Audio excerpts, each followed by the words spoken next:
stream. Let me get things right a little bit. My name's NomadicKitty. Welcome to my live stream. We have a lot of things to discuss today. I have to put some more lighting on. Anyway, we're going to talk about what are we going to talk about today, y'all? We're going to talk about the BTS updates, the Hee-jin insanity that's going on. Hello, Ice Queen and Samantha and everybody else. And if you have not been to my live stream before, make sure you like, share, make sure you thumbs up the video, like, share, subscribe. And also, what was I going to say? My live streams usually go like this. First of all, we start talking about BTS. We talk about BTS first and BTS updates and what's going on with BTS. Then we talk about Hive and what goes on with Hive. Then we talk about South Korea. And then we talk about, yeah. So BTS, Hive, we talk about what goes on in K-pop, other outside of Hive, and then South Korea or Asia. So that's usually the order that the topics. Hello, Shelling P. Today was a long Saturday. It's almost Halloween, so it's Halloween next week. So a lot of people are out doing Halloween things. Right now I'm working on a Halloween type themed kind of video. I'm talking about Korean urban legends, Korean scary stories. That's what I'm working on right now. I have a 15-minute video that's going to talk about the scary things and urban legends that go on in South Korea. So, hello, Marie Miller. Welcome. We just give everybody a minute to come on in. This is going to be a very interesting live stream. I don't know how long this live stream is going to be because I have my trusty book and my notes. I take notes throughout the week. I'm writing in my book so I can remember things because I don't remember everything. And so I got my notes ready. We're getting ready to discuss. Let me bring up also that I do have a Wattpad. I'm NomadicKitty FF, one word, on Wattpad. I do have a BTS centric fantasy fiction story. It's not anything weird. It's not a fantasy story. It's a realistic story. It's no werewolves or mermaids or anything like that. It is a realistic BTS love story. It's sugar focused. So there are people who come to my channel that know me from Wattpad. That's where you guys met me. Y'all met me on Wattpad. Y'all get in there. I came over to my YouTube channel. So I like to appreciate everybody that's on my Wattpad. My book 1 is about to end.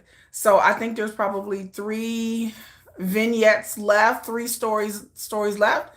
And then that will be the end of book 1. And then book 2, I already have book 2 written, but I'm trying to figure out where I'm going to put it besides Wattpad. I may take it to Substack. I'm thinking about really putting this, but I have to open up a Substack account and see how it goes because I might start putting the book on Substack instead. I might start putting the episodes. So my book on Wattpad reads like a Korean K-drama. It's very full of drama and it's just getting started. This is just book 1. Book 2 is going to be called Secrets and Lies, where we're going to talk about our main character. Let me just tell you a little about it. She is a PR kind of Olivia Pope for K-pop, which apparently K-pop doesn't have. Anyway, we're going to talk about that tonight. And so she ends up falling in love with a BTS member. And so, which is Suga, not a surprise. Min she falls in love with him and they have this on and off again, back and forth relationship with a lot of drama, but a lot of really realistic things that goes on with the industry. I put a lot into that. I don't know. This is not going to be a 7-hour live stream. Hello, Katina. I promise y'all, I'm going to try to make this short and sweet. Also, I like to say, it's church announcements time. Okay, so here we go with the announcements. I also like to say that if you guys check out my store, this is another shirt that I have. If you look, it says Rap Line K-pop. This is my original design because I'm a Rap Line girl. I have another shirt that says Young Line. I got a bunch of different shirts, and so I appreciate everybody who's ordered my shirts.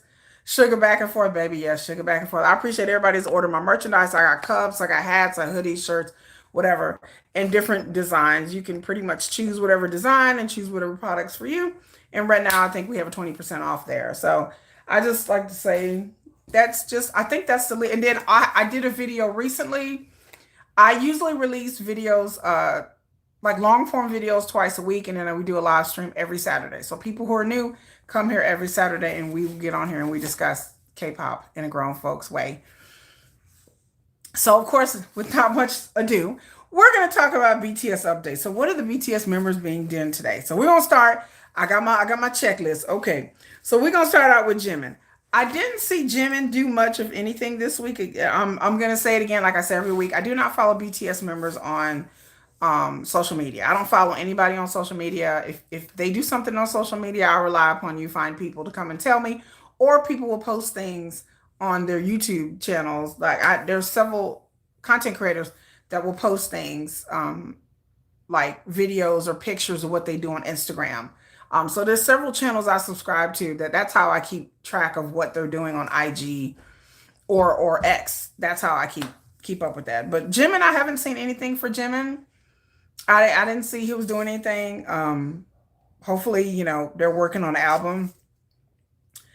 Sugar, I haven't seen anything happen with Sugar. Of course, Sugar is on hiatus. Of course, there was a thing released that Sugar did donate an extra $1 million to Severance Hospital for his foundation, his Min Yoongi Mind Foundation, to help out children, musical therapy to help children. If you didn't know, well, now you know.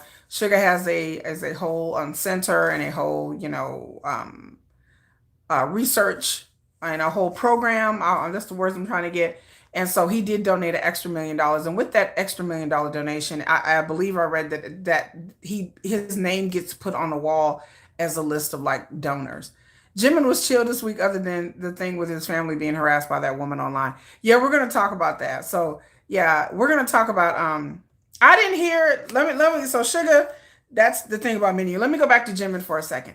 I didn't know Jimin was being harassed by a woman online. Like I found this out like literally on Thursday. And I don't know all the details because again, I'm not on social media. So I tell people all the time, ignorance is bliss. I did a whole video talking about scandals and harassments and stuff like that. And I still stick to what I say, that the agency does not do enough to protect their artists. And we're going to talk about that in a second. But yes, apparently there's some lady that she's part of a group or maybe she's by herself. I don't know. I've heard either way, that she apparently been going to Jimin's dad's cafe and harassing Jimin's dad. Or Jimin's family. I don't get it. I don't understand it. How could you? And then apparently she's online and harassing Jimin. Can somebody tell me as to why this person, have they released a manifesto? Have they said we harassing Jimin because blah blah? So y'all tell me, why is this person online harassing Jimin? Have they said anything as to why they're harassing Jimin? Is this a super fan? Is this a hater? Is this an anti? Did Jimin do something? Did her and Jimin used to date? I don't know. Like I said, this is one story that I didn't put too much research in. So y'all tell me as to why this woman is showing up. Apparently she's showing up at Jimin's family's cafe with like pictures or artwork and something like, again, it blows my mind because again, these type of things don't happen in the West. Nobody is showing up at people's family members' cafes or restaurants harassing people, or the stars themselves. There's plenty of stars in America, or former stars, who have businesses. They have boutiques, they have restaurants, they have all kinds of things. Their family members have all kinds of high profile things. And you never hear about anybody going to any family members' restaurants and doing nothing. Like, I hate to bag on South Korea, but I'm like, I only hear about this crazy stuff is in South Korea. Like, I don't hear about this nowhere else. It's something I only found out this week and have no idea why she's doing this. What Katina said. I have no idea why either. Ice Queen says it's something else for them to be messing with. Seems like they could arrest. That's what I said, Katina. I said, well, okay, so why ain't nobody arresting her? I'm like, unless you come to my restaurant and you there to get something to eat or drink, you cannot just come to my restaurant and just loiter outside or loiter around. So I'm like, oh, she has been arrested, Marie Miller? Well, good. She need to be arrested. Because I'm like, okay. So I don't understand why anybody would come to the restaurant and just, loiter. Like, I'm like, what? I understand that South Korea has loitering laws. Yes, I'm glad she got arrested. She deserved to be arrested. Why would you harass Jimin and his family? Like I said, there's crazy people out there. So that's what's going on with Jimin. Y'all, just in case y'all want to know. But nothing with him, anything going on with him itself. Then there's Jin. Next week, Jin has 2 or 3 encore concerts in South Korea. He's doing 2 or 3 more shows. I forgot which one. On the 30th, like around Halloween. Like around Halloween. So there you go. Let's see. Then we're going to go into V. I posted pictures on my post that V oh, she's a shipper. Oh, and that's why Marie Mel. So back to Jimin, she's a shipper. These shipping people are effing nuts. They're effing crazy.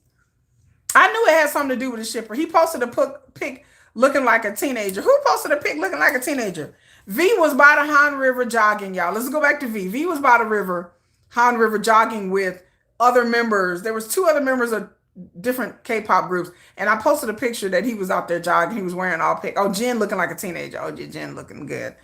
But V was out there jogging. And then V also was on an airplane. I posted it in my post. I posted a link to a Korean outlet where they showed that V was at the airport. I don't know where V is going. If you guys know where V is going, let me know.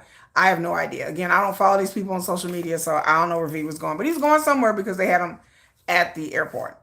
RM posted on Instagram, I think.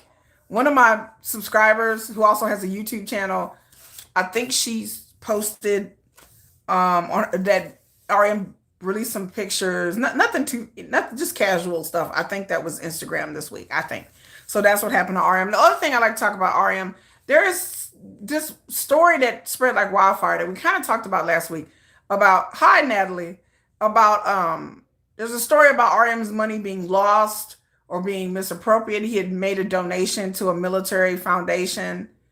Oh, you were screaming spaghetti. We'll get to Joe Help in a minute.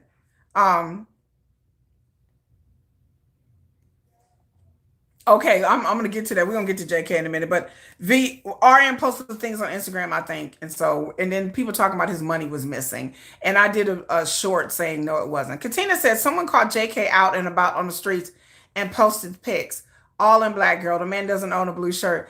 JK does not own. Yeah, I haven't heard much from JK. I can say about JK, he has a Calvin Klein ad or campaign right now with a bunch of other people, and I briefly looked at it because I'm not into Calvin Klein. I love that JK wears all black. I love that. But he has a new Calvin Klein ad, and so check that out. JK was looking good. Do I have JK on my list? No, I do not have JK on my list. Okay, let me mark that off. Let's see. V, Han River. Okay, now we're gonna get on to J-Hope. Oh, he went to the Anna Wintour event. Thank you, Marie. Thank you, Marie. I don't do social media. Somebody's asking me about social media. I don't do social media.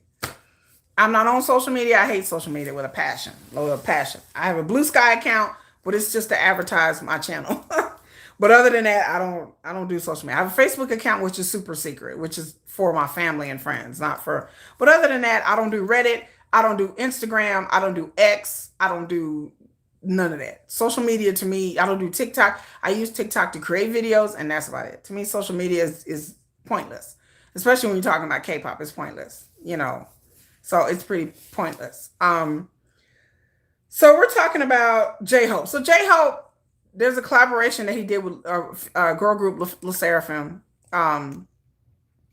They came out. They have a song. They have a new album out. I don't know if it's full album, mini album. Again, let me just say that I like Le Sserafim. When Le Sserafim first came out they came out like they debuted, I think 3 years ago. She invited him. Yeah, I know that Anna Wintour invited V. By the way, y'all talked about Anna Wintour. She invited V back in October, and he's following up on his. He promised that he would come back and be there. Which, I mean, why wouldn't you want to have V there? But so J-Hope did a collaboration with Le Sserafim. Again, Le Sserafim came out 3 years ago, and they hit the ground running. I really liked their first couple of albums. They were really, really good. I don't know if they were full albums or mini, but I like when they debuted, and I like that. I like Le Sserafim. Natalie says, "Oh my God, I love it because of J-Hope. He was so handsome." Yeah, so they come out with a video called Spaghetti. J-Hope, baby, J-Hope they need to put a warning on that video because J-Hope was looking good, ladies. J-Hope was looking fine in this video. J-Hope is looking, I don't even know what happened. I don't know what happened to J-Hope. J-Hope was looking good in that video. Yes, he ate it up. He's the best thing about that video. But I'm going to tell y'all something right now. I do not like that song. Me and Jennifer, y'all know Jennifer, my sister-in-law Jennifer, my K-pop buddy, my ace. Me and Jennifer were talking about the song, and we did not like the song. I did not like the song. I've listened to it. There's a behind the scenes. I got to watch the behind the scenes of the video. I saw it posted, but I didn't watch it. But I did not like that song. Like Cat's Eye and Gnarly, I understood that song. I understood what they were trying to do. But Le Seraphim and that spaghetti song, baby, the best thing about even J-Ho's part wasn't really good. J-Ho was looking fine, but baby. And I like Le Seraphim. Nothing to knocking against them because it's not their fault. But that song, and then I heard another song called Pearlies, and it's another song that because they've been performing and doing their promotional stuff. The Pearly song is a little bit better, but it kind of sounds like a Sabrina Carpenter song. Like it kind of sounds like Espresso by Sabrina Carpenter. That's the first thing I noticed. I said, this sounds like Espresso by Sabrina Carpenter, the Pearly song. Natalie says she don't like the song, but she likes it because of J-Hope. Ice Queen says she didn't like it either. The song is garbage to me. The song is not good, y'all. I'm sorry. I'm sorry, J-Hope. I'm sorry, Le Seraphim. Oh, girl. I'm sorry, Fear Nots. I'm sorry. But that song is not it. Yeah, I saw that High Boy did. I didn't even watch the High Boy video because there was no need to explaining it to me. The whole song does not sound good. The whole song, the video is just not my thing. It's too much of that TikTok generation. But at least Gnarly was catchy. Cat's Eye, after I listened to Gnarly like 3 times and watched the video, I instantly knew what was going on. When the song came on, like gnarly, I knew what it was. I was like, I know what this is. This is a catchy song for young people. But Cat's Eye, again, Cat's Eye are not Le Seraphim. Cat's Eye can do that. Cat's Eye are young. Cat's Eye is 17, 18, 19, 20 years old. Cat's Eye are a younger group. Cat's Eye is an international group. It works better with them. But that Le Seraphim song was just not, it was not for them. Le Seraphim is in their 20s.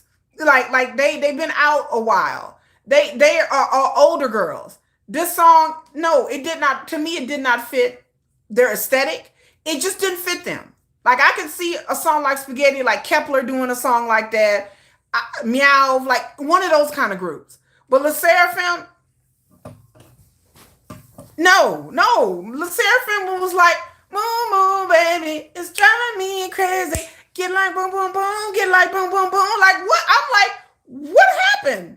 They sing, literally, Le Seraphim sings one of my favorite songs of all time, which is Easy. This Easy came out. Easy was my ringtone, y'all, for like 4 or 5 months. Yes, Natalie, I feel like they could do better. When that song came out with Blackbeard and Blackbeard's wife and baby, when that beat dropped, I was like, what? Get like boom, boom, boom. I was like, okay, I wish for what's forbidden. I was like, I wish for what's forbidden. Okay, I too wish for what's forbidden. Le Seraphim, that song was popping when Easy came out and that beat hit. And when they did Smarter, Baby, Smarter, Baby, Smarter. I was like, oh, Le Seraphim. I was like, oh, okay. I was almost a Fear Not. When these songs came out, when they did Unforgiven, I'm Unforgiven, girls. Like me and Jennifer was like, Unforgiven. We was like jam. They came out with nothing but bangers. When they did, even their last album, when they talking about, I'm running high. That's how I kind of knew. I'm like, it's a bit more clubby, sound like house music kind of music. And then Andy said I zoned out halfway through the song. Spaghetti, I didn't understand the video. The only thing that kept me going was J-Hope. I was like, oh, that's J-Hope. Is that J-Hope? Is that Hobie looking good? Look at Hobie. That was the only thing. The song was just like brain rot ear garbage. I was like, it don't have a catchy beat. It doesn't have a catchy tune. And the biggest thing, it does not fit Le Seraphim. It's like they trying too hard to be something else. Oh, yeah. We're going to get into Hee-jin. We're gonna get into that. So, yes, I understand that Le Seraphim Spaghetti is kind of like a diss track. But to me, it wasn't even a good one. You know, if you're going to come with a diss track, I need y'all to come with it. But I need Le Seraphim to be the group that they supposed to be. And they are like 20-something-year-old women. Like doing this little girl ear rot kind of stuff. I'm just like, ladies, this not There's not like I understand what they were what the produce, and it's not their fault. I am not blaming Le Seraphim at all. I am not blaming them because they aren't the ones making the music. So the composers and the creator, whoever did this song, this not it, baby. This like they're trying to sound like some other groups or Sabrina Carpenter or this little group over here, Kepler or whatever. Don't do that. Don't do that. Just stick to what you were doing, and that make it work. Because again, this Le Seraphim, I don't even recognize. The only thing good about even the J Hope part, whoever wrote that wasn't even that good. But he made it good. But J Hope made it good. See, Natalie said she agreed, but J Hope made it good. J Hope make everything good.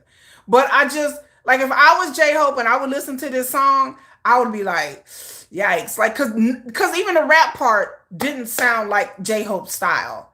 It didn't sound like something that J Hope would rap or write or be like. J Hope has a little bit more swag to his side. Even the rap verse, we listened to it over and over again. It didn't have J Hope swag. It didn't have J Hope's personality.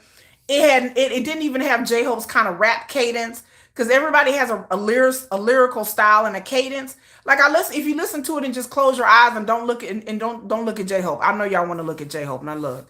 Listen, ladies, I know. But if you close your eyes and just listen to J Hope's part, if I wouldn't have seen him, I would have never even known it was J Hope. It didn't really sound like J Hope. It was just it didn't sound like something he would rap. It didn't really sound like his voice. Like I was like, they could have got anybody to do this, really. But they threw J Hope on the collab, and I'm glad that they did it. And like I said, I have nothing against Le Seraphim. I wish them all the luck. And I know the song has been popular, people have been downloading, but this song is just not it for me. I think it does not fit. It's too young. It's like something that girls would debut with this kind of song. J Hope is a rapper. Yeah, like the J Hope rapper I know isn't Killing a Girl. What he was doing in that spaghetti song, that didn't even sound like J Hope. I'm like, that don't even sound like J Hope. I was like, oh, like the lyrics were not that good. I know J Hope did not write that. I know J Hope did not have no part in this song. I know he did not. Because again, the lyrics, the lyricism, the cadence sound nothing like J Hope. They could have just put somebody else on there, and it didn't sound like that. J Hope was credited as a composer. He wrote the rap. Maybe I don't know. Maybe it's the overall song, but but to me, like the way he rapped it, the cadence and the beat in the song didn't mesh together. It didn't fit, and to me, it didn't sound like. So J Hope wrote it. Okay, yo, that's fine. But the way the pitch that whoever edited this and mixed this song, the pitch did not sound like J Hope. They sped it up. They put like some auto tune on it. I don't know what they did, but it did not fit. And maybe J Hope was just trying to make it work, child. Because with that song, it's like his rap part didn't even fit the song really. I was like, okay, what? We get a rap break in here for no. It didn't really fit the song. So J Hope, if he did it, I'm not going to hate on J Hope. But it's the song for me. It's the song for me. It just felt like they was trying to do too much. It just felt like it was forced. Like, okay, well, we need you to come and rap in this part, so we need you to write this rap and put this in here. So it's just like they shoehorned that in at the end, and I don't think it's necessary. Like I think if you took the rap out of the song, it wasn't really even necessary to the rest of the song. Like they just be shoehorning these raps in, and I'm just like, is this necessary? I didn't think it was. And I love J Hope, and God knows.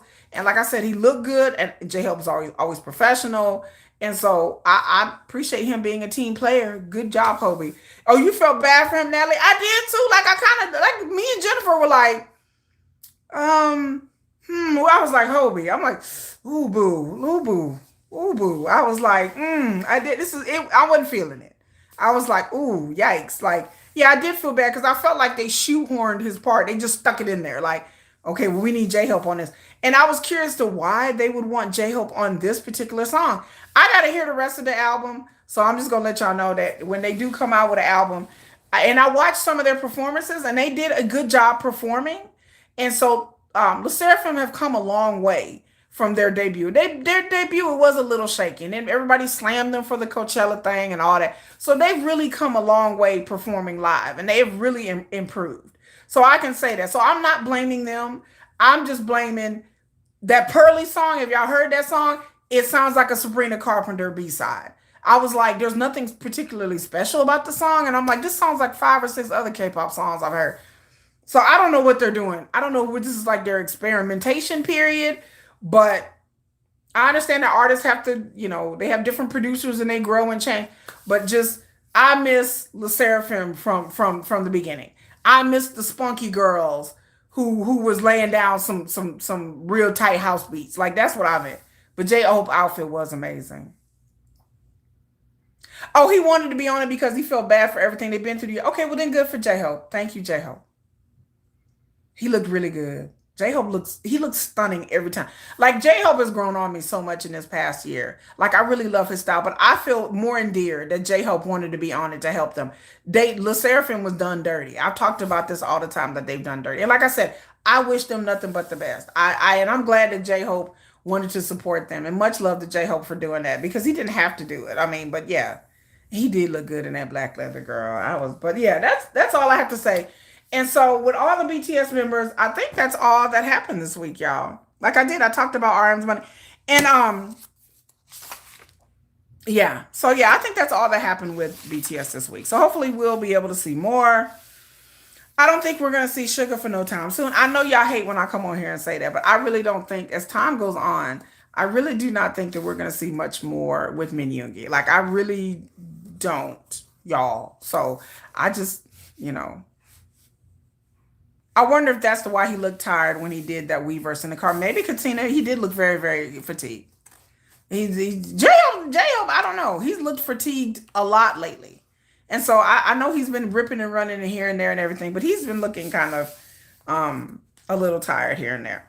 So now we're gonna go on. We talked about BTS in particular, and we're still gonna talk about them, but we're gonna talk about Hive. So this week I did a video talking about the industry predictions and the analysts and the stuff that have been in the Financial Times and Korea Times and Billboard and Forbes about what's going to be coming on for 2026 with BTS. If you have not watched that video, please watch that video because I lay it out and I bring lots of receipts in the comments. I had to put links because people was trying to be in the comments and be fly talking about, regardless of whether I like BTS or not, I fully acknowledge, even if I was not ARMY, that what BTS has contributed to K-pop and the fact that BTS are under a lot of pressure to pick the damn K-pop industry on their back.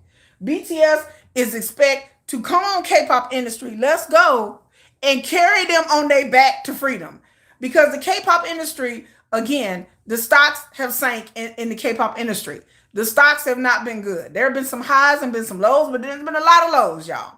There's been a lot of K-pop companies that are losing money. We're going to talk about YG in a minute. But people, I made that video and I said this unequivocally proof that BTS is here and your other groups are down here. Yes, even BLACKPINK. Yes, I said what I said. Even BLACKPINK. Nobody is a household name and has recognition like BTS do. Even BLACKPINK. And I respect BLACKPINK and everything that they do. I don't respect YG. But BTS, I'll fight somebody over this because the numbers don't lie. We can have different opinions, but not different facts. The numbers don't lie. The numbers have never lied. People try to twist the narrative and be like, what about this and what about that? Baby, I love Stray Kids. I love ATs. They've had sellout concerts and Hyphen has sellout concert, but baby, you ask people who Stray Kids is, who ATs is, and they look at you like, what are you talking about? You say BTS, they like, oh, BTS, the boy band. BTS has brand recognition, and despite all of that, BTS has brought in a lot of money. And the K-pop industry are all looking for BTS next year to have a halo effect over the business. And yes, there's going to be other groups, like Big Bang is going to be coming back, and all these other groups, but people try to fight me in the comments, honey. And I was like, there's nothing to fight. If you look at the numbers, it's just truth. Whether you hate BTS or like them or love them or don't respect them, not. And I said the same thing about ARMY. I said whether there are people who hate ARMY, y'all dog ARMY, that's fine. But y'all should be copying ARMY because ARMY has more power than the most powerful fan base in entertainment.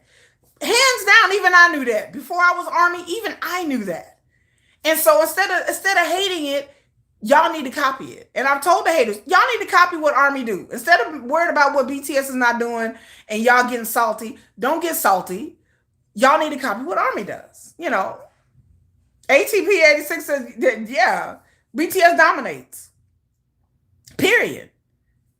Big Bang walked so BTS can run. They sure did. Big Bang kind of paved the way for BTS. But for people to diminish what BTS has done and kind of wave them off, and I'm like, BTS is the biggest thing in South Korea right now.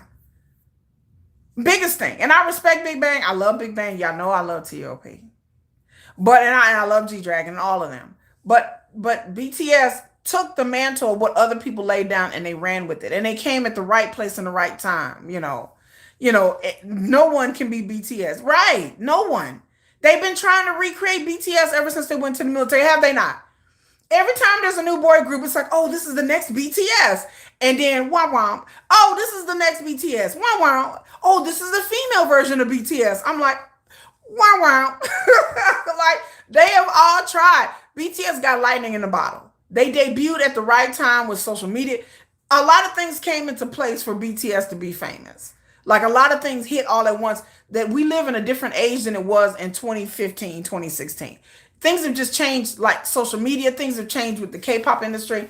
I don't think there will never be another BTS ever again.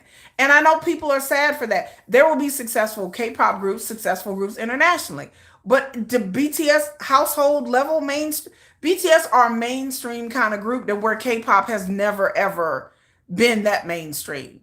As to whether BTS can repeat it again, that's where I fall into the category that I don't know. I don't know if BTS can repeat it again. Yeah, and everybody else don't have what BTS has. They don't have the talent either. Yeah, BTS worked their butts off to get where they are. They really worked hard inside and outside the business.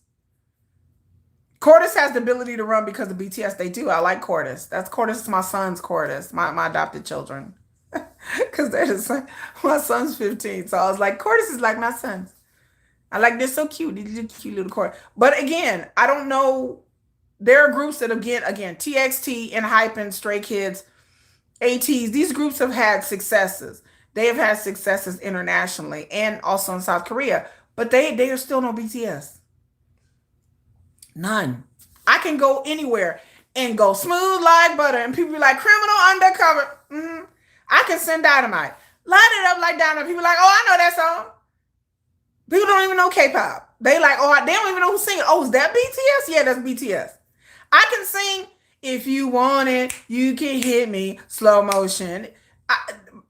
People know that song. They don't know. They may not know it's JK, but they know that song. I can sing Monday, Tuesday, Wednesday, Thursday, Friday, 7 days a week. I'm like, that's Jungkook.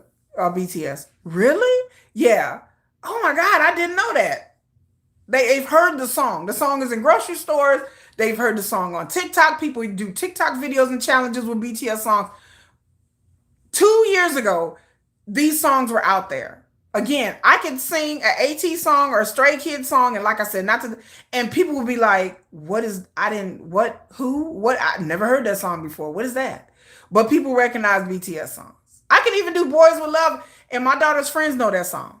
They 11, 12 years old, and they know BTS songs. They like, oh, I know that song, Boys With Love. I'm like, they're like, oh, my, oh, my. They're like, oh, that song came out when I was like 6. I'm like, yeah. They're like, oh, my mama used to like that song. BTS has a lot of casual fans. So everybody is waiting for BTS to come back. Even though these groups acknowledge, and these groups they're friends with BTS and they acknowledge their influence. Yes, people know Jungkook. People know these songs. They know 7. Like I said, my daughter hates K-pop, but she knows certain songs that are played by her friends. And just the same thing, like I would say the new thing is Golden. We're going up. I know people that don't even know that's K-pop Demon Hunters, but they've heard the song Golden over and over and over again. They've seen it on TikTok videos. They've seen people do dances. They may not know what it is, but they know we're going up. They like, oh, I know that song. My kids sing that song all the time. What is that from? K-pop Demon Hunters. Oh, I like that song. That song is starting to, K-pop Demon Hunters is huge. It is a huge thing. Now, as to whether they can ride the wave, I don't know. We'll talk about it later, but yes. So having your music in the mainstream is a big thing, especially in the West. So BTS, everybody's waiting for them to come back. And the projections are out there. Again, these are not my projections. These are not my opinions. These are my numbers. These are numbers by business analysts with their spreadsheets. They have calculated things that BTS next year are calculated to bring in $1 billion. Like a billion. Imagine bringing in $1 billion. $1 billion. Like no other K-pop group has brought in $1 billion. Just them alone, not including the other businesses they're going to get a bump. Can y'all imagine Festa next year? Y'all sit there, armies, y'all just sit back and marinate on that. Just sit back and think. What is Festa going to be like?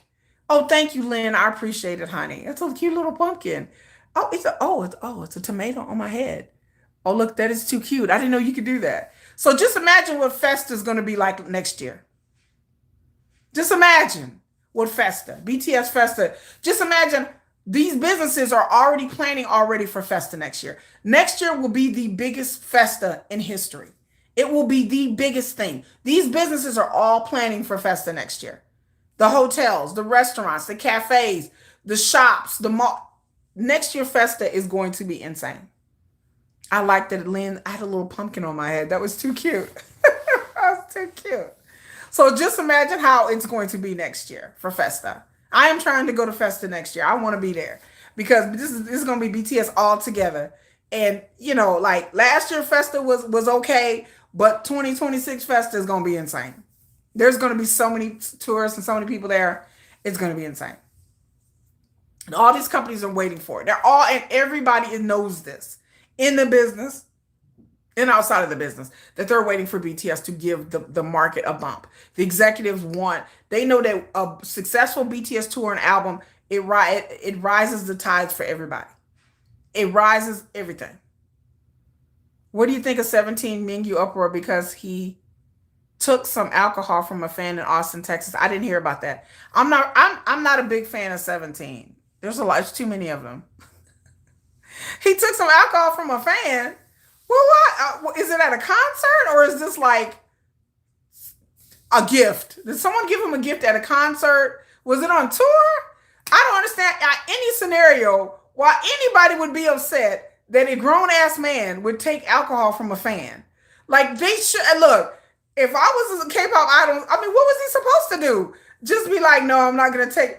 Like I said, was this during a performance or was they out at a restaurant and somebody came up to him? And what kind of alcohol we talk? We talk about like a cup, or did they give him like a bottle? Like, here's a gift bottle. Yeah, Festa 2026 is going to be wild. It's going to be the biggest thing in Korea. Like, it is going to be wild. There's going to be so many people. They're telling people to book your hotels now.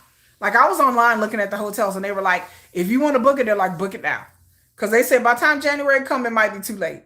Because hotels are starting to fill up already, like anticipating this. Oh, he took it in a cup.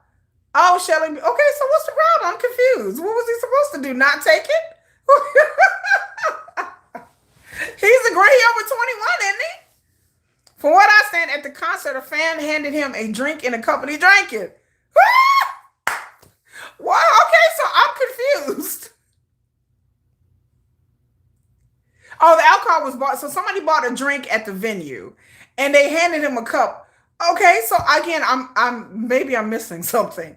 Okay, I've seen this happen to other concerts as well. I've been to numerous heavy metal and rock concerts. I've been to concerts where there's been a mosh pit. And I've been to concerts where people have handed the artist a beer and he's drank the beer. I've been to many concerts where the artists have drank alcohol on stage, not like on stage. I've been in a concert with people in the front row and they handed the person some alcohol and he was like, thanks, glug, glug, glug, thank you. Here's your bottle, have a good day. And people were like, so I'm confused. Like, this happens. I didn't see Usher eat, like, I went to, what concert was that? I forgot. I don't know if it was an Usher concert, but I went to a concert where a lady had put like some food in her cleavage and the artist ate it out of her. What concert was that? I forgot. Don't get me saying it's Usher. It might not have been Usher. I'd say Usher, but it may not be. But anyway, I went to a concert, an R&B concert, and I was highly inebriated That's why I don't really remember. But this is a long time ago too. And this lady had like this thing in her bra, and the guy would like motorboated her in her boobs, and he was like, "Rah, rah, rah," and he like ate it out of her bra. I don't know what it was. I'm trying to remember what it was. I don't know if it was like a cherry or she had a drink here, and I don't know what it was, but this lady put something in her bra. I was highly intoxicated, and everybody was like, yeah, it was like, and I was like, ma'am, you're a hero. It's fake. I know it's fake. That's why I don't understand. I'm like, Korean has a high drinking culture. Who in the hell in Korea is mad about? I'm like, I know Koreans ain't mad. Most Koreans I know would have been like, all right, what kind of alcohol is it? Was it good? I don't understand. He asked the fan for the drink. Oh, he asked, oh, that makes me like this dude. I gotta look this man up. That makes me like him even more. I want to go to a BTS concert and hand Yoongi my drink. I'll be like, Yoongi marry me? Yoongi marry me? As I hand him my alcoholic drink, I don't think Sugar would do that, but I'm just saying, I want to go to any concert and hand somebody. Can y'all see that? Yoongi marry me? As I surreptitiously hand him my drink. Some were scared because of what happened to a Korean idol get poisoned. That happened literally like 12 years ago.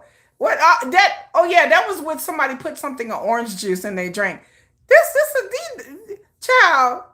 I don't think anybody would have a drink that they bought at the venue and sitting there concocting a potion. Like the situation with the other idol with the orange juice, somebody actually brought that and pretended to be staff and gave it to an idol. But if you brought a drink at the venue, again, if he wanted to do that, and again, that's his life to sacrifice.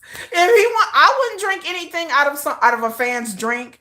I wouldn't do it just because I'm a germaphobe. But if that's what he want to do, I'm just like, okay, so why anybody outraged? He's a grown man. I'm like, okay. I'm like, have people gone to concerts that other than K-pop? Because I'm like, all kinds of things be going on concerts that aren't K-pop. I'm like, I think that has to be fake outrage from 17 haters but no, I have not heard this story. This is news to me. But again, I'm not familiar with 17. I'm not a big fan of their music. So I put them up there with Hypen. Like Hypen, I went to their concert in 2023 and it was a good concert, but I'm not a big fan of their music. So I'm familiar with some of 17, but there's just so many of them. Like there's a lot of them. He asked for you didn't know that he asked the fan for the drink? I wish I could have seen them in concert once before I die. I've been saying for 6 years since I found out, but I recently found out, oh, you have stage 3 non-small cell lung cancer. You got divorced. Lynn, I wish nothing but luck. My mother-in-law passed away of stomach cancer last year, and she was pretty young. So I understand. Like my mother-in-law she had cancer, she had chemo, she went through chemo. Then it went into remission, and then it came back, and then it spread from her stomach to her brain. And then after that, there was really nothing else that they could do but just to make her comfortable through her last days. And it was very, very, very heartbreaking. So I hope you recover. I hope you get better and all the treatments and everything. But it is hard. It is very, very, very hard. Yeah, they put glue in that TVXQ. That was to TVXQ with the orange juice. Yeah, that was a different situation. That was a lady pretending to be staff. Like, and she had Jennifer said she had B cell lymphoma. Jennifer's watching. Hi, Jennifer. But yes, Jennifer says her mother had B cell lymphoma. You said that the K-pop pulled you out of your mindset because you was in a very dark place, but you want to see them. Hopefully you get to see them, Lynn. I really do. And Lynn is a special name. I won't be out in Jennifer right now. Jennifer, like, don't you do me right here. Don't do me. But hi, Jennifer. But yes, so I understand how it is. Me and my kids were devastated. I mean, I was really shocked and devastated. And then I lost my mom before that, like a year before that in 2023. There was her mom. There was her mom's middle name too, Lynn. How ironic. Jennifer's saying her mom's middle name is Lynn. I didn't want to out Jennifer on here, but that was her mom. They said everybody's saying hi. Say y'all say hi to Jennifer. She's text messaging me as we do this video.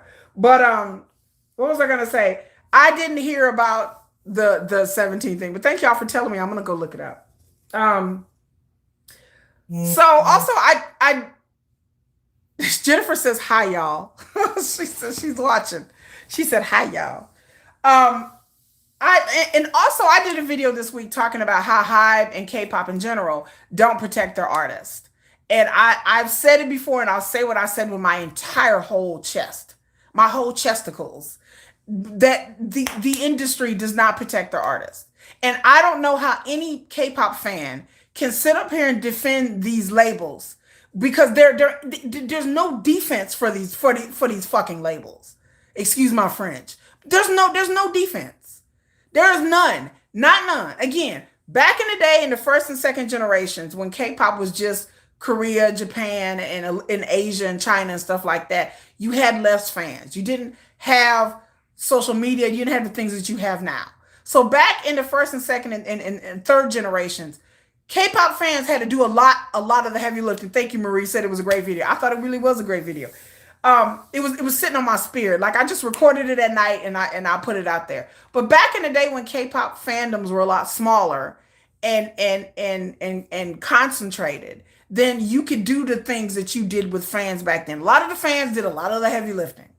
Yes, Lynn. Yes. I hopefully you get better, Lynn. But now these days, I'm like, we live in a different age. Now K-pop is global. K-pop is not just Asia, just South Korea. Now there's, instead of hundreds of thousands of fans, now you have millions of fans. Oh, Alabi, what happened this time? What did you miss? So I talked about the situation with Kai and a scandal of him on camera. Like I talked about that. It was a thing 2 weeks ago with Kai with a girl. And she was drunk and he was helping her up. And he had to release a statement because all the fans went crazy because she was a lady friend, a girlfriend. They were saying it's his girlfriend. It might have been his girlfriend. We don't know. But that exploded all on the internet. And Kai basically apologized for living and breathing. And he basically apologized for his own existence.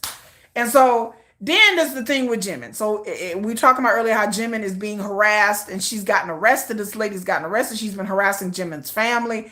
Again, I didn't realize about this story until Thursday that there was some crazy lady out there harassing Jimin because she's a shipper. And me and Jennifer, I think me and Jennifer talked about this. And Jennifer's like, why would anybody harass Jimin? She didn't get it. And I was like, Jennifer, it's the shippers, damn it. Jennifer was like, what are you talking about? I was like, it's the Take Cookers and the V-Mans. And Jennifer's like, I don't, what, like to her, she didn't know none of this. You know, she didn't know none of this. So I had to have Jennifer peep game and told her what was going on. I'm telling y'all what was going on. So I did a video talking about why don't these agencies protect their artists? And people are like, well, Hybe can't be with the artist 24 hours. This is different. I'm not talking about like personal security. That's a different conversation. But I go in on, I've had videos going in on that too. But I'm talking about when scandals hit. I don't understand for the life of me why the agency doesn't do things to protect their artists. And I said, if it was my artist and I was the PR person and the scandal with Kai would hit, them videos would have been taken down like that. And I know agencies that have done this. The way that K-idols move and K-actors is two different things. So on my post within the next week, there is a situation that happened with a really well-known K-drama actor. I forgot his name. I don't know his name. He's Korean. He had this situation with this German girl, this foreigner that live in Germany. So some of y'all may have heard this story. It was around in the news. His agency, he belongs to a big agency. They killed the story. This chick posted screenshots of text messages that this K-idol sent to her, and they killed the story. Like the story, like they all those screenshots were all taken down there. You can't even find them. That this chick was putting up. And then they threatened her and they did it, send this chick a cease and desist, and they were going to sue her into oblivion. So, and I'm like, that's how you do it. And so they threatened to sue her. His agency is like, we're going to sue you. Post them pictures again. Post them again. We'll sue you. Every single screenshot she put up on her social media, they were taken down. All the rest of the ones, they sent cease and desist. People had to take them down. I said, oh, that's how you do it. That's how it's done. K-pop. They have all that stuff. That dude had all that stuff scrubbed. And they threatened to sue this woman into oblivion. They were like, put it up there again. We'll sue you. They sent her a cease and desist, and they threatened her, saying if she said anything else, that they'll see her in court. That if she want to file a claim, she need to take it to court. If there was something done, they came back and they fired back right at her ass, honey. They was like, they released text messages. They were like, she been trying to extort this man. She been trying to get at this man. Baby, they got on her ass, baby. They was like, no, she's an extorter. No, she's money hungry. No, she's a liar. I said, well, looky, we got a cookie. That is how you handle a scandal. And they went and told her, you better take all that shit down. And they started exposing her, honey. They was like, no, here's the email she was sending trying to get money out of our client. I was like, baby, all that shit's gone. And they told her, we're going to sue you. We'll see you in court. We'll see you in court, lady. Because she's from Germany and she lives in Korea. And they were like, no, she's trying to extort this guy for money. And he wouldn't give her any money, so she released a text message. I'm like, that's how you do it. Like, that's how it's done. Shelly P said she don't know what's happening with Hybe because they did a good job of covering up scandals for 7 years. They did. We're talking about, there is a K-drama actor, Deidre, that recently was involved in a scandal. There is a lady that is from Germany and she lives in Korea. And I don't know the name of the K-drama actor, but I'm going to put it on my post. I put it on my post this coming up this week. But there's a K-drama actor that's pretty well known. Like, they named some of the stuff he's in and I've heard of it. I don't watch the romance stuff. But he's a pretty well-known guy. And this lady who lives in South Korea, she's from Germany, and she released a bunch of text messages or cacao messages that this actor had sent her. And apparently the messages, they're not there anymore, were just, I guess she accused him of being a sex pest. So she accused him of flirting with her and sending her all these messages saying that he wanted to see pictures of her body and blah, blah, blah. From what I heard about the messages, it wasn't nothing too bad. It wasn't nothing illegal. He was just trying to schmooze and hit her up and stuff like that. So she releases messages trying to damage this man's reputation. And his agency swooped in, and all those posts that she tried to put, they all gone. And the people copy and paste and reposted it, they gone too. And then they released messages about her, and they said that she was trying to get money and extort money from this actor. And they said that she was a liar. And they said they were going to take her to court and sue her if she post anything else up. They was going to take her ass to court. They like, say something again. They like, I dare you, say something again. They was like, post something up again. We're going to take your ass to court. And then all of a sudden she was like, she had to come on the defense talking about she was defending herself because, honey, they was putting up all kinds of text messages talking about she was trying to get this man for money. And she went real quiet. She on hush mode. She like, oh, well, you know, I said, and I'm like, that's how you do it. That's they had everything scrubbed. All them pictures that popped up all over Korea, they was like, oh, no, I said, that's a good agency. That's what you do. They were like, say something again. We dare you. We dare you. Dare you. Come on. They're like, come on, Cletus. Come on. Post something else. They were like, you post something else, we're going to sue you. And she ain't posting nothing else. Like, she's scared. Yeah, they slapped her and anyone who reposted it too. Yes, I'll be, they did. They like, oh, you want to repost it? Okay, we'll take you to court too. They was like, damn, okay. That's how you handle it. That's the energy I need K-pop to have. I don't understand why the life of me that these artists have to do all things. And once again, let me bring up the situation of Sugar. I don't understand why there were 1,500 posts in the media about the Sugar situation. Hybe's lawyer should have swooped in. Y'all know. Hi, good evening. I'm lawyer for Hybe. I need you to sign this, please. It's the NDA. Don't post that. Like, I need you to sign right here, or we're going to sue you to oblivion. I don't understand why Hybe let all these articles being posted about Yoongi. I don't get it. The Jimin situation. I don't understand why they let Jimin, all this stuff about Song Do-won be posted. I would have been snatched Song Do-won. I would have snatched her up by her hair and by little heifer. If I see one more post, I would have snatched her up in 2022. I was like, yeah, see, we're going to sue you. It's an invasion of privacy. You're taking videos of our client. That's an invasion of privacy. Do you want to go to court? Because we have text messages too. So, you know what? We have messages. Jim has messages. Yeah, we're going to release video and messages too. Two can play at this game. Oh, you don't want to go to court? Okay, here. I need you to sign right here on the online. We good? Okay. Lynn said the biggest problem is the netizens in Korea. Most of the other companies have made their artists apologize for dating, kissing. They think that they're going to marry them. It is delusional. And the agency stoked this parasocial behavior. So somebody was in my comment section on the video, and I was like, there's no defense for this.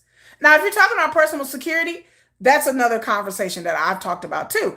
I said that it's not Hive's total responsibility for physical security. When they're going out on promotions and stuff like that, yes, it's Hive's responsibility to protect their client physically, like to provide security guards.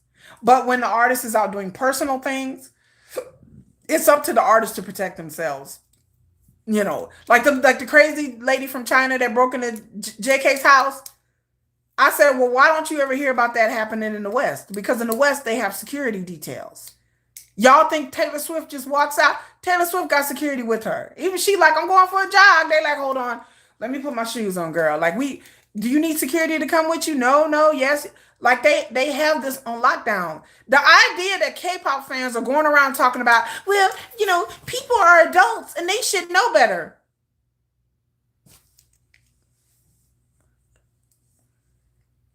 People are effing crazy.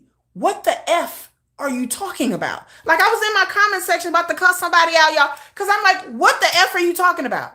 Well, people are anybody that gets on social media and chastises the fans for being crazy, get the fuck out of here, man. Come on with that, man.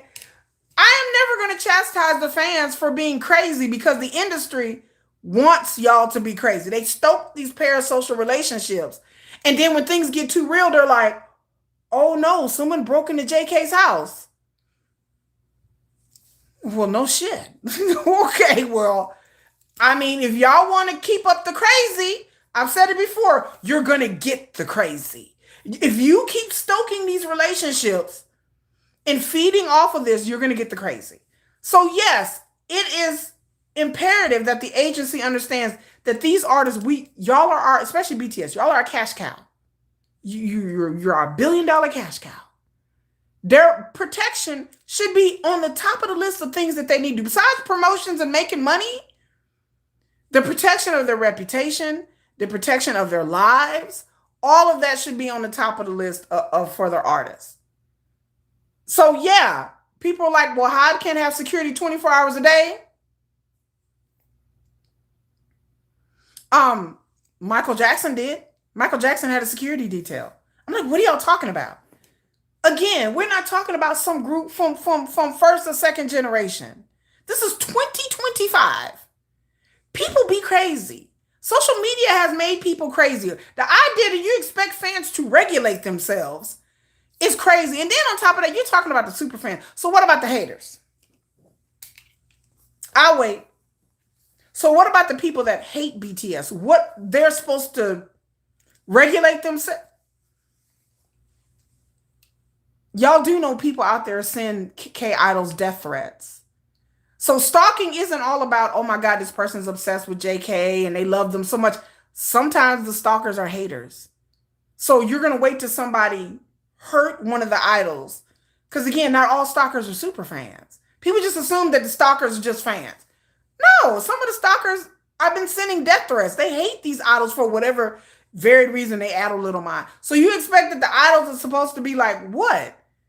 Protect themselves? How? They need to be protected because their people be crazy. People are nuts out there. I don't expect fans to regulate themselves. I'm like, fans, when have ever, I don't understand where this thinking comes from. Did you post a live about Yoongi back when all the, yes, I did. That's how I started. That's how I became ARMY.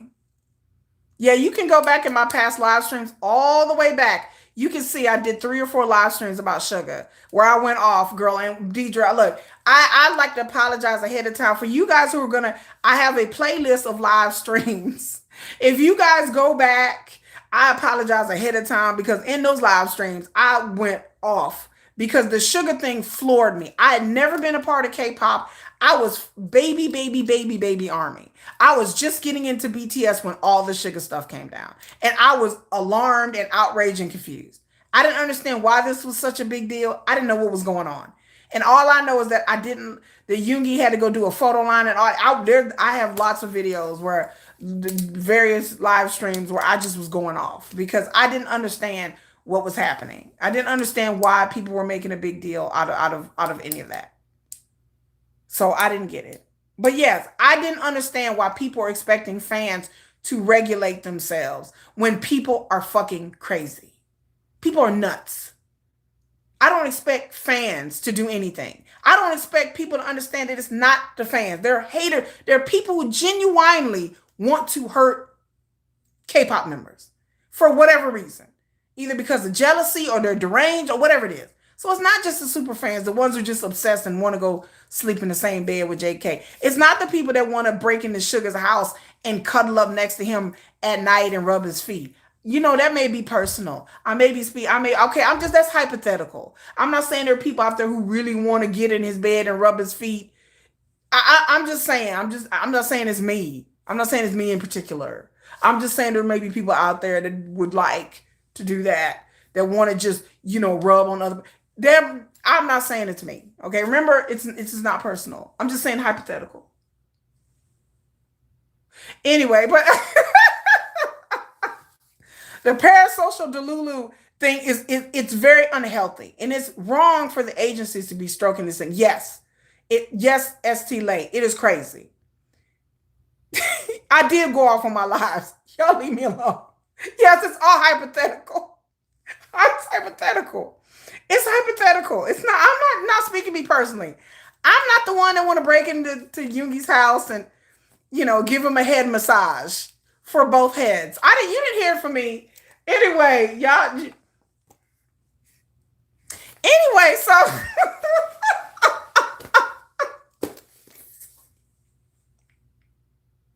I apologize ahead of time.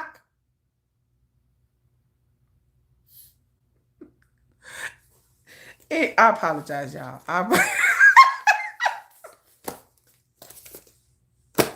Apologize, y'all. Apologize ahead of time.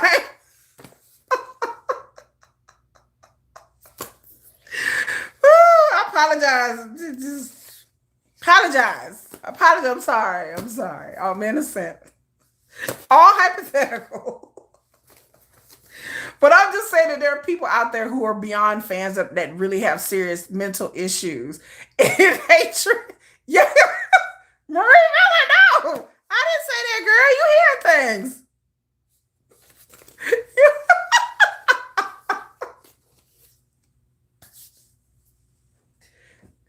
I hope Jennifer's not listening right now. I really do. She would be like, I don't even know you right now.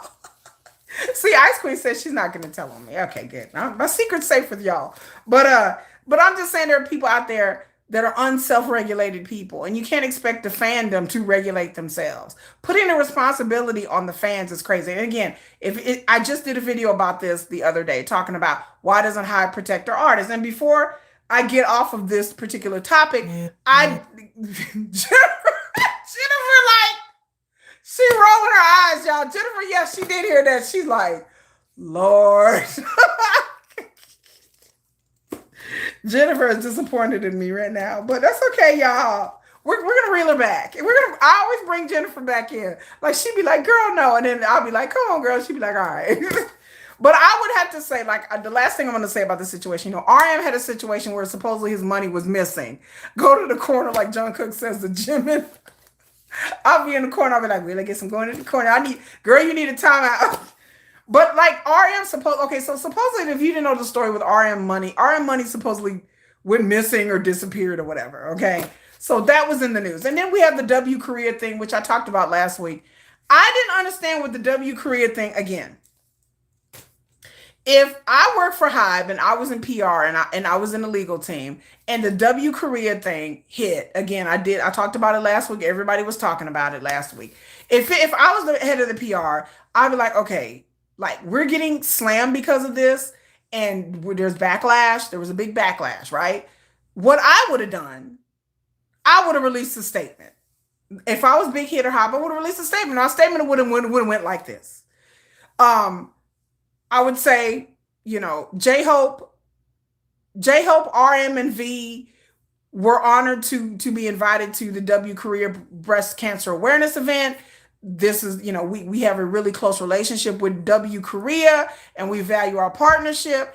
And like whatever happened with the donations or the funds for breast awareness, I'm sure there's an explanation, and that W will be able to provide that explanation. And then I would have said on top of that, the J Hope, and RM has approached Big Hit. Yes, I will say that they approached Big Hit, and they have informed us that they strongly believe in cancer awareness, and they would in turn like to offer a donation.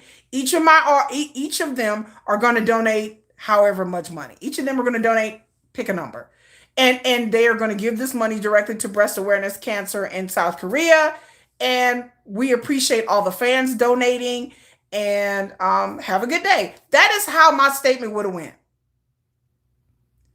It's a win-win situation. It reinforces your relationship with W Korea. It gives money to the breast cancer awareness. It shows that you understand the backlash and what it has to do. And then it kind of distances you from the backlash, saying that you're sure that there's a proper explanation for W Korea. That's all they had to do. J-Hope, V, and RM would have donated some money. What the hell else would people have to say? Nobody would have anything. Everybody be on hush mode. Everybody be like, well, they did donate more. That's all they had to do. Why did BTS Army have to get together and they in turn donate money to try to smooth things over? And I understand they were giving the cancer, and that's great. But I understand Army was trying to smooth. Why is it Army's responsibility to do these things? Again, it is not the fans' responsibility. It is the agency to come up with a statement. And again, I don't work for Hybe, but Hybe needs to cut the fucking check. Cut me a check. Cut the check, Hybe, because I'm always solving their PR issues. They could have released that statement. They could have dropped some money on it. Everybody would have went, oh, look at BTS smoothing things over. They could have reiterated their relationship with W Korea and saying that they're happy to be involved with the movement and the cause, and W, yada, yada, yada, and made W look good, made Big Hit look good, made the artist look good.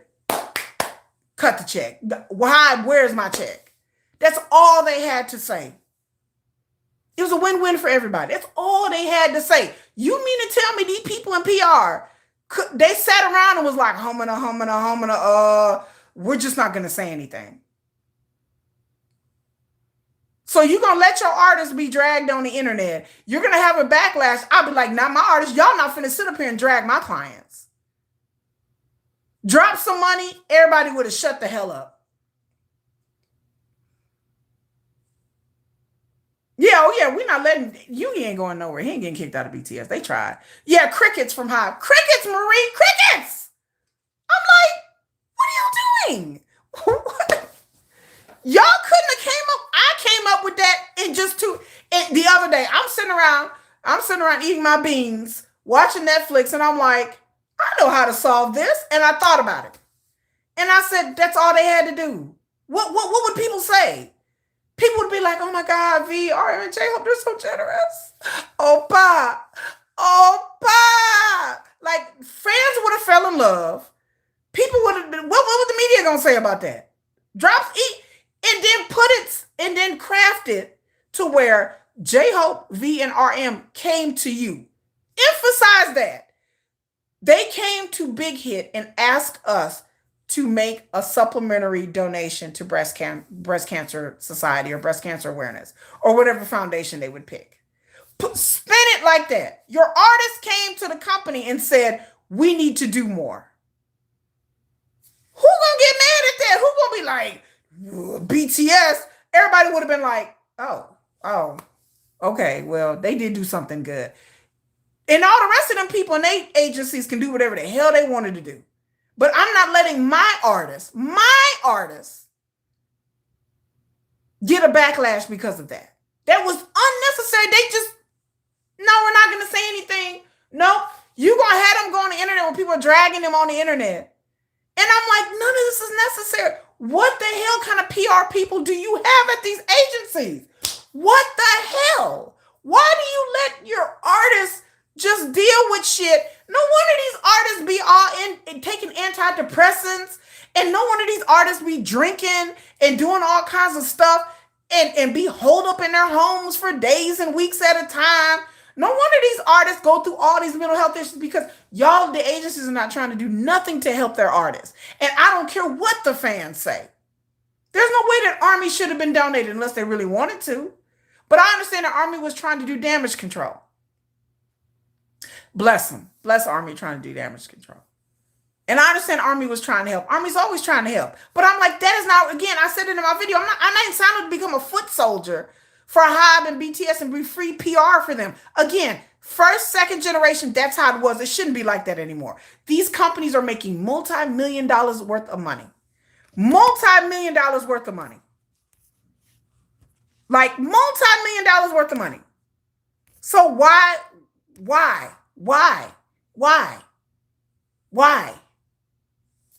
I don't understand why y'all let your artists just hang out there to dry. Why they getting dogged on social media all day. People was dogging BTS out, and other artists as well. But they were dogged. But I was looking at the BTS things. I'm just watching the posts and listening to the people telling me, well, they dogging them out. Why? I wouldn't let my artists get dogged out like that. Like I wouldn't dare. There's no reason why BTS should be getting dogged out like this on social media. That's all they had to do. Everything would have been like, we're done. We're done here. Even I thought of this. I'm like, I need a check. I need a check. I'm like, HYBE, I need a check. HYBE, get me on your PR team. They would have went through the things that Sugar went through. He would have never ever went through all of that. I would have shut down every article, everything. Nobody would have breathed a word about Sugar. And I said it in my video. Don't y'all have influencers on payrolls? Politicians do. Don't y'all have influencers on payrolls? Every industry I know got go-to influencers that they contact. They like, okay, y'all. They get them on Zoom call. This is what I need y'all to do. I need y'all to post this certain thing. Army would do it for free. If you get some BTS armies who are hardcore ride or die armies, they will post, they will flood the zone. They will go out there and be your foot soldiers for you. You get influencers to be your foot soldiers, not everyday fans. You get content creators to be your foot soldiers. You get them to flood the zone. You gather these content creators up and be like, look, y'all are the biggest and y'all are the baddest, right? Right. Y'all are the biggest on Twitter, YouTube, Blue Sky, whatever. Y'all are the biggest and the baddest. I need y'all. Y'all are armies, right? Y'all love y'all boys. Yes, we do. I need y'all to flood the zone. What do you need? And they would tell HYBE, what do you need us to do? I need you to post things. I need you to do this and give them a plan. And your influencers will do the heavy lifting for you. They have more reach than just the average person. Content creators have much more reach, big audiences. Get these content creators and influencers to do your bidding. They will do it for free. Throw some damn tickets at them. You want to go there and hyping? Well, I want to go there and hyping. You want to go 17? Well, I do. We'll give you some concert tickets. We'll give you an exclusive to one of our BTS members if you do a good job. What content creator is going to say no? None of us would. Big content creators, small content, flood it. Flood the zone. And offer them exclusives. We'll give you exclusives on this. We'll tell you about this. We'll throw in some concert tickets, maybe give you some merch. Armies would eat it up. What do you need us to do, HYBE? Sure. I need you to go out there and protect RM. I need you to go out there and post positive things. I need you to go on live and talk positive. I need you to get your audience and you have a huge audience. I need you to spread the word. Yes, that's what we'll do. Politicians do this. Other artists and companies do this all the time. I don't know why HYBE is not doing this. I have no idea. HYBE need to watch their live chat. Like, I don't understand that. Sometimes, yes, I do think they think that all press is good press, whether it be good or bad. Yes, HYBE need, I mean, this is PR 101, but this is the things that I'm telling y'all is things that goes on in politics that goes on in entertainment. I said in my video, there are entertainers I know for a fact that ain't shit. But you'll never hear about it because they have PR crisis teams. When scandals hit, you should have a PR crisis team sitting around going, okay. When that stuff with Kai hit, these people, the lawyers should have went out and scrubbed those videos and had them taken down. Those videos would have never seen the light of day. They should have went on the internet and they should have went on the attack. They should have went on the attack and use your content creators to mitigate the bad press. And they will turn the tide because the content creators have power. They have reach. I'm like, okay, how so? You're not doing this? First thing they should do, they should have a cabal of content creators. I write about this all the time in my short stories. I write about this all the time about having a cabal of content creators. That you get them on a Zoom call and be like, I need you guys to go to work. We got it. What do you need us to do? You go report about this. You flood it. You tell these people. And then go to these social media sites because they're a big company and tell them anybody post their video, take it down. Anybody say something negative, take it down. Have the post. You come back and they'll take down your post. And these social media companies will do it. They will do it. They don't want to be sued. They will do it. They understand that BTS in particular and all these K-pop groups bring a lot of engagement. They understand that. You should have channels and inroads inside these companies. YouTube, X, all of these, Instagram, all of these channels, the corporations have people that they directly hook up and connect to, that they can have things taken down.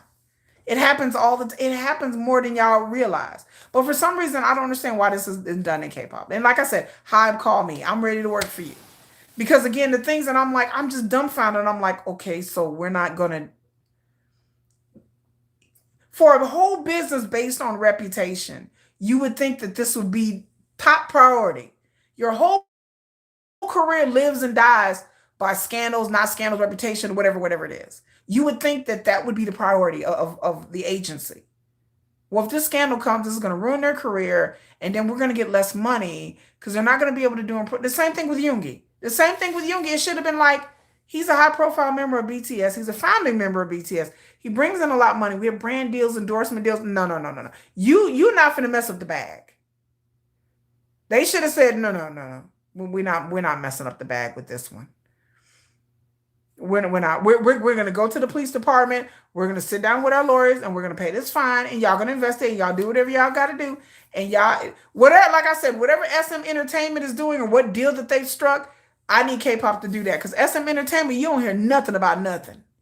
So whatever they doing, I need Hybe to figure out what SM is doing.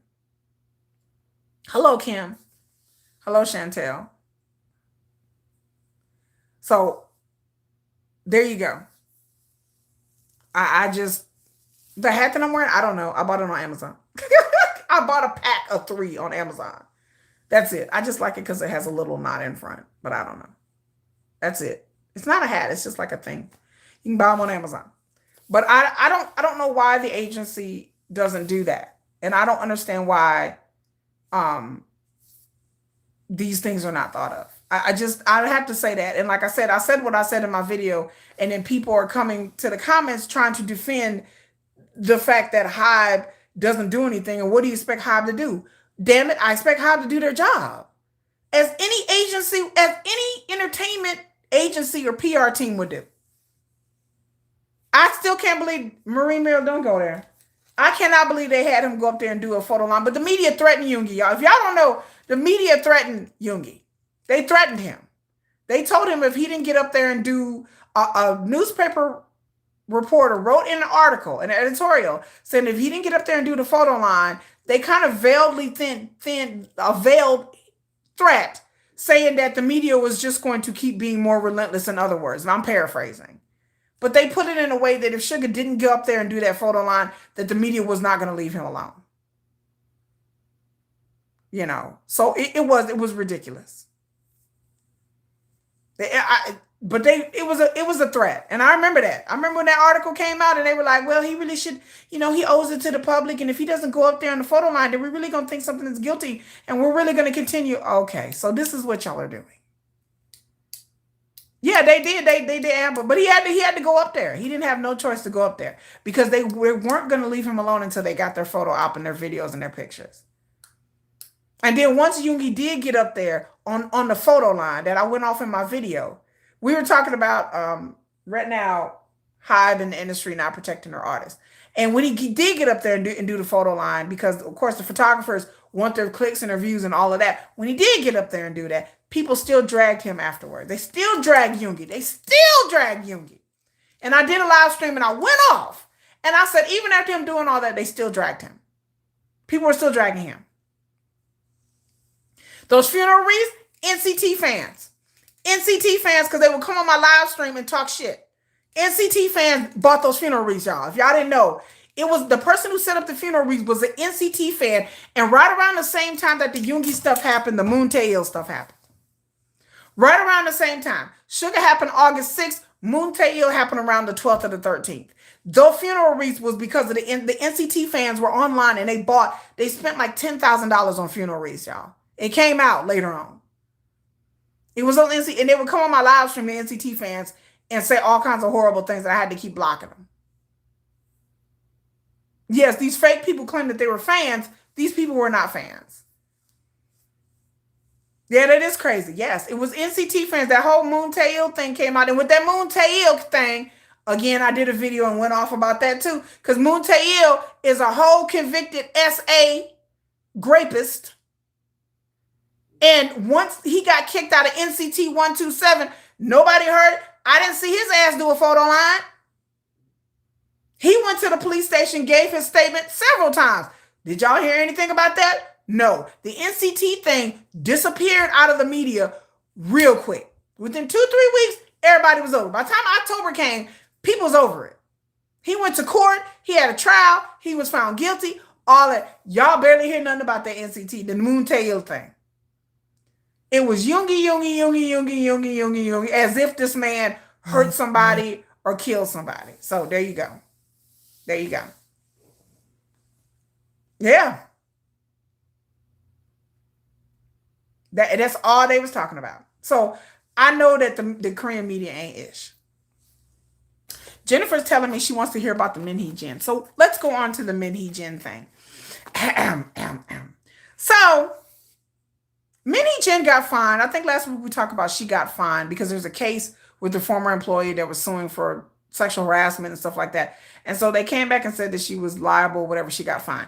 But the biggest thing that dropped, yes, that woman, yes, Lord have mercy. The biggest thing that dropped, the former CEO of Adore. If you don't know about the Adore New Jeans thing, it's too long for me to explain. I've done video after video. This has been going on for over a year now. So they go to, New Jeans, by the way, go to court on October 30th to try to get out their contract without any penalties, yada, yada, yada. Min Hee-jin recently announced, which coincidentally or not, the same time that Spaghetti came out, there were 62 articles to be exact, about the Min Hee-jin, about the announcement. She has announced that she is starting her own agency, or has started her own agency. Well, the building is still being built, called OOAK, which stands for One of a Kind, which coincidentally, if you look it up online, there's already a company, I believe an American company, called OOAK, One of a Kind. That's already a company. But so I don't know how she's gonna get away with this name. I don't know. I don't know. But apparently this company is not just music, it's like food, bottled water. It's a bunch of like proprietorships than just K-pop or song or artist management. So, and apparently this started last year. Like this building has been, they tore down the old building in the lot, because they even showed the lot where the building is at. And it's been being built since April. And it's not completely finished yet, but it's almost up. So, and apparently people went back, you know how netizens do, baby. They went up to the company registration, the building permits, everything, girl. They went online. They was pulling this stuff up. And so apparently this has been going on for a year. So she's going to have a new agency, and then there's a financial backer. There is a guy's name that keeps getting brought up that's a financial backer for this particular company. And they said his name, but I didn't write down his name, but they said his name. And then also there's other investors, supposedly Chinese investors. Chinese investors. I thought, Katina said, I thought she was struggling to pay for this fight. She was going to sell her home. I thought so too. But when it comes to the business end, that may be her personal money struggling. But the business end, in which we've always suspected, this has been an ongoing legal battle, and Hee-jin and New Jeans are represented by one of the most expensive, prestigious firms in South Korea. So we've always said, I've always said, and a bunch of y'all have said, that Hee-jin had expensive backers, that she knew that she had somebody footing the bill for all of this. So now we know what's going on. You know, that there have been people higher ups supporting Hee-jin, that you guys, I try not to fall into conspiracy theory, but apparently it's obvious that Hee-jin has been planning this for a while. I wish New Jeans and her would just disappear. I really do. I really do. I really do. Because I'm sick of it. But October 30th is their court date. So when their court date hits, we are all going to see what's going to happen. And again, she also went on social media on her Instagram and posted like these weird, cryptic, hand-drawn pictures that people are trying to decipher. Again, Hee-jin is the master manipulator of social media, of the media, of getting attention, yada, yada. I don't know what these cryptic drawings on Instagram she was doing. You can find pictures of them. I don't know, and I don't give a damn. I'm not on Instagram, so I don't give a shit what this lady's doing, okay? You know, yes, take a long walk off a short pier, Hee-jin. I don't care what she does. But there are some questions. Number one, from what I've seen, again, this is my opinion. I don't have no evidence of this. I think Hee-jin planned this a long time ago. I didn't believe it, but I believe it now. Even before she was hired at Adore, I think Hee-jin had a plan. I think, and her plan was to take Adore away from Hybe and take New Jeans with her. But that backfired, so she had to do litigation and go through all of this. Hee-jin could have easily resigned from Adore, cashed out her stock options, and created her own company and did it the right way. She didn't want to do it that way. She wanted Adore to come with her. Even though she didn't work there a long time. She hadn't been with Hybe for years. Literally, she worked there a year and a half, and she had these machinations. Again, I can't prove it, but from everything that I've seen, I think she went to working at Adore and with Hybe with that in purpose. I can't prove none of this, but I feel from the things that I've read this past week, I feel like this was her plan. Second of all, I said in my other live streams, I don't understand why the life of me, why Hybe would keep any one of Hee-jin's minions employed. I'm going to tell y'all something. They are still employed there. Some of the people are not still employed, but there are people that Hee-jin brought in from SM Entertainment or other places that still work at Hybe. And I've said this 10 times. These people should have been fired. Do I think that there are people inside Hybe trying to sabotage them? Yes, I've said it before. I believe, just my opinion, no proof, that there are people who are working inside Hybe that are doing things that they should not be doing. That they are working against Hybe on the inside. These people should have been fired. The moment she was gone, I would have been like, pack your box, pack your ish, you're gone. Anybody that Hee-jin brought on should have been fired. I've said this before. Fired, go. Because these people cannot be trusted. The fact that these people still work at Hybe, I'm like, what is happening? That's why when people talk about Hybe, I don't trust Hybe in that way. Because I believe that I believe that there's some mismanagement or some things going on. I don't blame Hybe. I'm not a Hybe hater because Hybe is doing the same thing what every other company is doing when it comes to their expansion and their money and everything like else. There is no difference between Hybe, Warner Brothers, Universal Music, Geffen, and all the rest of these companies. Hybe catches hell because people want them to catch hell. There's no reason why Hybe should catch hell. Everything that I looked up what Hybe was doing is what these other companies are doing. When they talk about getting into the Latin America market, so is Sony. So is Warner Brothers. When they talk about picking up private labels, so is Warner. So is Sony. Sony Records is doing the same thing. When they're talking about bringing in more international groups, so is Warner. So is Sony. So is Universal. So is Geffen. Distribution rights. Hybe got into the distribution rights. We talked about that a couple of weeks ago. So is everybody else. Selling merchandise, expensive concert tickets, concert movies. Okay, so is Taylor Swift.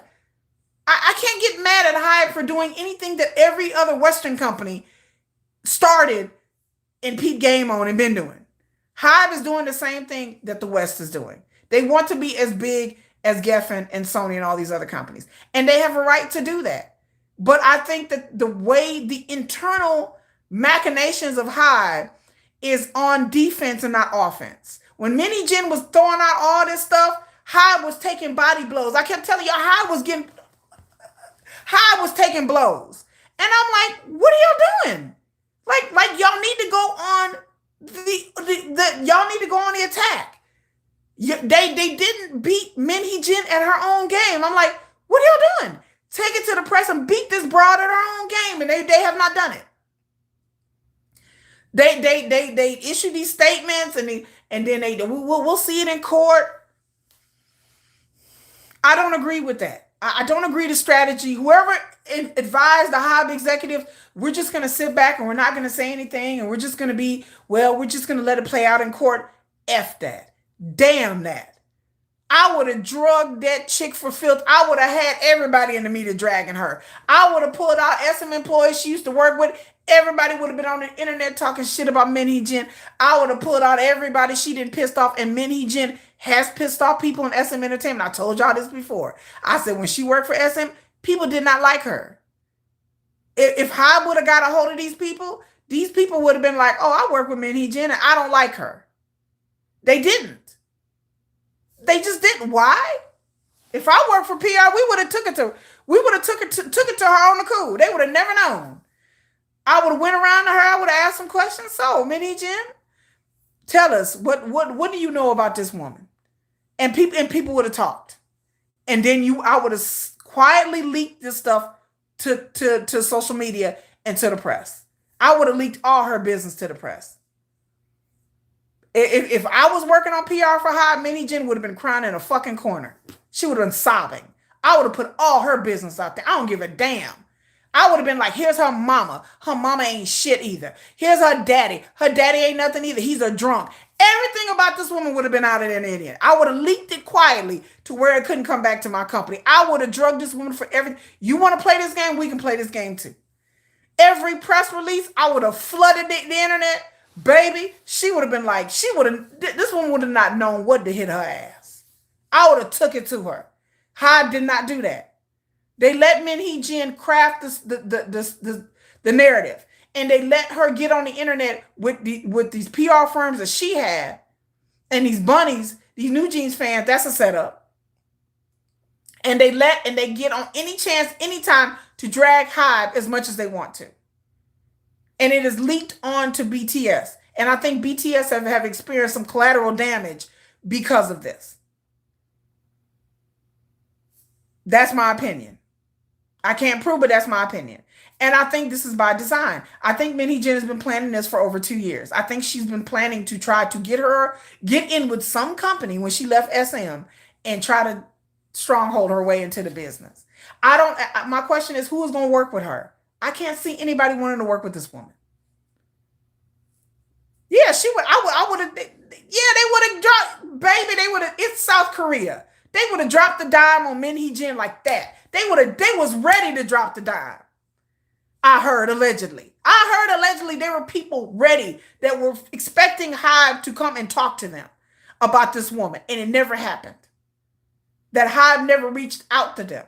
That they were telling people, like, look, they were hinting around, like, with the right money, they would have dropped the dime on her. But the Hybe didn't. They didn't do this. She has allegedly a bad reputation at SM Entertainment. She pissed off quite a few people. But she made some friends there too that still work there. But Hybe they didn't want to go that route because I don't know anybody that works at Hybe. I'm dumbfounded. They was like, well, when she goes low, we go high. Damn that. They should have took it to her. They should have, because she has done enough damage PR-wise to Hybe. And Hybe didn't deserve it. She was trying to form a hostile takeover of the company. And so now she has her own company. I don't know who's going to work with this woman. I have no idea. She's burned bridges in the K-pop industry. I'm telling y'all, people watch. I watch Hybe Boy's video. He did a video about this. People like, how could she be so arrogant? I keep telling y'all, what have I said over and over again? That Min Hee-jin is a true believer. I've said it over and over again because none of this makes any sense. Logically, business-wise, makes no sense. But I tell y'all, Min Hee-jin, I've said it before, and I did a video about shamanism in Korean, and I'm telling you that Min Hee-jin is a true damn believer. She believes she has power, in my opinion. I'm thoroughly convinced of that. That this woman thinks she can get away with this because I believe she thinks she has power because of the shaman shit. She is deeply in this shit. From everything I've read and seen, I said, oh, she in this deep. She in this real deep. Like, she believes in this shaman stuff. And I'm not knocking for anybody believing whatever they want to believe, but that's why everything doesn't make any sense. But if you take it from a shaman, a ritualistic way, and you learn about shamanism, everything makes sense to me. Everything. So if you ever watch my video, go watch that video and things, you be like, oh, okay, so they butchering pigs and yes, the rich and famous have used shamans. All the way up to the president of South Korea has used shamans. This woman uses shamans and she is deep off into this shit, like heavily. And that's why she thought that she could get away with all of this and still thinks that she's going to get away with it. I don't know who's going to work with her. I don't, this is the most, if they have their court case, I swear to God, I promise you, when I come and do my live stream, I swear to God to y'all, if New Jeans gets away from a door where they don't have to pay any penalties, I swear to God to you, this is going to mess up the whole industry. This is going to put a dent in the K-pop industry that is going to echo and is going to reverberate, and it could bring down the business as we know. It could change the business to something that we don't recognize anymore. It'll go to the way the Western music industry. If people want that to happen, so be it. I'm like, okay. I'm okay with it either way because BTS is going to be all right. But I'm just saying, for the younger artists, for the trainees and the newer artists, if you get away from the K-pop contracts, and I'm not saying the contracts is good, but if you get away from the contract system and you turn it is like the West, artists will not have a chance. Then agencies are going to sign up groups. They're not going to invest in the groups. They're not going to invest in the trainee system. And they're going to sign groups based on an album basis. Do people want that? Do y'all want that? So instead of groups being around 5 years or 7 years, groups are going to be around a couple of years. And then if they're not making any money, they're going to be jettisoned into oblivion. So do people want that? Because that's how the American music industry is. You have one hit album, the record label will come back and sign you for another album. If that second album don't hit, bye. The label will drop you. They may roll you onto a third album, just depending on what the sales is. But now, because the industry is losing money, it's so volatile, people will literally have one hit album and then you won't hear from them for 2-3 years until maybe they'll have another maybe. There's a lot of one hit wonder or one album wonders in the Western music industry. Do y'all want that for K-pop? I'm cool with it either way. It makes no difference to me because, again, I'm ARMY, so BTS was fine. But for the new groups that are coming out in the future of the business is on the line with this court decision. And again, if they are allowed to get out of their contract so easily, other artists are going to get out of their contracts. Hive does not pay media to shut down. That's not payola. Payola is music. That's not payola. Yeah, payola is when you're paying for music. That's what payola is. Payola is the legal definition of paying radio stations and paying streaming stations to play music or something like that. That is not payola. That's PR. There's nothing illegal about shutting the argument. Again, I gave the example of the K-drama actor who basically strong-armed his agency, strong-armed. You don't have to pay anybody anything. BTS has enough power for you can strong-arm the media. Oh, you want to talk about my artist? Freeze them out. It happens. Freeze them out. We're not going to give you any articles. We're not going to show up on your thing. Freeze them out. Say something else about BTS. Say something else. We're not going to give you any exclusives. Nothing. BTS own the rights to their likeness. Hive lawyers can come in there and be like, yeah, take down that. Yeah, because that's their likeness. And we don't want you to post their pictures here. It happens all the time. And guess what the media do? The media be like, well, we do need clicks and views. Because the media needs BTS and they need idols and famous people for clicks and views. It's a reciprocal relationship. It's not payola. Payola is music. But yes, people strong arm the media. How the hell do y'all think Diddy got away with what he got away with? So you mean to tell me Diddy and all the dirt that he done and everybody knew what Diddy was doing? How did this not get in the media? How? Because the moment somebody's like, Diddy did this, here come Diddy lawyers. My client did what now? What did my client do? That's false. If you report this, this is liable. That's false. You can't report that. That's he said, she said, we're going to take you to court. Oh, well, we're not going to write that article. And they would retract the article or they wouldn't publish it. Yes, they have sued, not content creators. I'm talking about the media. Hive has sued content creators in South Korea because there are stringent laws. They cannot get to content creators outside of South Korea. They have done that. They have sued them for saying malicious things. The thing about it is that with the media, not the content creators, Hive needs to do a better job on cracking down on what goes out there. And they can. And people do. They can. I don't know why y'all K-pop fans act like other people don't do this. Y'all think Taylor Swift don't do this? Yes, she does.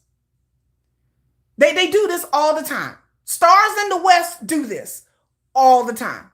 There are stars out there that have had scandals, that have had all kinds of things happen. There's articles out there where Justin Bieber's been drunk somewhere. Baby, them articles will disappear.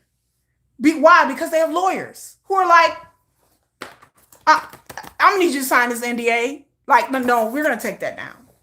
That's against my client. That's what you have lawyers and PR people for.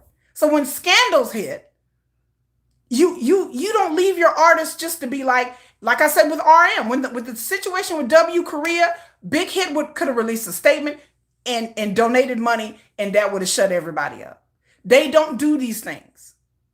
The Song Do-On thing, the moment Song Do-On started posting things in 2022, my lawyers would have showed up and would have been like, so, you're posting things? That's a violation of my client's privacy.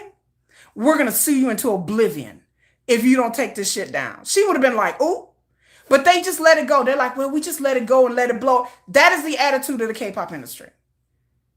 Other companies and don't do this. There is no company that I know, a big company that does this. They be on the attack. Politicians do this all the time. Politicians do this all the time. Anybody in the political realm, in the political space, whether it be Korea and America, they do this all the time. Again, there's no really organic anything in social media. It is paid for, it's contrite. There are influencers that are on the payroll of certain companies. They left them out to dry. Yes, all the time. And not just Hive. I'm not talking about just Hive. Yeah, Korea is different, but Korea has to understand if you have this much money involved in your artists, you can't leave them out to dry. This is not 10 years ago. This is not 10 years ago. This is not 2015. Korea, the way they operate their PR is like it was 10 years ago when they were just, K-pop was just in Asia. K-pop is global. So your reach is global. So you have to think like, okay, my whole person's brand is evolving reputation. So you have to do everything and again, SM do this. SM has no problem in doing this. I'm telling y'all. Y'all barely hear anything about SM artists. There was a huge scandal with NCT Mark. Well, it wasn't a huge scandal, but he went for his birthday and they were defaming some stuff in the park. Baby, that story was gone. Boom. They was like, oh, SM went to whoever they did whatever magic that SM do. SM sprinkled a magic over it and wave a magic wand and it's gone. The Moon Tae-il thing, that's SM Entertainment, baby. Baby, Moon Tae-il was in the news for being a whole SA. He didn't found guilty. Baby, you can't, they scrubbed them articles. They were like, we're not going to talk about Moon Tae-il. SM went about their lives and Moon Tae-il was never heard of again and nobody really talked about it. That's what you do. I don't know what SM does. I whatever they do. SM is the model they should follow when it comes to protecting their artists. Yeah. Like SM have done some dirty things. I'm not saying they're a model for that, but SM should, yeah, they should, whatever SM is doing, they are protecting their artists because they understand that that's where their money is at. So I don't know how things disappear, especially back in the day. Back in the day, SM artists have been known as being almost virtually untouchable because they have, I tell you about the NCT 127, I'll bring it up again. Go look it up about them and the girls in the hotel room in a solicitation. That is a story. People are shocked. My jaw dropped. I was like, that's a real story. That was a real story that never got traction. And I said, oh, is it SM? It's SM. Yeah. The artists are investments. They should be treated as such. You are an investment. Yes, the press doesn't like hype. That's part of it. But you have to mitigate not only the press, but you have to strong arm the press. Don't get, like, I'm not giving you, the press wants interviews, they want exclusives, they want all that. I'm not going to give it to you unless you're nicer to my client. I'm not going to give you no exclusives for nothing because you're not nice to my clients. Yeah, SM had people on the payroll, but SM, I figure like they got to do what they got to do. SM is like, they learned early on in the business, the media is going to eat us alive. So we're going to have to put somebody on the payroll. We're just going to have to do it. You know, I know BTS did not go to the normal route, but BTS has allies. They have armies. You take, again, I said it before, content creators. Why don't BTS get content creators together in armies, big content creators who have large audiences and flood them and say, look, I need y'all to post stuff. I need y'all to start posting stuff. Yes, BTS has outgrown Korea, but yes, the Korean media is very biased.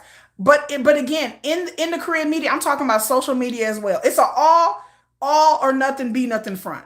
Because BTS has to live in Korea and they live their lives in Korea and they are Korean. And I hate the Korean media with a passion. But the way that they do things in scandals, you have to do whatever you have to do to mitigate that. You have to do whatever you have to do. Leaving your artist is not the way. Like I said, I give suggestions, but just not saying anything, that W Korea bullshit, there's no way I leave my artist out there. They should have handled that. They should have stepped in because that wasn't about the media. They should have stepped in and been like, wait a minute, this is what we're fixing to do. You know, the content creator way of course, is the way. Yes, Just a Girl, yes. You step in and you gather your cabal of content creators and be like, y'all want to help? Of course they want to help. What army content creators are not going to want to help? They would die to help. Yes, hi, we want to help you. We want to help your boys? This is what I need you to do. I need you to post. I need you to put things out there. This is what I need you to do. Don't let Army set this up. This is what a good company do. This is what a crisis manager, PR person should be in-house going, okay, we got another crisis. What do we need to do? And not just for BTS, but for all groups. This goes across the board in the spectrum. This is what, well, like I said, with the Hee-jin stuff, there is no way that Hive should have sat back and let New Jeans get up there and cheese in press conferences going, Adore is horrible to us and they're terrible. Okay, I would have been like, okay, which one's saying that? Honey? Call my research people. Let's see what we can find on Honey. Oh, we got some cacao messages she sent? Oh.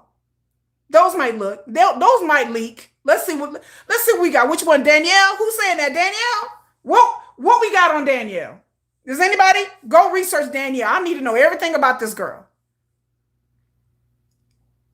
Those little girls have been crying in a fucking corner. And they would have not said not a damn thing after that. I'm like, oh, y'all want to kiki and y'all want to do video? Oh, okay. Okay. I would have put a gag order on them. Gag order. Let's go to court. Gag order. I don't want to hear nothing from y'all.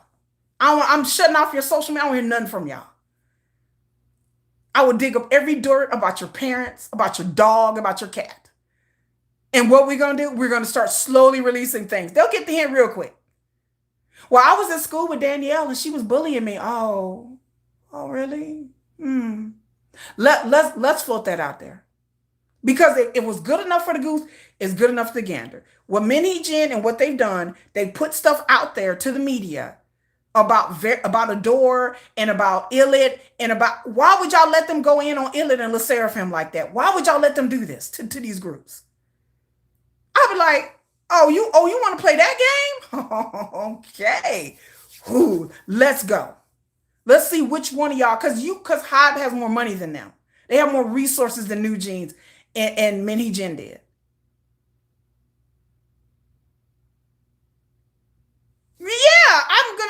him because, well, we were in the elevator with Bong PD and he didn't say hi, but you, bitch, get out of here. Bitch, please. I would have been like, who said that? Oh, let's find something. Because I'm sure they can find something. The moment they moved out of that apartment, I would have took pictures of how nasty it looked and I would have released those to the public. I don't know how these pictures got out. Look how nasty this place is. I would have released all those pictures. Look how nasty they left it. They would have been like, oh God. Yeah. They would have sat in a corner and they would have took their lawsuit and they would have shut up. They wouldn't have been up there doing interviews and YouTube and we're going to go time Korea and we're going to talk about, well, Korea just wants us to be martyrs and, they wanted to be rebels and we just want to say, oh, you want to go to the media? Okay. All right. Yeah. I will find everything about your parents, everything about everybody. Oh, y'all parents going through a divorce? Okay. Oh, it's a custody issue? Okay. Well, let's leak some shit. They would have been crying in a fucking corner. They would have been like, well, yeah, Bong P didn't even know what V's name was for a year. Right. Nobody was crying. Nobody's CEO, my CEO wouldn't know me, wouldn't be able to pick me out of a damn lineup. A CEO shouldn't. They're all the way up here. You're down. You're another girl group. Who cares? They're mad because the elevator thing that never happened. I'm like, hi, what are y'all doing? Y'all gonna let this chick drag Illit, and y'all didn't stop them from mounting a campaign, a systematic online campaign against Illit, and y'all had no comeback for that. Y'all let them drag Le Sserafim for filth for nothing. And y'all didn't have no answer to this. Y'all didn't protect Illit. Illit had to sit there like deaf mutes. Y'all didn't put out a diss track or something? I would have been like, Illit, y'all let them drag these young ladies and put these young ladies with death threats and baby, no. My job is to protect my artists at anything I have to do. Well, they dragging Illit and they talking about this one and they saying this one's fat and they saying this one looks like Down syndrome. The hell you're not. You're not going to sit up there and drag my artists. You're just not. The legal team would have went through every damn post and would have been like, take that down. I would have went to Twitter, whoever, and been like, I need y'all to have all this taken down. Or I need to find out these people. I mean, but Hybe has been doing that, but I'm just like, y'all should have been doing that. Y'all let them drag Illit for filth. Y'all let them do Le Sserafim dirty. And they just couldn't say anything about it. But that wasn't their job. It was the agency's job to be like, okay, we are in a lawsuit with people who are ruthless. These people are ruthless. They are taking it to the media.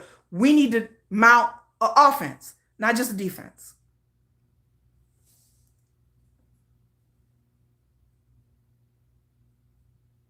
Yeah, we talked about the W thing could have been handled. It never should have been blaming of the artist, but the W thing could have been handled by Big Hit and by Hybe.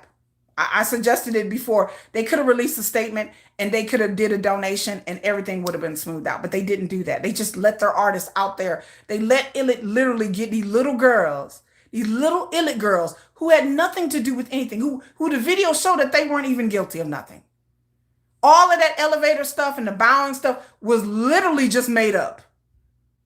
And people dragged them and still dragging Illit. Even though it is popular and they bounce back, why would you let your artist just sit there and get on the internet where I've read things, horrible, horrific things they were talking about Illit?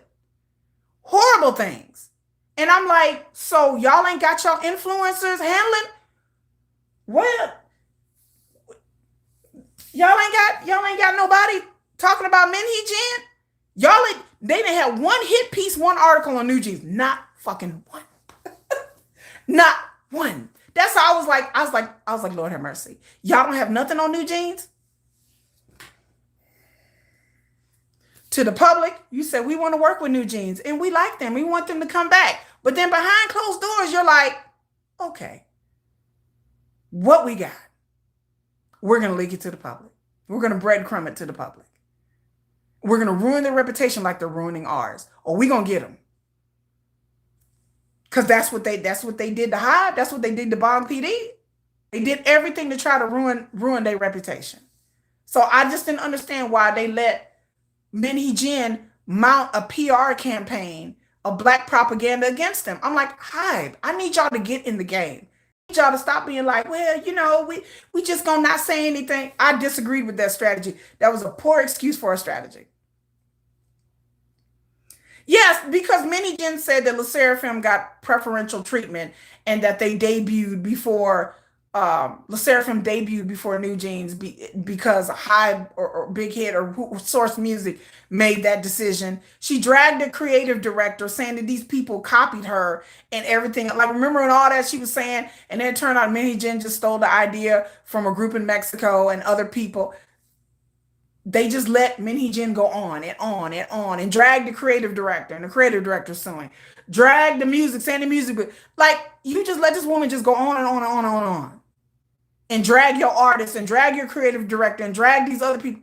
And y'all had nothing, y'all like, well, and they came out and released statements, Hybe did, and they came out and had this thing where they had interviews with the creative director and other people, and it was very milquetoast and it was very lame. And I'm like, y'all need to get in the weeds. People like that will bring down your entire company if they can. And again, the biggest thing, you let these people who came in with Hee-jin still work for your company. And they should not be there. They should have got fired the moment she was gone. So yes, Hee-jin should have been handled a long time ago. A long time ago. She should have been drugged for filth in the press, and there is enough there to drag her about. But Hybe, again, whoever the executive or whoever making these decisions did not want to go that route, and I think is a mistake. You have ruined Hybe's reputation. Hybe already got haters. This just made it worse. And I understand that they're taking content creators to court in Korea. I understand that. But PR-wise, you have to fight fire with fire. You have to fight fire with fire.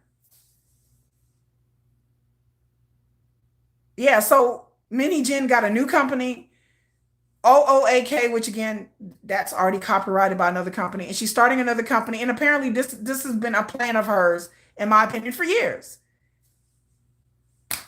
And so Hybe and entertainment companies, they do these things all the time. It is not illegal. It is not something that you cannot do. Politicians in South Korea do this literally all the time. They pay off the media. They pay off the press. They push some articles. So when Hee-jin announced her OOAK, over 60 articles all published the story.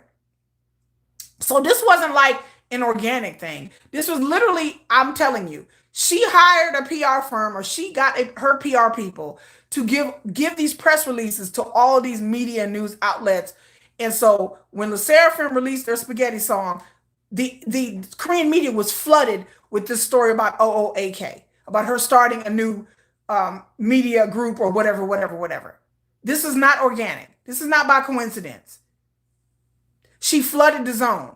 Hee-jin, out of anything I can say about her, and there's a lot that I don't like about this lady, but I can tell you she knows how to play the PR game. So whoever taught her what she know, that's Hee-jin, that is how you do it. That is how you play the game. So when it came for her to release the information, I promise you, she sent press releases to all of these outlets.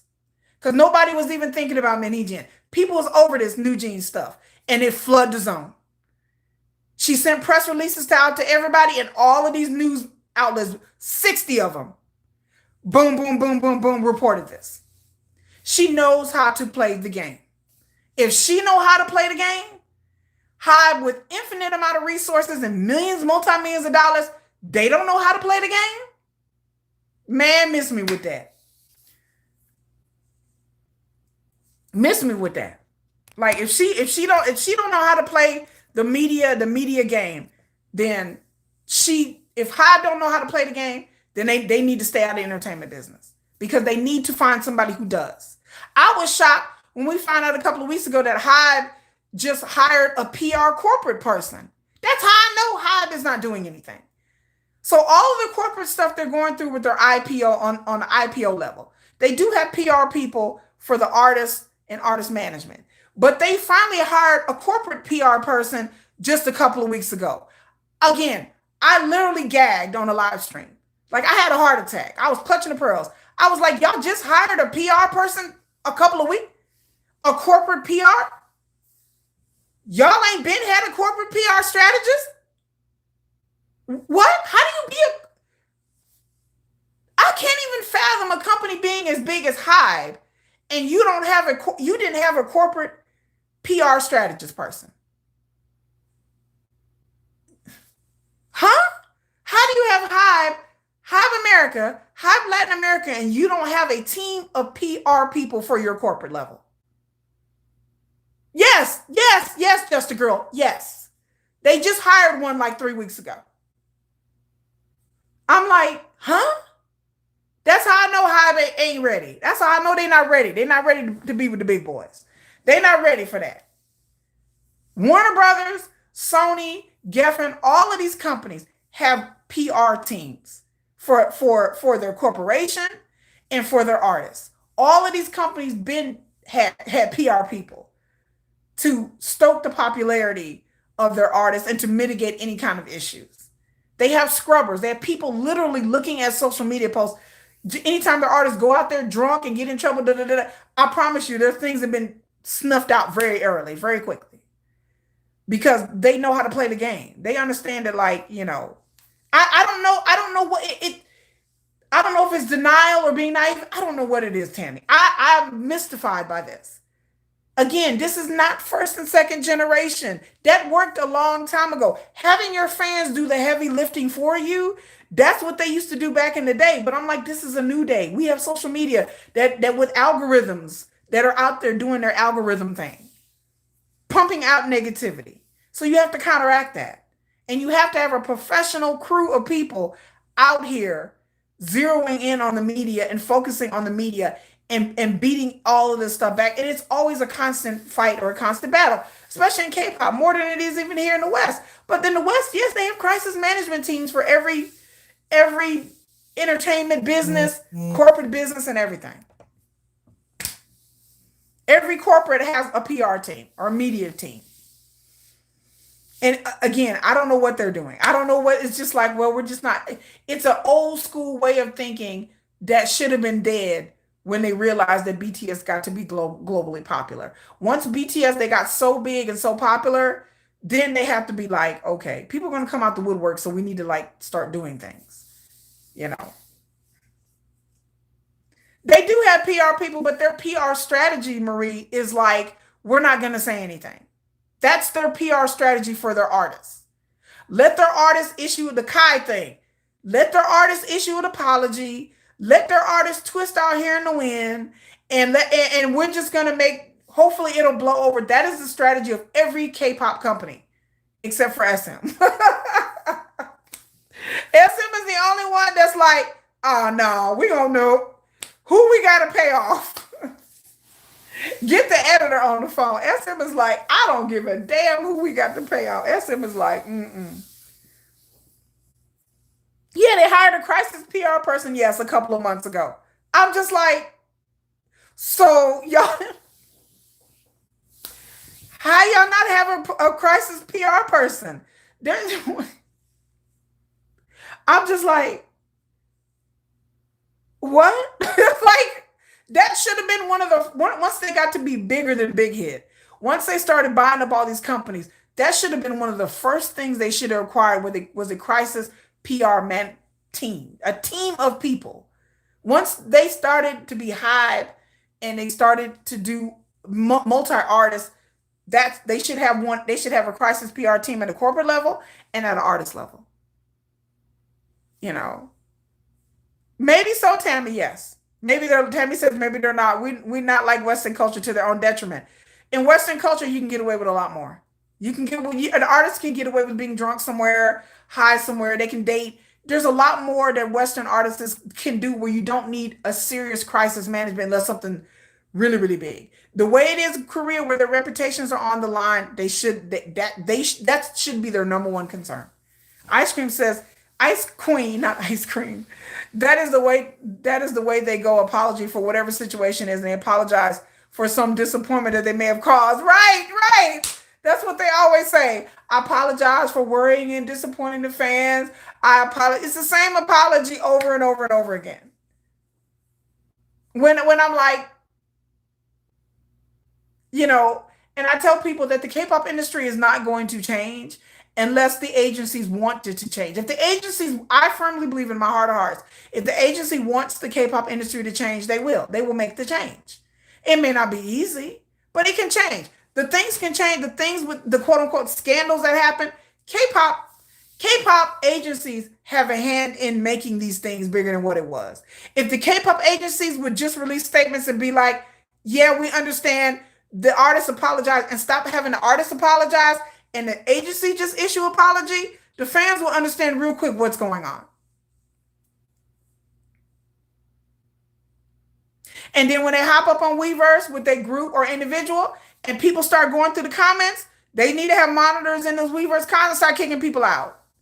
Oh, you got something to say to our artist? Delete your account's gone. Next. You want to harass our artists on Weverse? You're banned. Next. Once you start doing these things, fans get in line real quick. And then you start rewarding the fans that are loyal. That's another thing I wanted to bring up. In K-pop, you reward the fans that are loyal. You reward the content creators that are loyal. Once you start rewarding people for loyalty, this shit would change real quick. If a K-pop, if let's say a BTS member come out and say they're dating somebody and people want to go online and slam them, delete. We're deleting you off of Weverse. You're banned.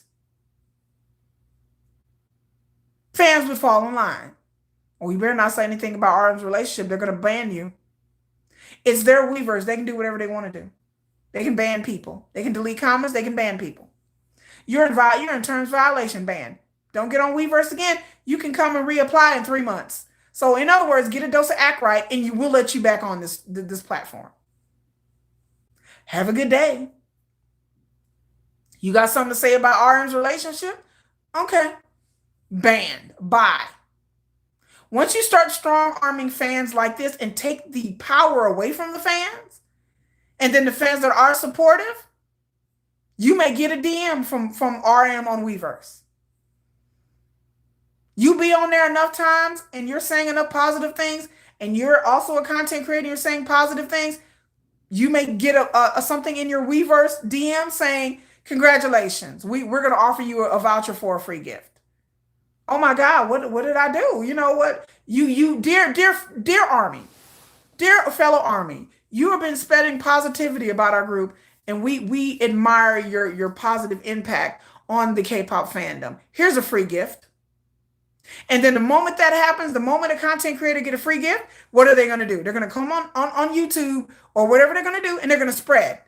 Oh my God, because I'm supportive, guess what, y'all? I get this free exclusive gift from BTS. And then all of the content creator followers are going to be like, what?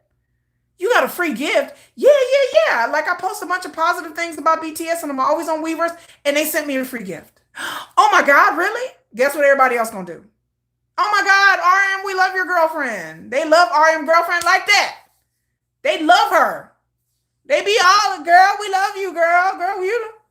We love your girlfriend. She's great. You reward armies and content creators that are spreading positivity. And the ones that are spreading negativity, you ban them from Weverse. That's what I would do. To me, Weverse is a privilege, not a right. So if you come on Weverse and you want to harass JK on this live stream, or you're on some shipper nonsense, we're going to delete your comments. We're going to hide you. We're going to go through steps. And eventually, if you keep it up, we're just going to ban you off the platform. And then the ones that are positive, who are always there watching the live streams and are always saying positive things, we're going to reward you. That's how you train a dog. And human beings can be trained, and fandoms can be trained. And if you train the fandom to accept girlfriends and to accept, you train the fandom. The agency can do this. They can train the fans. It has happened before. And next thing you know, the fans are like, oh, even if you don't like it, you better keep that shit to yourself. Well, I don't like it. Okay, well, you better walk around in hushed tones. Don't come to their live streams talking nonsense. Don't go to their Instagram. We're gonna block you off their Instagram. You're blocked. Bye. Twitter, blocked. We'll see how much you can follow them then when you're blocked. Oh, I can't comment anymore. Oh, well, what'd you say? Well, I said, okay, well, you shouldn't have said that. Maybe you shouldn't have said it. Maybe you should be more careful with your words when you get on social media, because they'll just block you. And then if enough people get blocked and enough people get banned, they will fall in line. This is how it happens. And they will learn to love it. And those of us who don't like it, they'll get over it real quick. That's how I would handle it. And the fans will come and they will adapt. In time, over years, the fans will come to like it and love it, and they will adapt. And they will just move on. That's how you change the fandom. And then the other fans need to keep the other fans in line. Don't say that. And if people come to your comment section as a content creator talking nonsense, you ban them. You ban them from your comment sections and hide them from your channel. They will learn. They will learn. All the crazy shippers that will come, that's what I do on my channel. You will get blocked. You will get hidden. I don't put up with nobody's nonsense about that shipping bullshit. Don't bring that toxic bullshit to my channel. Don't do it. Because I will block you. I will hide you and I will ban you.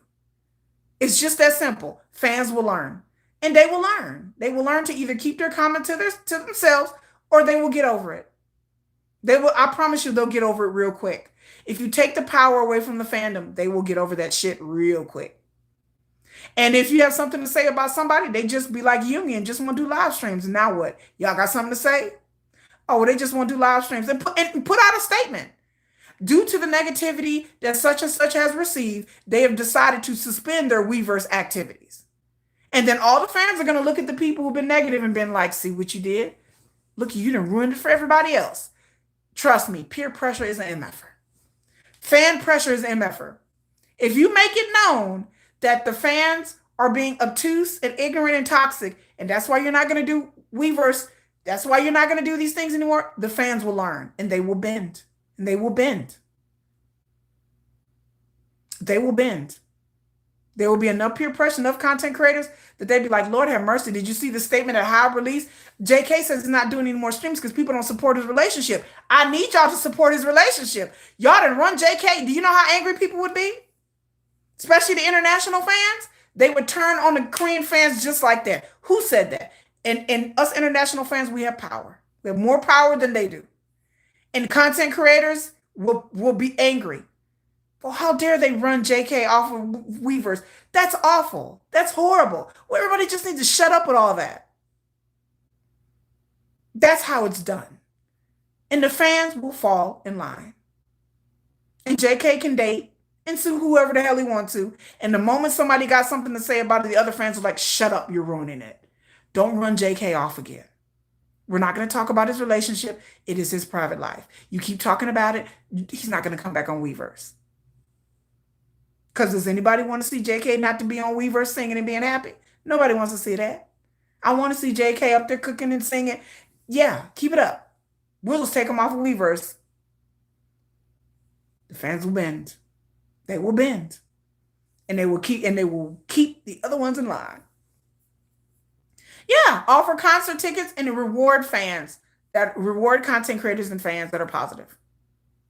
You know, and it will help. And they should be able to date. Yes, they should be able to date. And the fans shouldn't have anything to say about it. And if they do have something to say about it, you block their asses and you kick them off of Weverse. And they will learn. Like a dog. If a dog keeps biting you, no, stop that. In a corner. Back. Eventually the dog gonna be like, well, I guess I'm just gonna sit here and just stay. People are the same way. If you teach the fandom, they will learn to accept things. They will learn to accept things over time. If you put in reward and punishment, the same thing you do with animals. Human beings we're animals. Reward and punishment. Reward and punishment. You're welcome, Hyde. I expect to see my check in the mail sometime next week. Okay? Reward, Hyde. Cut the check, Hyde. I need my money. I mean, I'm giving you these gems for free. This is how you handle PR. This is how you handle your fans. This is how you get some sense of resemblance of normalcy for your idols. Punishment and reward system. Reward us content creators and reward the fans that are loyal armies. And the other ones that don't, bad dog. No. You spray them with a water hose. Spray their ass with a hose. That's how you do it. And the fans will learn. And they be like, well, and the people who don't like it, they'll go shut up in the corner somewhere and they can go talk to themselves. Yeah, go over there and talk to yourself because you're not ruined. Because nobody wants BTS to be ruined for the rest of us. Nobody wants that. Nobody wants no more Weverses because people can't handle somebody being in a relationship and threaten the fans with that. Get the spray bottle. Back you in my first. And they will learn. They be like, oh, shit. Well, I didn't, And again, put your content creators on the attack. Get them to attack these people. Well, this content creator didn't like this, and I think he's wrong and did it. And they can be tactful about it, but get their asses. I'm like, get them. Call those content creators out. This content creator is toxic. This content creator don't say that they didn't like JK being in a relationship. Don't go to their channel.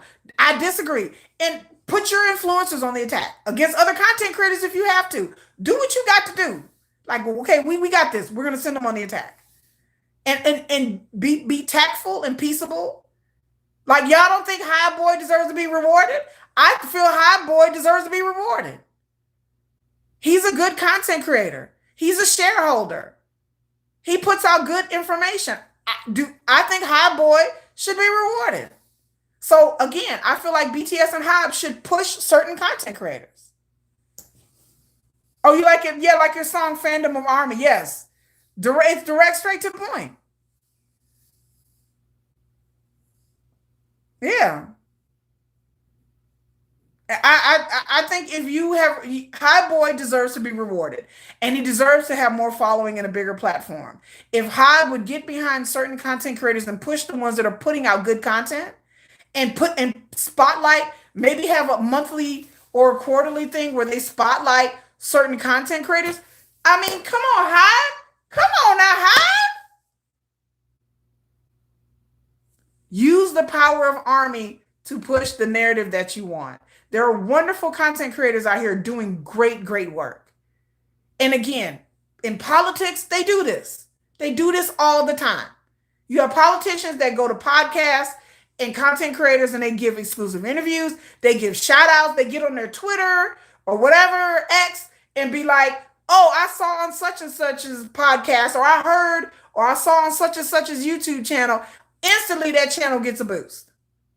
Start giving exclusive interviews to content creators. Start giving exclusive content to content creators. Again, High Boy is just one of several. Asian Entertainment is another one, even though I don't agree with her a lot of times, but these are great content creators. These are content creators that give educational, really great posts, really, they're a good resource. So Hybe should have a thing where every month we're going to highlight a different content creator. And that will push armies there. And whatever that content creator is pushing out, that's the narrative. You agree with their narrative. So watch a bunch of videos and every couple of months or every month or every quarter, put it in that little Weverse magazine. Here's content creators we love. Here's content creators to watch. How hard is that? And then armies, instead of looking at these toxic people, they'd be like, oh, Weverse magazine said we should be looking at High Boy. Well, damn, I never even heard of High Boy. Well, maybe we should check him out. Well, let's check him out. There are plenty of content creators I know that are fun, informational, funny, that love BTS, dedicated to BTS, and been pushing out content for years. Those content creators need to be highlighted. Those content creators need to push. And those are the content creators that you want armies to follow and go to because they help your brand. So why can't, when they release their Weverse magazine or whatever, why can't they just feature a different content creator in the Weverse magazine? And that'd be it. Tell the content creator ahead of time, we're going to feature you next what month in the Weverse magazine. What do you think about that? Oh my God, the content creators will die. This person puts out good content. So we want to reward them. This person fosters an environment that's not toxic. We want to reward them. Again, I bring up High Boy. There's plenty of them though. But I think High Boy, he's one of my favorites. So I think he should be rewarded. Like, he puts out good content.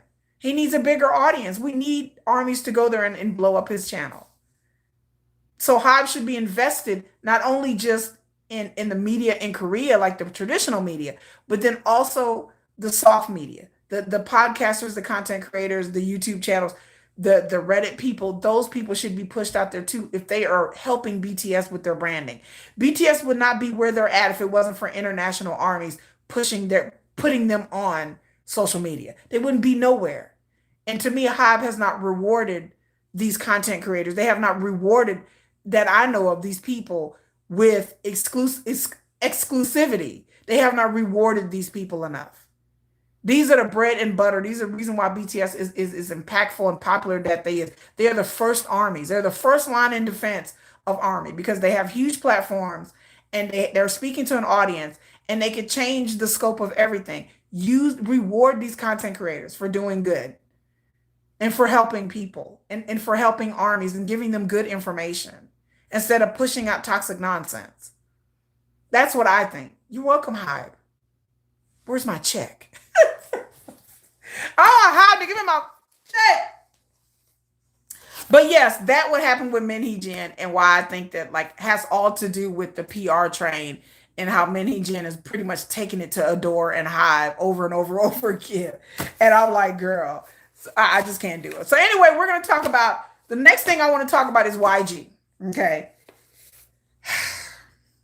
If y'all didn't know YG Entertainment, which is the home of Blackpink. Yes, I know y'all love Blackpink. Y'all blinks out there? Where my blinks at? Anybody? Anybody? Have y'all been watching the tour? Last week we was talking about the Blackpink tour, and some of y'all didn't realize that the tour was still going. Some of y'all didn't realize there was a tour. Some of y'all are like, Blackpink got a tour?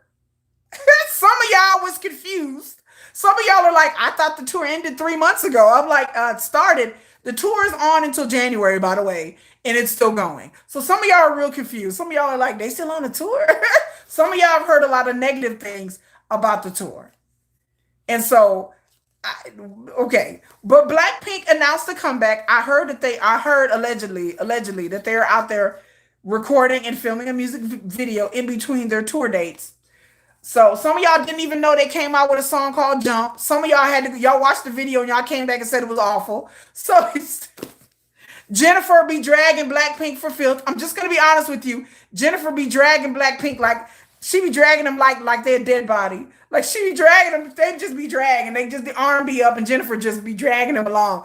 Because Jennifer has nothing personal against Blackpink, but she thinks that they're awful. So some of y'all watched it. I hope you guys have had a chance to watch their tour videos.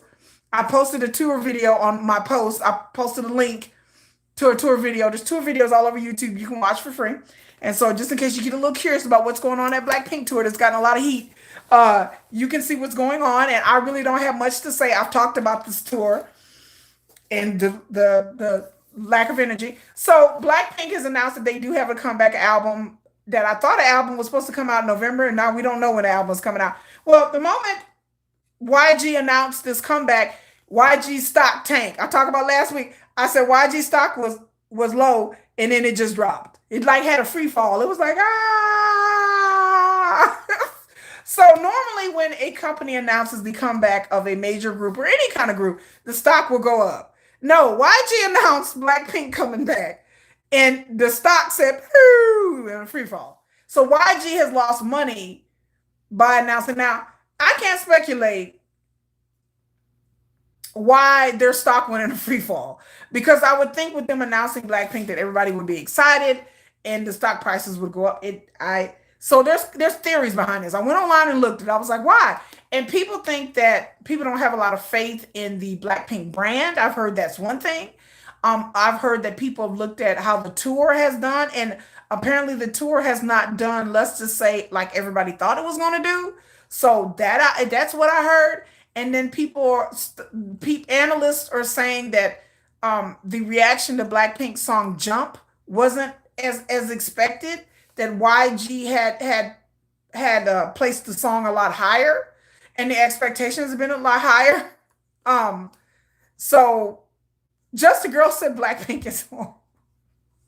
Ala B said that's kind of embarrassing. I'm sorry, I can't talk. I'm sorry, honey, I can't talk slow. I'll try. But apparently that's what happened. So the analysts have lots of reasons, but YG and Blackpink, go and watch the videos. If you have not watched the tour videos, if you want a good kiki and a good call, you go right ahead and watch those.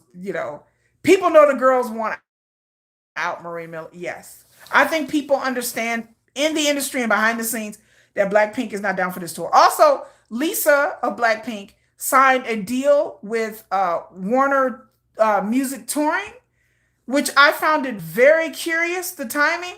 Why would Lisa go and sign a multi-year deal with a Western touring group owned by Warner? Why would she go sign with the touring group? I guess for her solo activities, but I'm like, if Blackpink is coming out with a new album and they just went on tour and they're coming out with a new album and promotions, why would Lisa go sign a contract with a Western touring company? Not unless she plans to release another album and go back out on tour again. She's running. Yeah, in the middle of a Blackpink tour. Right. Why would you sign a touring contract in the middle of a Blackpink tour and then Blackpink's supposed to do another album and a comeback? It's curious. I don't know what YG is doing. I've said y'all before that YG has me confused.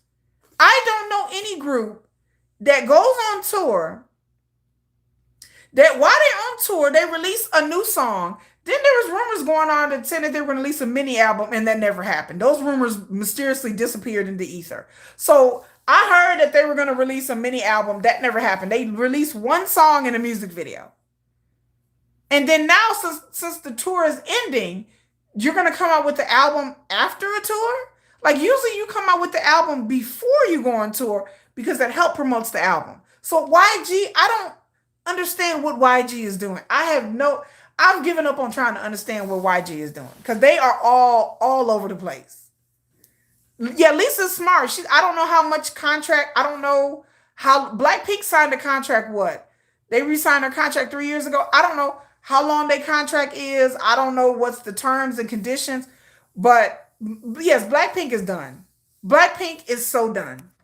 Blackpink is like, they like, child, we're done. We're done here. I don't know why Blackpink, I don't know what YG is doing. I thought about this the other day. I read all kinds of things and nobody knows what they're doing. That's why they stock tanked. Blackpink is done as a group. They're just soloists and influencers now. That's what somebody said. Somebody said they pretty much like brand influencers and they done. They soloists. So I don't know if, again, I hate to sound conspiracy theory. People are saying that they don't know if the Blackpink comeback is even real. Have y'all heard this? Maybe it's just in my circles.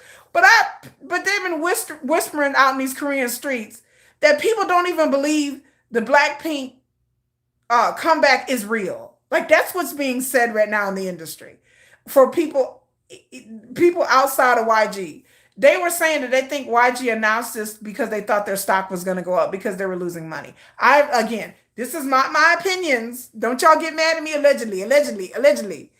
I heard that some people don't believe that Blackpink is making a comeback. But then I heard that they were filming a music video. I don't know what to believe. But some people don't think that it's going to be a full album. Some people think it's going to be a mini album. Some people think it's going to be 3 or 4 songs. And then after that, they're going to go and work on their solo stuff. Like, I've heard all kinds of crazy theories about this supposedly quote unquote comeback and album. I heard that it's possibly not a full album. Or if it is a full album, it's like 6 songs. So I don't know what to believe, but I hear that there's some shenanigans and chicanery going on behind the scenes with YG's announcement. So I don't know when. They didn't announce when Blackpink is gonna. They didn't even announce when they're gonna come out with an album. They didn't say like spring or fall or nothing. They was just like, oh, Blackpink is recording an album right now and they're coming back for 2026. They didn't say when. So, child, these people out here in these industry streets is like, They like, no. I'm like, wow. You haven't seen or heard it, but it makes sense. Yeah. Why? Yeah, YG scamming folks. Hello, Susanna. Yes, YG. Yes, I heard that they announced that because they wanted their stock to go up. That's what some people are saying. Now, I don't know if it's true or not, but some people are saying that it's a lie, that there's no really definitive time when Blackpink, they just said next year that they're working on. I was like, child, probably another mini album with one song. I heard that it's gonna be a mini album with possibly 6 songs. Then somebody told me that it's 3 songs. Then somebody told me that they're gonna release like 2 music videos, and then someone told me that they're gonna be working on solo things again, and then they're gonna go back on tour again. Solo engagements and tours. Okay, hello, Susanna. It's okay. We're just hanging out. We're just talking about Blackpink and YG's announcement and their stocks tanking, and this thing with YG stock tanking after Blackpink. Let me tell y'all something, child. Wait, come closer, yeah. Okay, let me dish some dirt, y'all. This did not go over favorably in YG. This kind of sent YG allegedly into a tailspin. So if we were shocked by it, YG was even more shocked by it. They did not expect the stock to tank and the analysts to sit there and write the things that they did about the K. I mean, they talked about the K-pop industry, but they talked about YG and Blackpink in particular. But yes, YG did not expect this. They expected their stocks to rise, like all companies do. And they expected that Blackpink's reputation was going to make their stocks rise and their value increase, and that people would be excited. Even online with the Blinks, y'all. I went on Blink Spaces just to see what everybody was talking about. Even there, people had questions. People were confused. They were like, a comeback how? A comeback when? What kind of comeback? Like, people were, dirt. Yeah, girl, this is the dirt. This is child in the industry. This hit YG hard. Like, it hit the employees hard. They were floored. Like, they were in shock. Because Blackpink is the biggest thing at YG. And so if Blackpink can't bring up the stock, I mean, that says a lot. If your biggest group can't rise up your stock, then that says a lot about the company in the group. And I'm gonna tell you another thing. It was embarrassing to the employees. It was very embarrassing. A lot of the employees took it very hard. It's embarrassing. And I understand why they were embarrassed. It was embarrassing. So imagine working at YG and then that happens. You're like, you start to worry like, okay, what? Like, huh? So there are certain people in the industry that are worried about the direction of YG, about the direction of Blackpink. Blackpink is arguably the biggest girl group, arguably. I mean, they still carry weight in the industry. They still sell a lot of things. They're on tour right now, so yes. But I don't know how much long they have in their contract, Olive B. Time for a new group. Blackpink is done. Yeah, y'all, if y'all have not watched the concert, y'all need to go watch the while watching that concert, I was like, whoosh. Watching the concert, I felt bad for the fans. Jennifer goes in on Blackpink because she feels bad for the fans. She feels bad for the Blinks, and Jennifer feels like Blackpink are wholly unprofessional and YG is a hot mess. And watching that concert, I watched it when they first started, and I'm thinking, well, maybe they rusty. And then I watched the concert video again last week, and I'm like, Lord have mercy. Because I thought, well, maybe they've improved. They need to get in their groove back again. They haven't been together for a while. And I watched the concert video last week after our live stream, and I'm like, okay, so what now? And I hate to, and again, I'm a casual Blink. I'm a casual Blackpink fan. So to see that concert, I was, again, this is recent concert. And I'm like, y'all ain't got it together now? More lip syncing. Yes, there was a lot of lip syncing. They looked like they didn't want to be there. Jenny was up there dancing like this.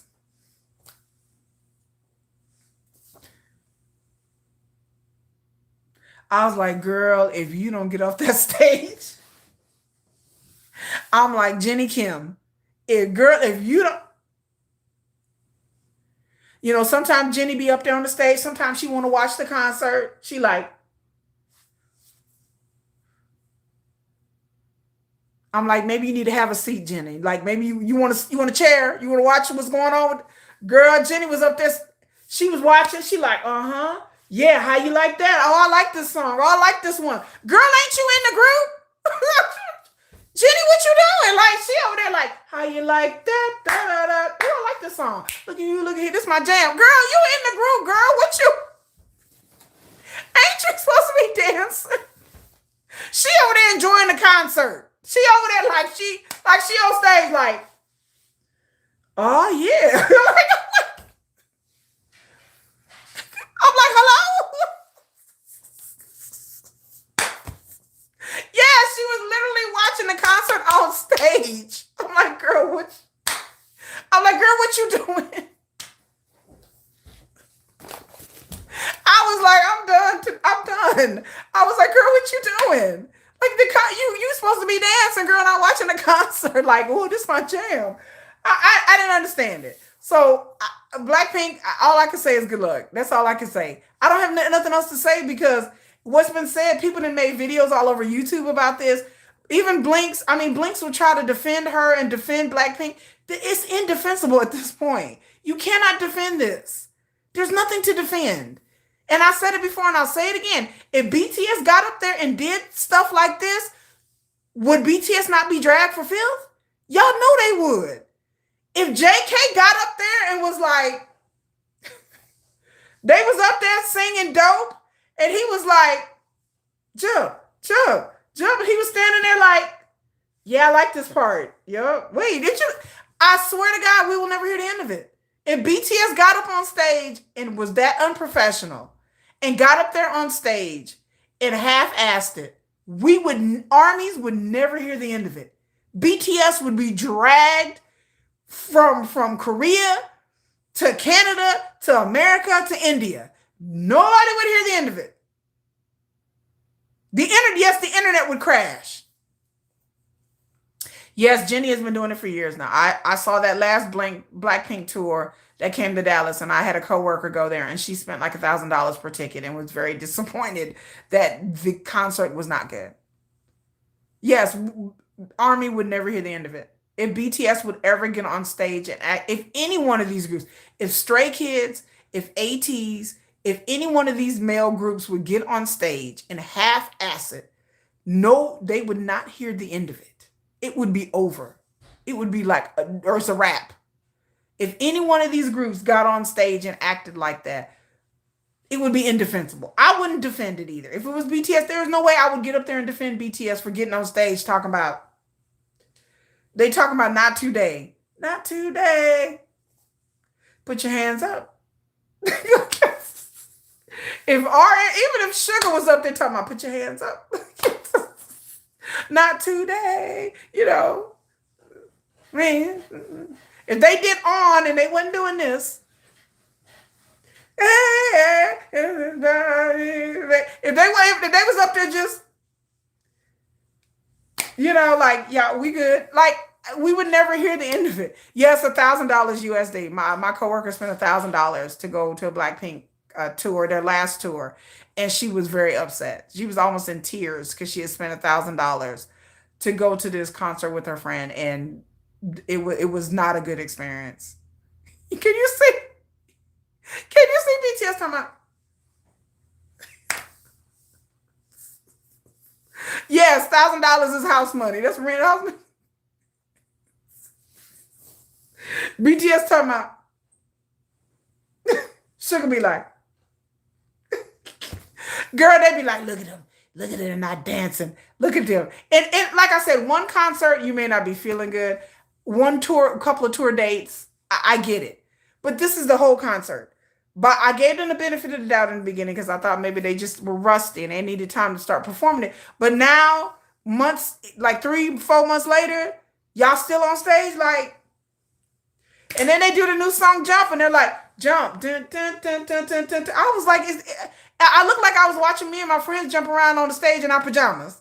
Like me and my friends, I felt like I was watching a bunch of 15-year-olds in their living room dance around in their living room.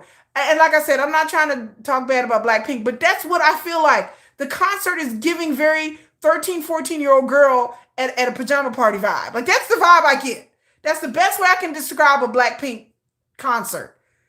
I feel like I'm watching a bunch of girls, teenage girls on stage, that in their living room singing. And you get up with your friends and you're like, that's what I feel like. I'm like, okay, we doing. I said, this was fun, I guess. Kinda. I I think I would pay to see choreography. You know, I didn't pay to see some chicks dance like me and my friends in our living room when I was 14.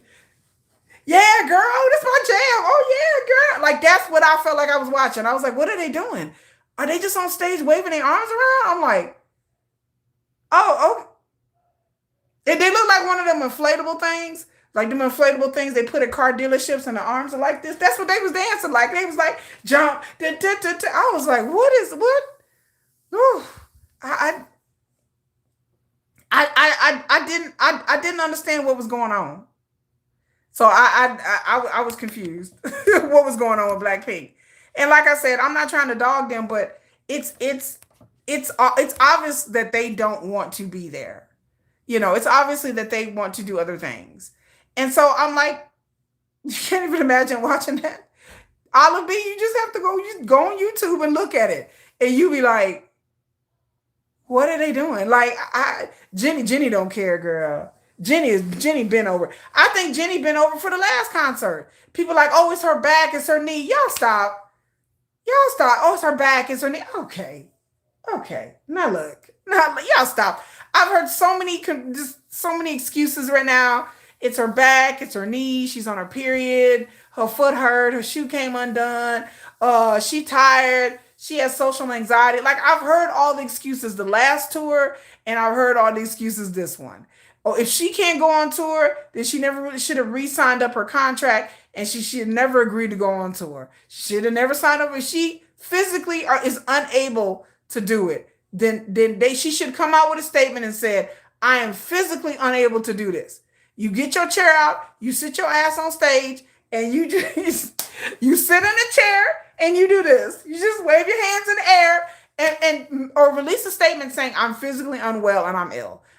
So far as I know, Jenny's in perfect health.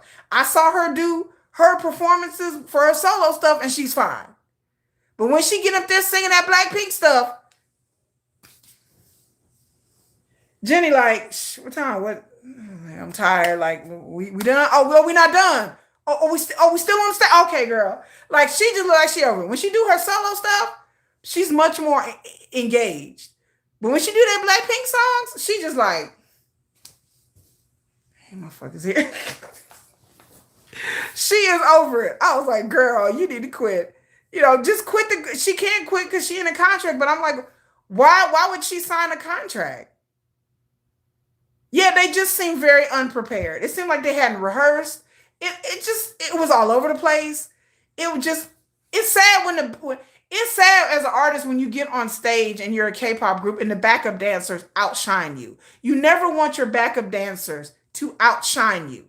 The backup dancers are up there killing it. The backup dancers in the Blackpink tour, they up there breaking it down. Even the facial expressions. Part of dancing is your face. Yes, it's your body movements, but it's also your face. The backup dancers, they have facial expressions. Blackpink don't even have no facial expressions. They just up there grinning with this grin. Woo! I'm like, okay, it's getting a little scary now. Like, y'all are starting to scare me. I'm getting a little frightened, okay? Because them goofy grins and the eyes look glazed over. I'm like, what? It's no facial. Like, look at their facial expressions. It's just nothing. There's nothing there. It's fakeness. The backup dancers are like, like, and then here Blackpink.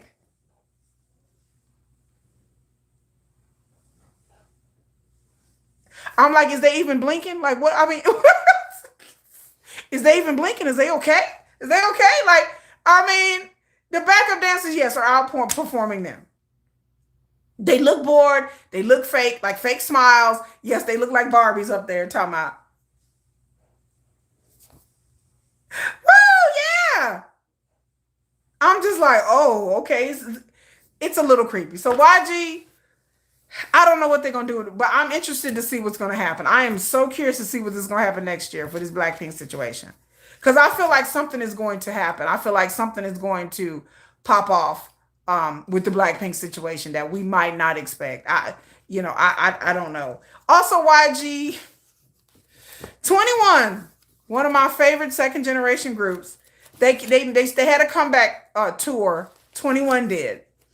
So 21 is a K-pop group. If you don't know, from second generation, they are a YG group. They got them back together and re-signed them up for another contract. I don't know how long.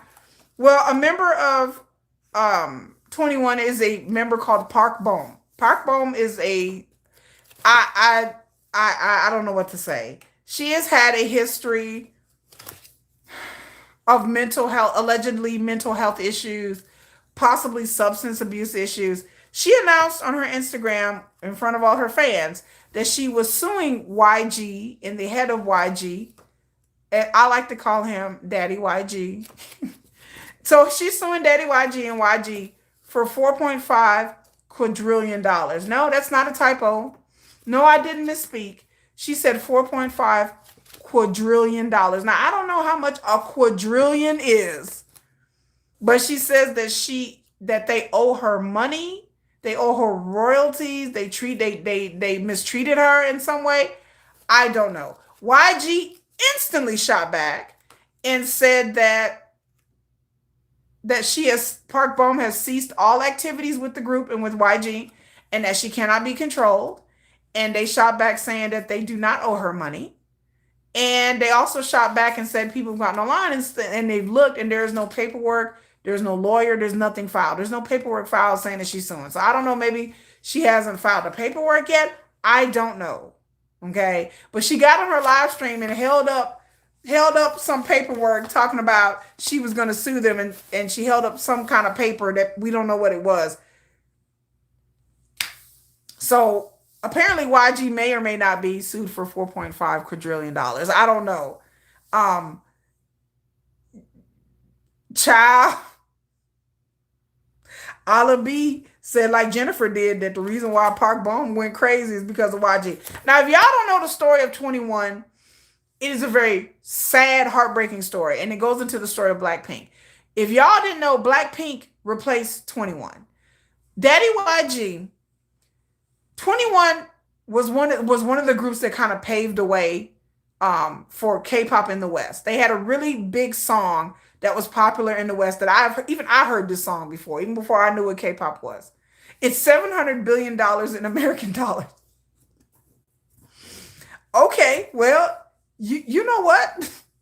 Park Bom has had a history of mental health issues. Now, some people have said that she was messed up even back then. She's had a history of erratic behavior. Some people said that she has had health issues, like they were saying that she has like lymphoma, like she has had a history of health issues. I don't know. Again, I can't confirm. I don't know. All I know is it's pretty sad because Park Bom is a very good and talented singer. But she seems like she has struggled mentally, and I'm one that would tell you that the K-pop industry will drive anybody crazy. So if you're a fragile person and you already had a history of mental health issues, being in the music industry in Korea is not going to help that none.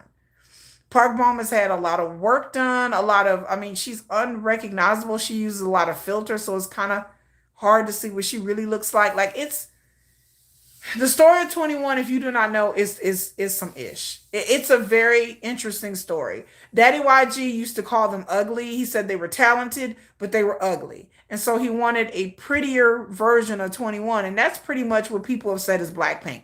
That he pretty much ditched 21 to get younger and prettier girls.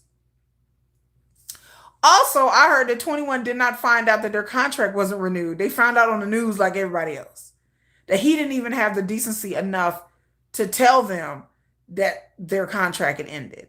And then they fought over the years with YG for royalties off and on, not just Park Bom, but other ones have too. CL, my girl CL, who I love CL. Y'all know CL is my bias in 21. CL has claimed that YG has screwed her over several times. She was going to do a solo career and she got screwed over. All of them had some kind of solo career deal with YG, and YG fell through on their promises. They had them come out with mini albums and YG did not do their due diligence to promote CL or Park Bom or none of them.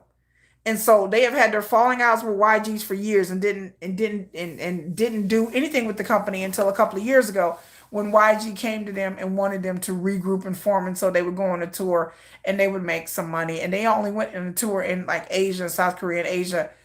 And I have heard things about the tour that one day I'm going to get on here and we're going to talk about, because I heard things about behind the scenes of this tour, that the tour was very volatile, um, and things that I've heard. Now, I've heard that the tour did not go smoothly, that it was not easy, that some of the girls were not getting along, and then that also they weren't getting along with their management. And yeah, like I just heard things allegedly that tour was a hot mess behind the scenes. And so but yeah, it is very sad. YG has always messed them over and pretty much dropped them like a hot potato, like they do every group, every older group. When 21 was the first group that had like the girl crush concept, and they were Blackpink before Blackpink were Blackpink, and they were very popular in South Korea. If you go look at their videos, there is just a style and a swag about 21 that has not, in my opinion, to me, they're one of the best girl groups of all time, and it has not been repeated. Them and FX and Girls' Generations to me are the top three girl groups in Korea of all time. I mean, you can put Blackpink on there too, but just concept wise and music wise, 21 to me, in my opinion, was during the golden age of K-pop. And 21 to me, you could go back and listen to 21's music now, and it's still bangers. Like 21's music to me still holds up now, even though it was way back, even though this was over 10, 12 years ago, it still holds up. And 21 to me, they were not ugly. To me, they were very beautiful ladies. I don't know where, to me, CL is gorgeous. CL to me is gorgeous. Park Bom was gorgeous. Like, I guess because they didn't fit the Korean mold back then of what was supposed to be attractive. But to me, 21 had their own thing going on. And they were a very talented group.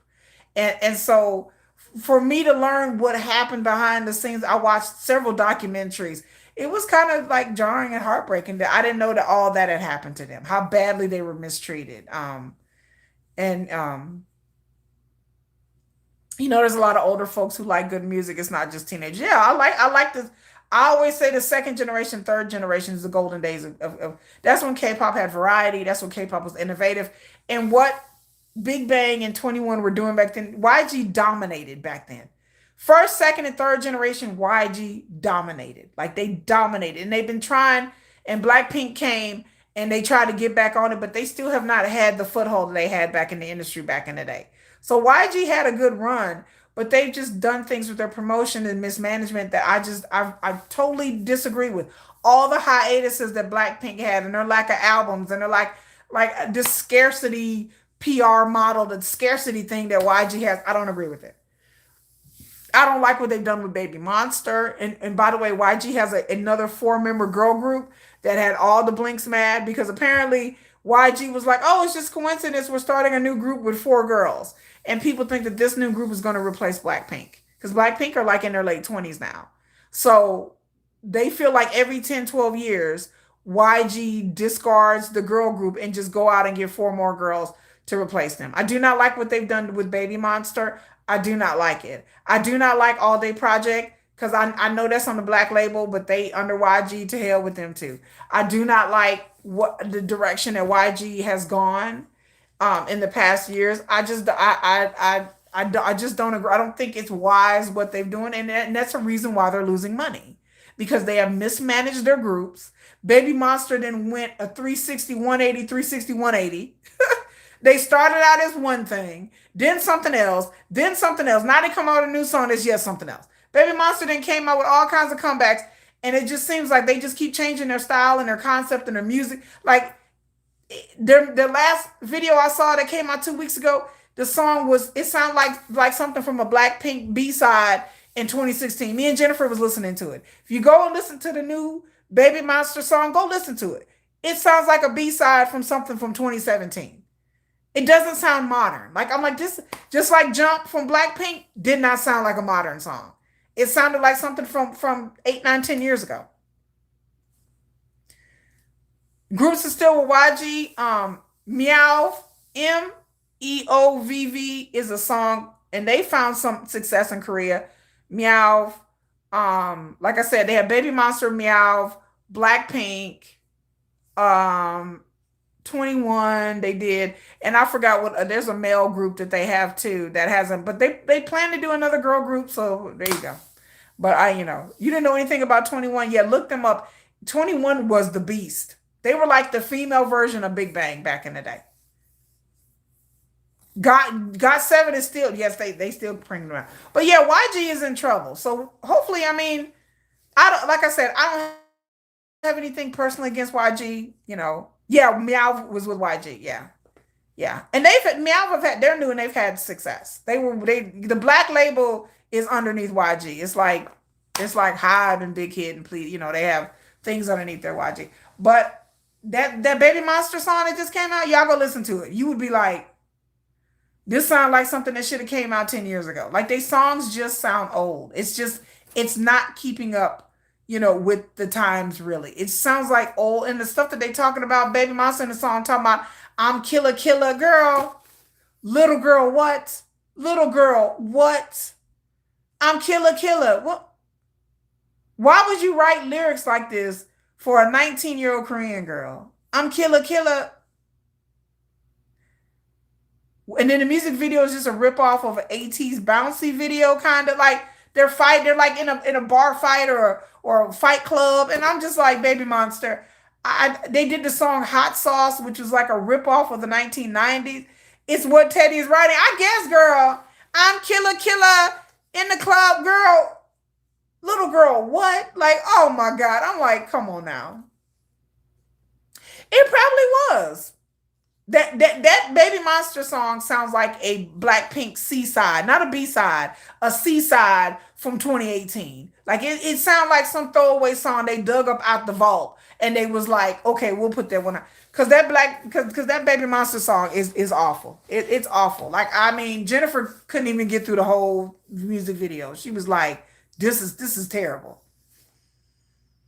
Yeah, yeah, Teddy wrote Blackpink too. And again, the music that Teddy wrote a long time ago for Blackpink, it was bangers. But now, like, you have to change with the style. Spaghetti sounds like that too. It sounds like an old song. I agree. But yeah, YG is, I don't know. Um, so that's the YG talk. Then we talk about SM. SM got a oh my God, sorry. Y'all, SM has a UK group. Have y'all heard of Dear Alice? Who's Teddy? Teddy's a producer for YG. He's been a producer for YG, I think, ever since the beginning. Like, Teddy's been a producer for YG for a long time. He does most of their songs. If y'all didn't know, y'all probably like, who's Teddy? Yeah, he's been a producer for like 15 years. Like, I think even since the Big Bang era. You like spaghetti? I don't like spaghetti. I don't. Ciao. Anyway, so SM has a group called Dear Alice. If you have not heard of, y'all not heard of Dear Alice, well, I'm sure nobody has. Oh Lord, y'all. I said, y'all hear Dear Alice? Y'all like, no, no. Sounds familiar. Who is Alice?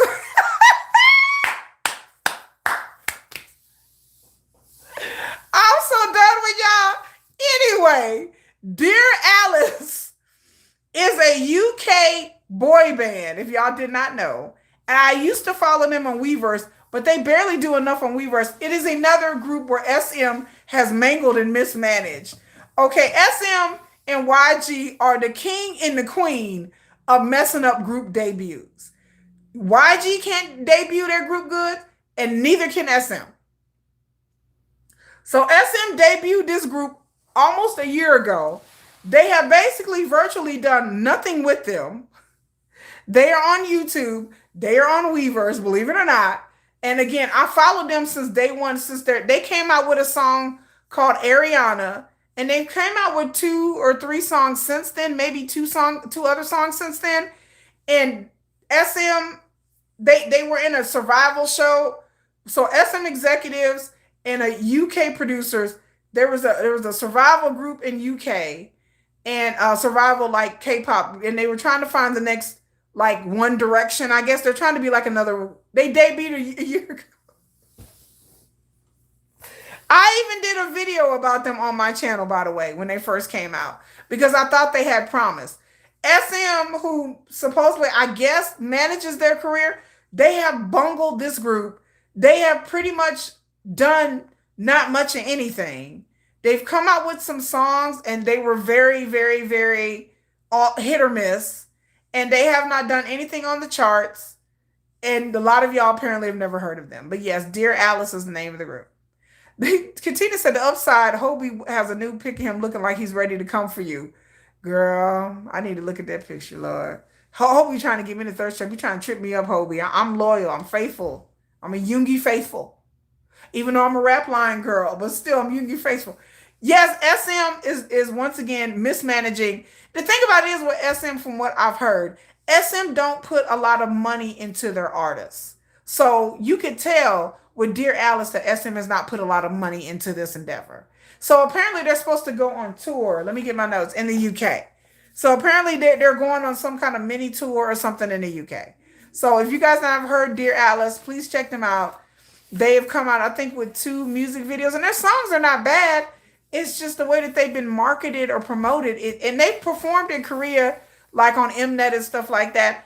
And they're a bunch of young guys, and they're not, like I said, they're not bad. It's just SM has not put any money and effort into getting them really, really out there, you know. So I just, you know, so I feel sorry that they haven't put any effort into trying to help their group. And SM always do that. SM just they don't put no effort into it. So you can tell that they have not, but they're supposed to go on tour. I don't know when they go on tour. I think next month or something. So we should see. I mean, it's just going to be in the UK. So we shall see. So again, y'all apparently y'all are like, who's that? Oh my God. Okay, then we're gonna talk about the Mama Awards. So Jin, and y'all correct me, Jin and J-Hope got nominated for Mama Awards, right? Like they got nominated. I forgot which categories, but apparently, like if y'all don't know, the Mama Awards are staged by Mnet, which Mnet is a network in Korea, and they have a Mama Awards every year.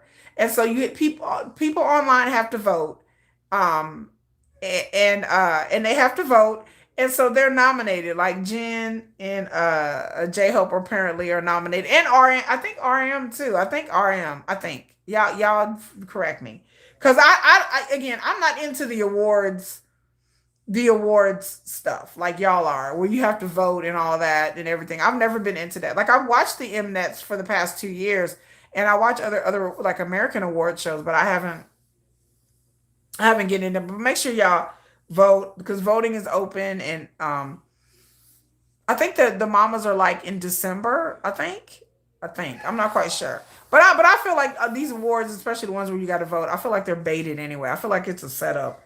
Um, so I feel like it's a setup.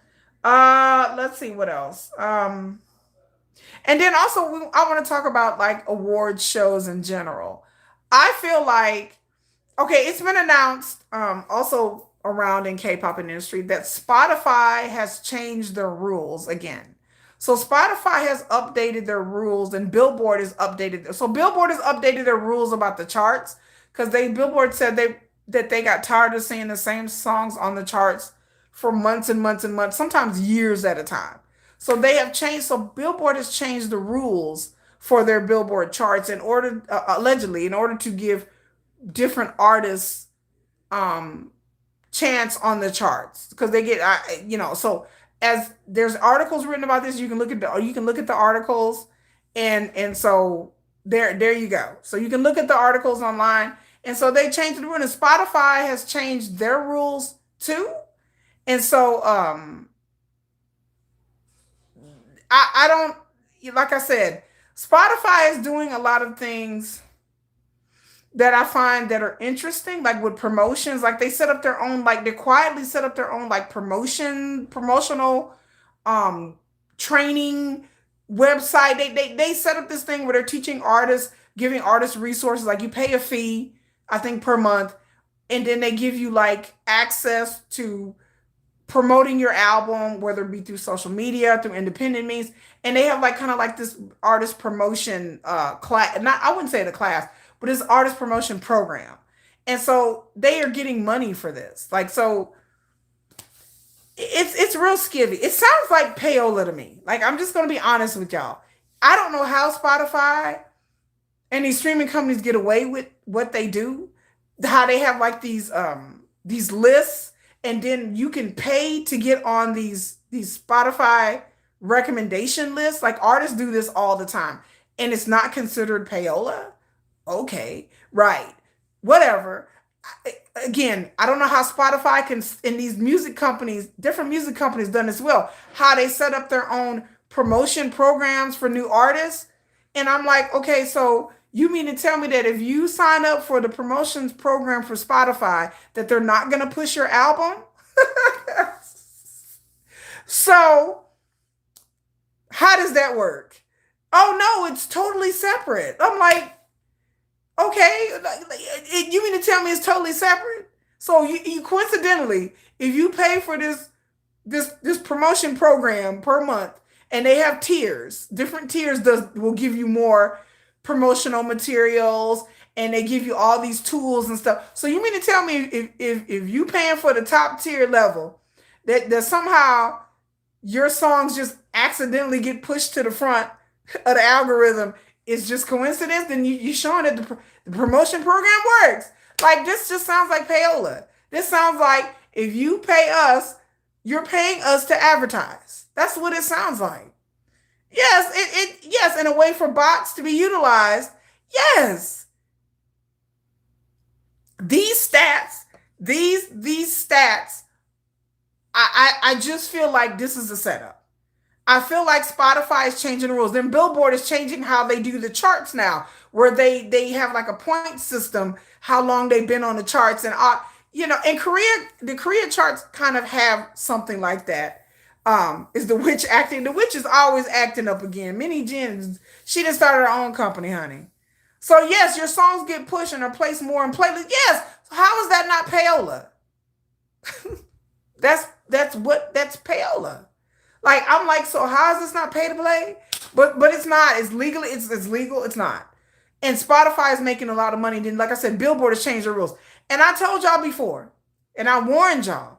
I said before BTS comes back, y'all gonna see changes to the Grammy categories and the rules. Y'all, did I not tell you that? I said Spotify gonna start changing things up. Billboard is gonna start changing things up. Y'all gonna see more people in playlists. Well, we're just changing up the rules because, we before BTS comes out or after they release their album and go on tour. So stay tuned. In 2026 and 2027, and maybe even before that, you are going to see the Grammys, the American Music Awards, the Billboard Awards. They're going to start changing things up. The Spotify's and the Apple iTunes, they're going to start changing things up. How they do these charts, you're going to start seeing them changing things up. I told y'all this weeks ago. Told y'all this almost 2 months ago. I said, watch. They're going to find any excuse to start changing up the categories for the Grammys. The American Music Awards are going to change up the categories. They're going to change the chart. They're going to change it again within the next 6 months. They're going to change it again. They start adding all of these arbitrary rules, and you can't use certain many email addresses, and you can't use a VPN, and you can't. I told y'all, I warned y'all, I said they're going to start changing these things up. And by the time BTS release their albums, they're going to find another way to have another K-pop category. I don't know. They're going to have like best female K-pop artist, best female group, best male group. They're going to start adding more categories to K-pop. All suddenly, surreptitiously, they're going to be like, well, you know what? We just want to add more categories because we feel it's fair. No, you just don't want BTS to be in competition. Yes, our streaming numbers are stoppable, and they know that. So what they're doing on Spotify now is trying to put these rules in to mitigate the streaming numbers. Billboard is starting to put these rules in to where songs can't be on the charts for a certain amount of length. They start rotating them out. I'm like, man, that's because, it's all fake. Yeah, they're gonna try to do whatever they can to stiff BTS out of an award, out of a major category and award. Yes, anything that keeps them out of the main categories. And I told you, I said Grammys is going to start changing up the categories. Right before that. Yeah. Spotify, they are in the game now to make money. That's their goal now. They're in the game to push these promotion programs for new artists to help them. When really it's just pay to play. And we know that if you're a new artist and you're, first of all, if you're a new artist in an independent label, you're not going to have thousands of dollars to sign up for Spotify's promotions training. Okay, we damn well know that if you're a big label and you're a new artist, then yes, they have tens and thousands of dollars to sign up for these promotional training programs. They will have the money to do this and to sign up multiple months for these new artist promotional training. So again, it's always baited towards these situations. And as K-pop becomes bigger, they're going to find more creative ways to start messing with the numbers because they don't want K-pop to compete. They know that the fans will push songs. They know that, and they don't want that. They don't want these K-pop songs to chart. That's why they started having like all these international charts and a K-pop chart and a top 100 and the top 200 and the European charts. And yeah, they're going to introduce more charts and more things to try to slate K-pop away from the regular charts. And like I said, I told y'all this months ago, wait for it. The award system, they're going to start changing their categories again. They're going to add more categories to K-pop. They're going to figure out some way. They know in the business BTS is coming. They know that. And they're going to find some way to try to stiff BTS. That's just how it is. So y'all get ready for it. Because this is what the industry is doing now. And once they announced last week the Spotify and Billboard changing the rules, I was like, I told y'all. I said, oh, I knew this was coming. Oh, I know we just got too many songs on the charts for too long. And, it's just better if we rotate these songs out. And now we start having a tier ranking system. Mm-hmm. Yeah. Mm-hmm. Yeah. Mm-hmm. Yeah. That's one excuse. But the other excuse is they get tired of seeing the same songs on there because they're not making enough money when they keep having the same songs on there for over a year, months and months and months and end. These music companies went to Billboard and complained. And they were like, well, we have new artists coming out and our new artists are not making a lot of money and they need to be spotlighted too. That's what really happened. And they went to Billboard and complained. The music industry, the big wigs complained to Billboard saying that they wanted their new artists to be pushed more. And that's what happened. So now the charts are a problem now. The charts have been like the way it's been, and they tweaked it over the years, but it's always been like that. Whoever's the most popular gets to be on the charts. Now they're like, no, we're going to start rotating them out. If they're on there for longer than like 90 days or whatever, then we need to, because Warner, Sony, and whoever executive complained. Because they're trying to get these new artists out there, and they feel like they are trying to promote these new artists, and they don't want to spend a lot of money on new artist promotion. And a good way to promote your artists is by having them on the charts. And so that's what happened. That's why things are changing. So, yeah. Yeah, the recording and the radio mafia. Yeah, they've been like that. They are like a mafia. They are like the mob, the way they do things. And the way they've gotten around this payola thing by advertising dollars and ad revenue, when really ad revenue and advertising is just another form of payola. It's just another form.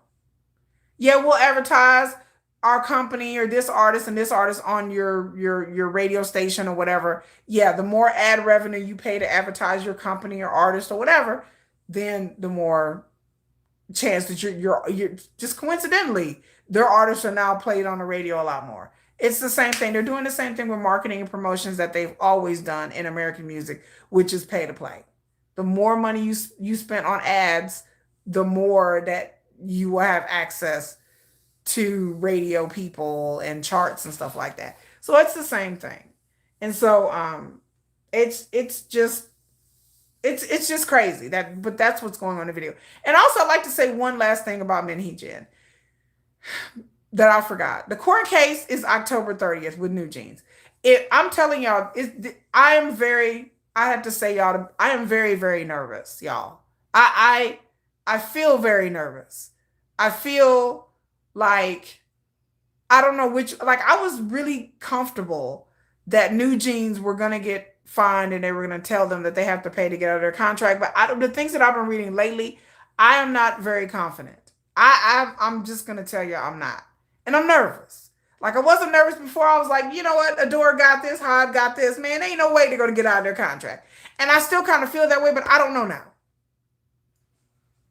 There are so many moving parts to this behind the scenes that I just feel like I don't know. It just depends on what the judge is going to say. Or I'm honestly I don't know. But all I do know is that if Min Hee Jin don't get their way and New Jeans are not allowed out of their contract and the door is found not guilty of mistreatment or whatever, whatever, whatever, if they do have to pay, I cannot see in any realistic way that this is going to go over well with the New Jeans Min Hee Jin camp.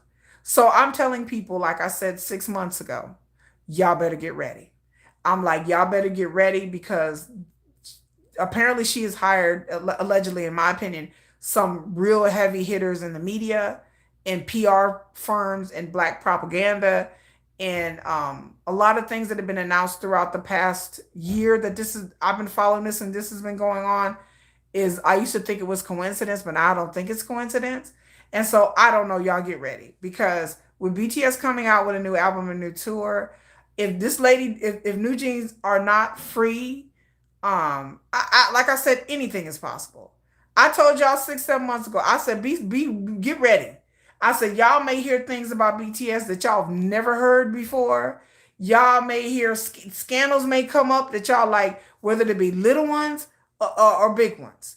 It may be little things just here and there, you know, like a little chip here and a chip there at BTS's reputation, especially Hive and Bang PD. You will hear all you things may come out about Bang PD that you may not don't want to hear, don't care to hear, never heard before, and it may shock you. You may clutch the pearls. You may see people come out the woodwork on different BTS members saying all kinds of things. Why? I don't know. It may, like I told y'all last week, and maybe some baby mama come forward. Yes, the baby mama. Jin, my baby daddy. Like, you don't know what, you don't know who gonna come forward. It may be more people trying to break into BTS. There may be more people harassing them online.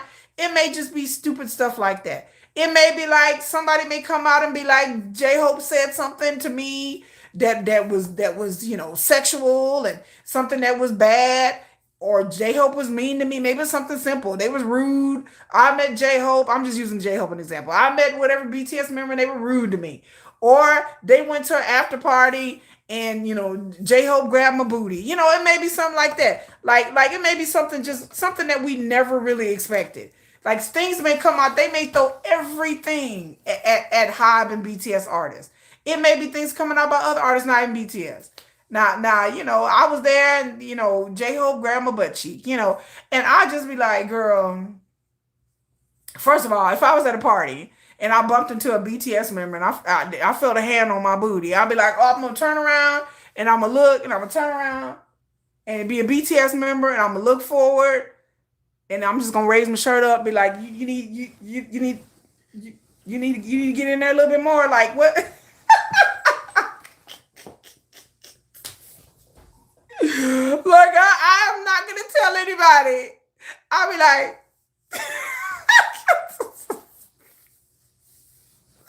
I'm gonna turn around and be like, well, carry on, sir.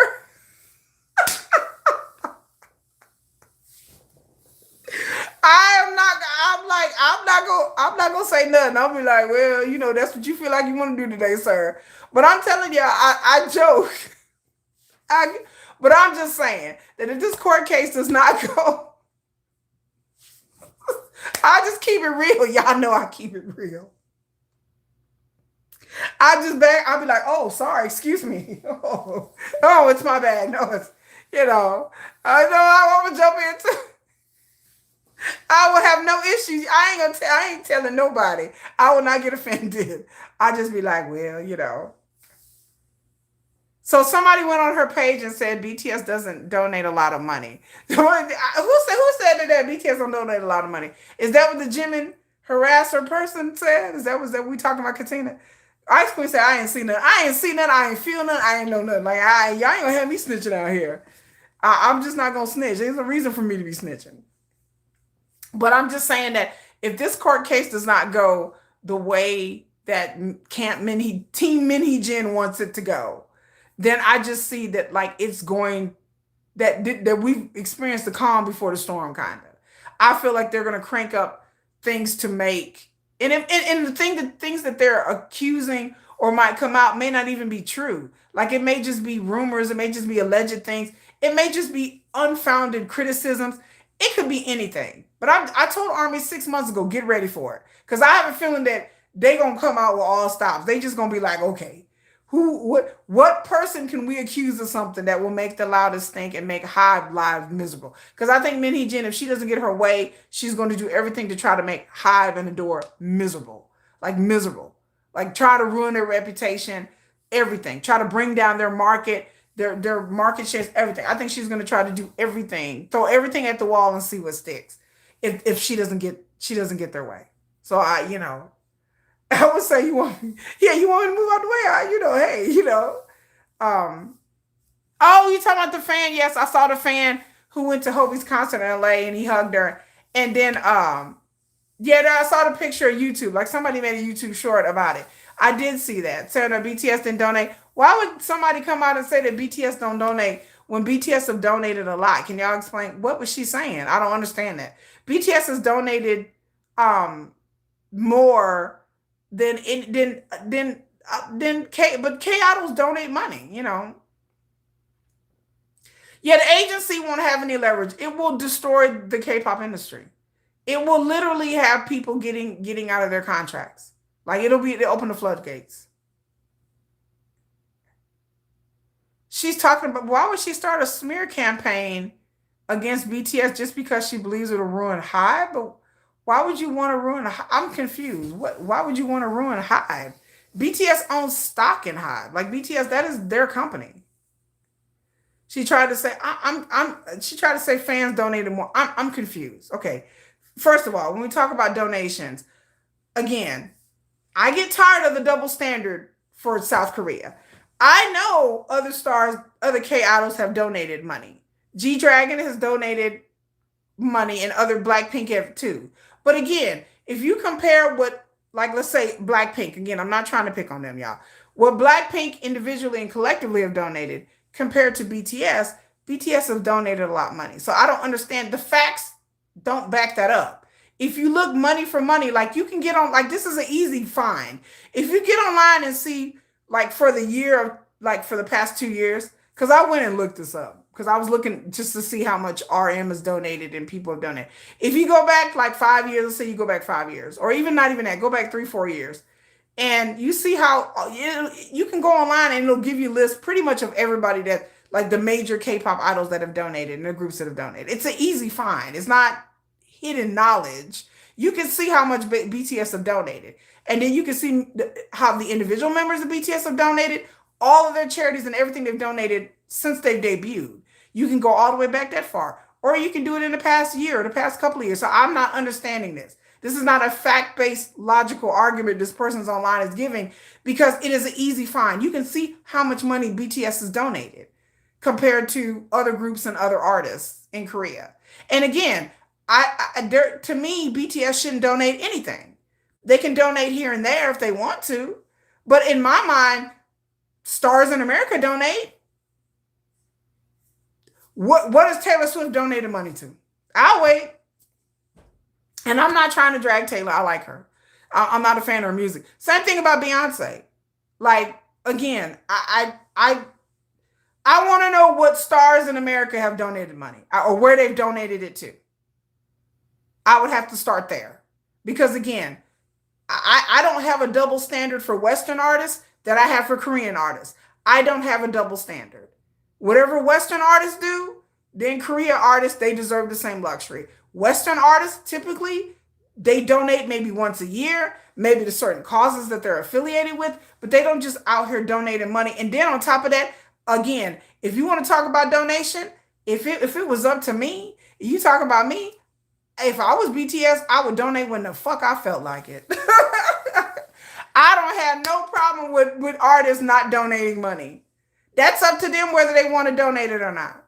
There are artists out there you never hear. What cause has Drake donated money to? I couldn't even tell you. What cause did Kendrick Lamar donated to? I'll wait. Maybe y'all can look it up. I don't know. I ain't heard about them donating nothing.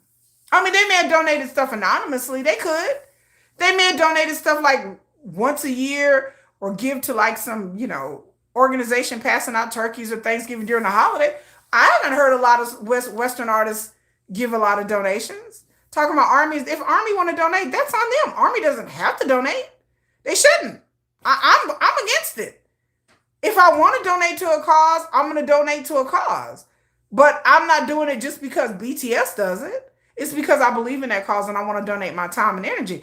I don't have an expectation that idols or any stars should donate anything. It's up to them whether they want to donate or not. But I don't understand how anybody would be upset about them donating or not donating. It's their damn money. I don't care whether they donated or not.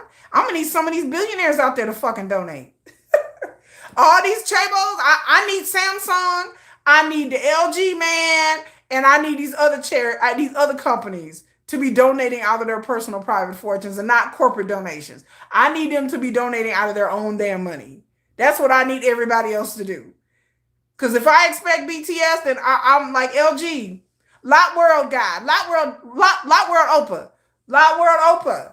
I need you to be donating too. I need JYP and Daddy YG to be donating too. I need all these executives. You too, Hitman Bang. Shit. You talking about BTS? Hitman Bang. You worth about 200 million. I need you to be donating too, Hitman Bang. Well, you got IPO problems. It's fine, Oprah. It's fine. You got enough going on. Anyway, JYP, I need you to be donating. I need SM. I need nephew. SM nephew. They all have nicknames. SM head is SM nephew.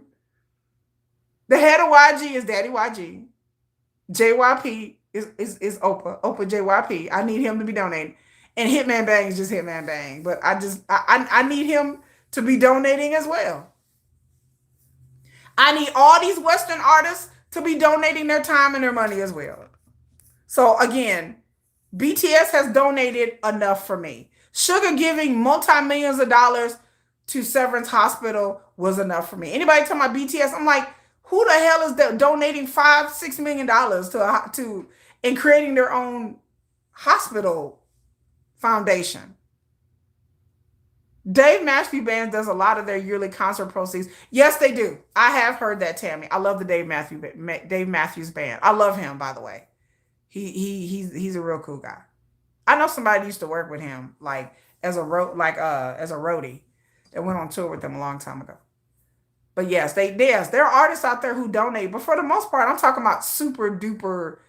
I'm talking about Beyonce, Taylor Swift. I'm talking about Morgan Wallen. I'm talking about large, like there are artists who donate to certain like wildfires and natural disasters and stuff like that, stuff that happen like that. There are artists that donate. But for the most part, Western artists, when do you hear about them donating a lot? I don't understand why BTS or K-idols have this expectation with the donate.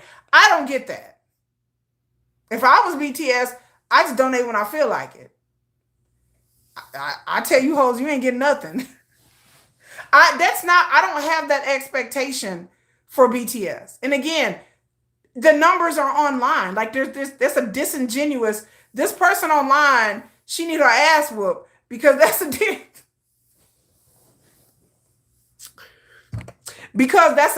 asinine BS argument.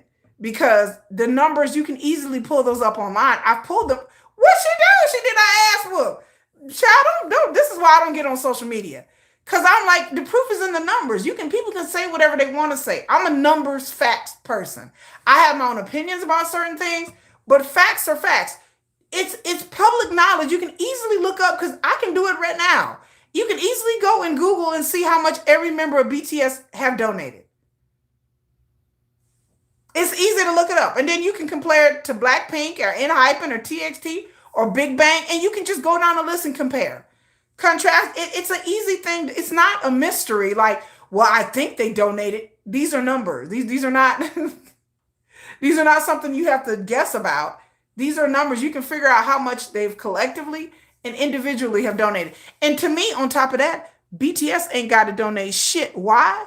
Because they've donated billions of dollars to the economy just being BTS. Without BTS contribution to the economy, Korea wouldn't have the tourism. Korea wouldn't have the people going to the foreigners going to their university, contributing to their economy. BTS has attributed enough to the Korean economy for a lifetime that they don't have to donate nothing in my eyes, because themselves brings enough soft power economically to Korea than anybody in the history of Korea. Anybody. There's nobody that brings more money into South Korea than they are a $1 billion brand, and they bring money into everybody that they employ. So they have dozens of employees. They built a whole label. I don't care what anybody said. There wouldn't be no Hybe if there wasn't BTS. There's no doubt to that. There would be no Hybe. There would be no TXT. There would be no Enhypen. There would be no TWS. There'd be no Le Sserafim. There'd be no Illit. There would be no damn New Jeans and no Hee-jin. Well, that might be a good thing. There would be no Adore. There would be none of these things would have happened if BTS wasn't successful. Hybe is the house that BTS built. It is their money. It is their prestige that keeps the whole thing going. And so, yes. Yes, I understand. But for an American to get online and say some bullshit like this, because the person online is not Korean. She's American. So it's not like she's Korean, then I kind of get it. But she's not Korean. And then, like I said, the proof is in the numbers. Like, the numbers are easily pullable. And for somebody from America or whatever, a Westerner, to say something like that, that's just the stupidest thing I've ever heard. Because again, these are all things. Why would you boycott Hybe? Hybe has nothing to do with whether they want to donate individually or not. Hybe didn't have nothing to do with Min Yoongi starting his center and doing all that. That's his decision. If they want to donate, then it's up to them whether they want to donate or not. These are not corporate donations. These are their personal donations. So I don't understand what Hybe has. It just sounds like this person is just making up shit for clicks and views. That's what it sounds like, to be honest with me. I know how content creation goes, and it sounds like this chick is just making up stuff for clicks and views. I'm just going to keep it real. It sounds like she's just pulling shit out of her ass, and she's just making up things and saying things to get attention, to get more people to come to her TikTok channel or whatever platform she's on. Because she knows that y'all fall for it. So I tell y'all all the time, don't fall for this stuff, y'all. Y'all don't fall for it. Y'all block these people. If Army would just be collectively get together and be like, okay, everybody, we're going to block this person and move on. If they would all just block her channel and turn on her real quick and block her content, and her views would fall off and her subscribers would fall off. These people are looking for attention. These people are looking for clicks and views, because I refuse to believe that anybody's this damn dumb. I refuse to believe that people are this stupid. Stop feeding into this nonsense. Don't do it. Just block her ass or report her to Hybe. Report her ass. Report her to Hybe. The moment I see somebody, I'm like, well, you know what? I'm finna report your ass to Hybe, because that's what I would do. I would report her to Hybe real quick, and I'm sure people have. I'm sure they have. I'm sure they have. I know Army's be on it, y'all. But I'm just saying that this person, she shouldn't be able to get away with the shit that she's saying. I would report her ass. Report her ass to Hybe. If Hybe will show up, I mean, we need you to cease and desist. So yeah, I would report her. Anybody saying that. But I'm just saying that, again, I throw a side eye to anybody coming out of the woodwork talking bad on BTS, because I now throw the person a side eye. Because I'm like, are you on Mini-Jin's payroll? Because I don't know, y'all. Like I said, I hate to divulge into conspiracy. But a lot of times I think people are doing these things for clicks and views and attention. And I think a lot of times these people, I don't know what payroll these people are supposed to be on. I don't know. Like, everybody get the side eye from me who are talking bad about BTS. Like, I just be like, why would you be at J-Hope's concert hugging up on J-Hope and then go online? Either you're mentally unstable. Like, this is why I'm not on social media. I'll be on social media cussing people out every day, y'all. I don't have the natural ability to mitigate and regulate my emotions sometimes in my mouth. Because I'm the type of person, I'm a talker. So my best weapon is my mouth. Yeah, they want attention. So my best weapon is my mouth. So I would get on there and read people. And yeah, anyway. Cause I would get online and start finding out things about people. You know, I'd be online talking about, well, your mama abandoned you with 6, and so bitch, you better get like that's how I do it. Y'all see, my same attitude is the same attitude that I have the same attitude I have with content creation is the same attitude I have with PR stuff. Like I'm like just don't,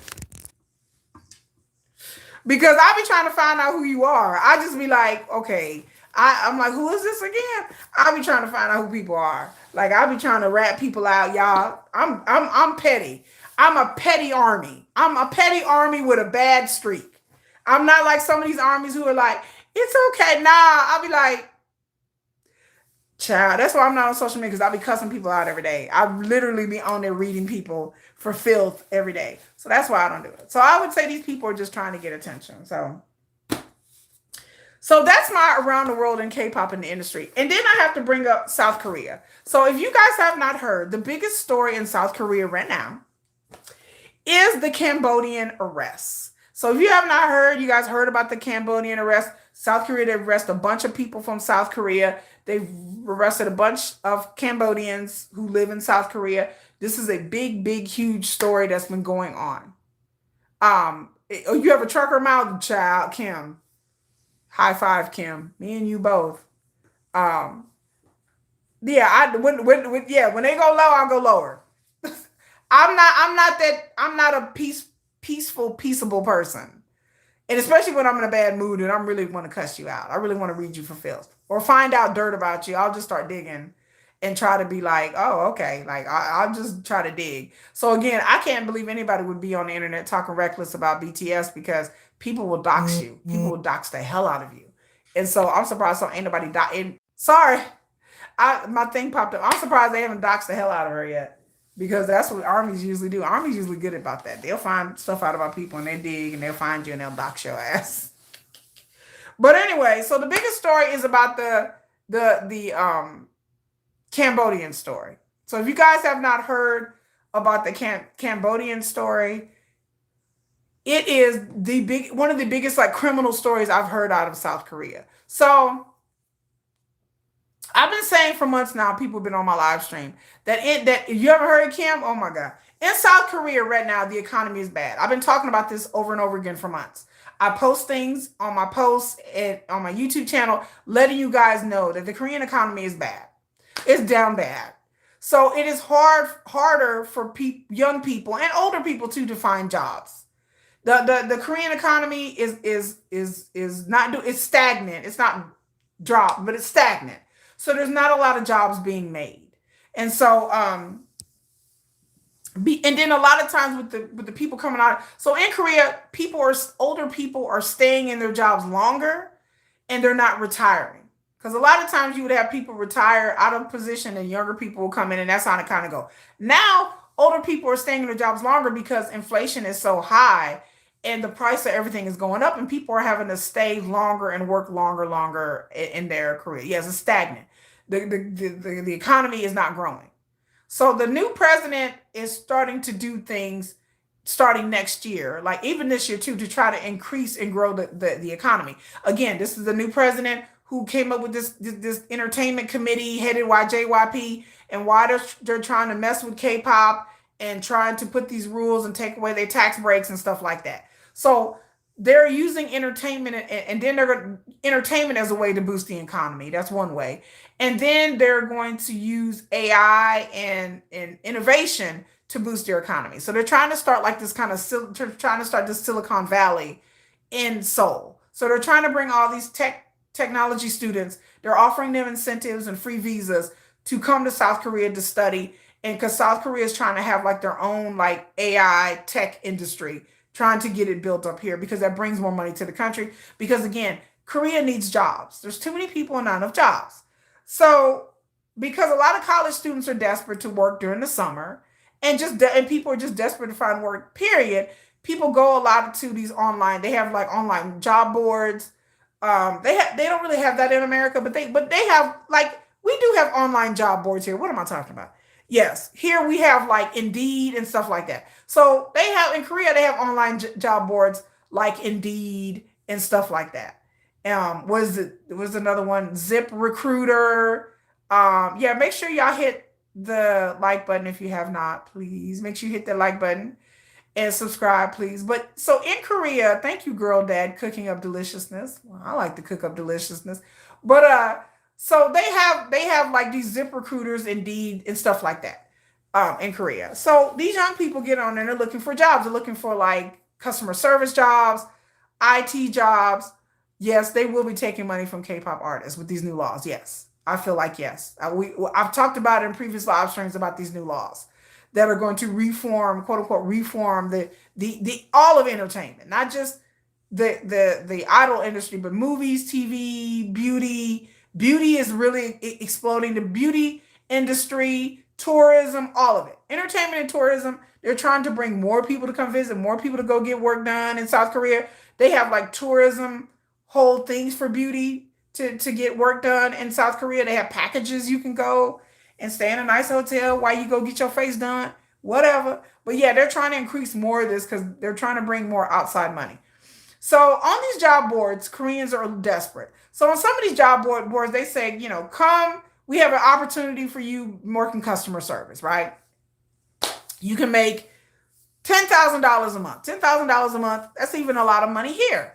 So it seems like a good opportunity. So people find these job boards and they call because they're looking for sales positions, customer service jobs, IT jobs, stuff like that.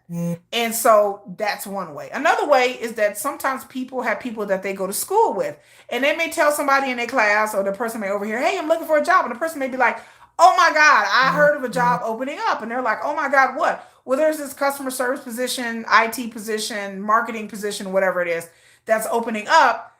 And here's the information about it. So they may give them a telephone number or email, and or they may go to the message board, or somebody, they may be at college and somebody passing out flyers saying, are you looking for a summer job? You looking for employment? Or they put flyers up saying, wanted, we're looking for 100 telemarketing people. So however these people are gotten, a lot of times the gateway is to somebody who lives in South Korea. So they call these numbers or the emails, and these are Korean people, and they're telling them about this job that's in Cambodia. They're like, oh, well, the job is a great opportunity, and we're going to give you an airplane ticket. Okay? We're going to give you an airplane ticket. We're going to fly you into Cambodia, and here's the specifics of the job. You're going to be working this much hours, and the assignment is for 3 months or 4 months or 5 months or permanent. But most of the time, it's a temporary assignment. So it's a contract work. You're going to be a contract worker. So they send the people a contract and everything. So the person looks over the contract. They may tell their family and friends, look, I got a really good opportunity here, and I'm fixing to go to, they're going to send me a plane ticket. They're going to put me in a hotel. I'm going to go work. So the person, they gets their paperwork and their stuff together, and they get their passport, and then they send them a plane ticket. They fly into Cambodia. They get put up in a hotel, and then the people call them and say, welcome to Cambodia. And you're going to work here. You're going to be working at this office building here, and we're going to have a driver come pick you up because they just arrived. So a driver comes, picks them up, and they're like, oh, we're going to this office building. They roll up to the office building. They see armed guards at the door, at the gates. And they were like, oh, it's just for protection to protect our workers. Okay. So they get in there, they get in this office building, and the people look around and they're like, well, it's a little sparse in here. Where are all the employees? Oh, we're still gathering all the employees. They put them in the office and like, we're going to have orientation. So the people are like all excited, orientation. So they're like, we need to make a copy of your ID and your passport. They're like, here you go. I'm ready. They're like, oh, and sometimes they may take their cell phone. They say, we need to be really confidential because, we're marketing. So we need your cell phone. People get their cell phone. So then some people come in and they're like, so we need you to work. And they're like, okay, telemarketing. Like, I'm going to have training. They're like, we need you to do crypto scams or romance scams. And the people are like, wait a minute. I signed up to work in marketing. Like, I thought this was going to be a customer service job for a contract. No. They're like, we need you to work 12 hours a day, and you're going to be off 1 day a week, and then we have places for you to sleep here, and we're going to show you where you're going to sleep at. And so it may be a room with 3 or 4 other people, and the mattresses may be on the floor. And they're like, okay, what's going on here? So the people are like, no, no, no, I don't want this job. I want to go. They're like, you can't leave. They have their passport. They have their ID. They have their cell phone. They're like, where's my passport, ID, cell phone? We're not giving it back. We need you to work until you work off your debt. We paid for an airplane to get you here. We paid for your hotel room. We got to pay for your room and board while you stay in this dormitory. So you owe us money. So you're going to stay here and you're going to work and we're going to show you what to do. And you're going to work and we might let you go home. Wait, what? Wait, I want to go home. No, you can't go home. You can't go. And if you try to walk out of here and leave, you see those armed guards, they're going to kill you. They're going to shoot you. If you try to leave the gates, you can't leave here. But wait, I just want to go home. I don't want to. No, you can't leave. No, we need you to go work. And if you don't work, we'll beat you. Well, no, I don't want to do this. We don't care. If you don't do this, we're going to beat you. Or we're not going to feed you. We're going to lock you in a closet until you comply. Wait a minute, what? Wait, hold on. Like, wait, I don't want to do this. No, you're going to do this. Or you can't go home. You can't call your family. You can't go home. You can't do anything. Yeah, so these people are locked in these office buildings with armed guards. And these are organized criminal rings luring people in to go work in Cambodia. One family hadn't heard, their son went to go work. They hadn't heard from their son. He was a college student. They hadn't heard from him in a while. Their son calls them one day and was crying hysterically, like, Mom, I owe these people money. Mom and Dad, please send money or they're going to hurt me. The parents were like, oh my God, what? Like, what is happening? So sometimes they do that. They have the person call home and blackmail their family members for money. So the people immediately got the money together and wired the money. Well, his parents weren't rich people, okay? So they call again. It was like, if you don't pay another payment, they were like, we're going to kill your son. We're going to beat him. We're going to kill him. So the son's on the line crying, like, please send the money. The parents don't know what to do. They go to the police. They tell the police, okay, our son's in Cambodia. He's supposed to be working. These people are calling him black. We already wired some money. We don't understand. So the police is like, okay, we got to investigate. So the people call back again, like, if you don't get our money in 24 hours or 2 days or whatever, we're going to kill him. And so they were like, oh my God, in a panic. But they don't have any more money. So eventually they don't hear from their son. And then in the mail, they get pictures of their son and he's dead. Their son died. They beat his son to death and they killed him. There was another man. He was an older guy, and his parents actually wired the money and they actually let him go. And the guy came back home and he's traumatized. The things that he saw. This man was starved. He was beaten. He was tortured. So that's what they're doing. So they put in a big alert in South Korea for people to not do not go over to Cambodia or any place else and work, because these rings are run by Cambodian organized crime. They recruit people in South Korea to recruit other people. So South Korean, the police rounded up a bunch of South Koreans. They traced their bank accounts, and these people were getting money to recruit South Koreans. So they were getting paid per person. So each person they would get over in South Korea, they would get paid. And so Korea started to round these people up, and they started rounding these people up in South Korea. And I think like over 60 people have been arrested in the past week, and they keep getting more people that they are like, it's this huge criminal ring. And these South Korea men and women have been there. There's an organization that in Cambodia that helps people escape. There's an organization, this chick tried to escape. She climbed the walls. She went to the gate. They cut a hole in the gate. The guy pulled her through and she just ran. She left her path. She just ran. And she went to the South Korean consulate. And then this organization was helping people escape out of there. This man has an organization and parents pay him to go find their loved ones and help them escape. So these people are trapped there for weeks and weeks. This one dude was trapped for months where they wouldn't let them leave. And they had to do crypto and romance scams online. So I tell another thing, well, people be careful. When you're on these online dating apps, there are a lot of crypto, a lot of Tinder swindlers, a lot of romance scams out there. In the United States, romance scams are creeping up to be $1 billion business. These people are out here swindling people all over the world. especially in Asia. The ones in Cambodia were swindling people in China, Japan, Thailand, South Korea. They were doing romance scams and crypto romance scams. It happens all over Asia.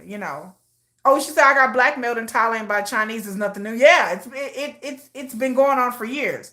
But the thing about it is with the Cambodian criminal organizations, they have targeted South Koreans because apparently out of everybody in the Asian world, the South Koreans were the easiest ones to get because they're desperate for work. So they were easiest. Weverse definitely got some on there, Kim. I done seen all kinds of people target people on Weverse for all kinds of scams. I've seen people on Weverse pretending to be the artist, and I report every single one of them. They pretend to be Sugar, pretend to be J-Hope. They pretend to be in some kind of fan group. They try to get you on Telegram or Signal. They try or Line or Kakao. They try to get your Kakao ID or whatever. They try to get you in these private groups where, again, if you're on Telegram or Signal, it's untraceable, and they try to do something strange for a piece of change. But this is what's going on in South Korea. So it made the news, big news, about these criminal gangs that are connected to South Koreans, and people are selling out fellow South Koreans for money because they too are desperate for money and work too. You said it pisses you off. I hate the people. I report them all the time on Weverse. But yeah, this is what people are doing. So they sent the word out telling people, don't do it. Don't. They even told people in South Korea not to even marry Cambodians. Like, that's how scary it is. Because they were saying that some people were marrying, Cambodians that were in South Korea, and then they were like, oh, let's go visit my parents back in Cambodia, and then they never hear from their loved one again. And they found out that the bride had a fake name and a fake ID. I've heard this is happening. There was a guy that married a Cambodian woman he met. It was a whirlwind romance. She love bombed him and everything. And then they got married and they were like, oh, well, let's go back and meet my family in Cambodia. And then, child, the parents ain't heard from him in months. And then they turned out, they tried to find information on the chick he married, and it was a fake name, a fake ID, fake everything. People don't even know what her real name was. Bye, ATP86. Have a good weekend. You too. They have massive compounds that are colluding with the local governments doing romance scams, pig butchering scams. Yep, there are plenty. Yes, there are lots of documentaries online about pig butchering scams. So I tell people to be careful when you own Tinder and Bumble and all these dating apps. There are people out there stealing people's pictures and pretending to be these people. It is a multi-million-dollar industry, and so this affects, like I said, not just people in China or Cambodia or the Asia, but here in America too, because they especially target Americans. If they are bilingual, you don't even have to be bilingual. What am I talking about? You could just use a translation app, and they target people in America, and a lot of Americans will fall for it. And then now they got AI, so AI, you can look like whoever and be whoever, and they're just messaging these people. They're not talking to them on the phone. They're not video chatting these people. They're just messaging. And then the FBI, every year, it goes up, especially during the pandemic. The numbers went real high. When a lot of people were home, the numbers exploded with these romance scams, these crypto and these romance scams. Oh, Marie Miller said you didn't know? Yeah. So it is a big thing. It is a big thing in South Korea the past week.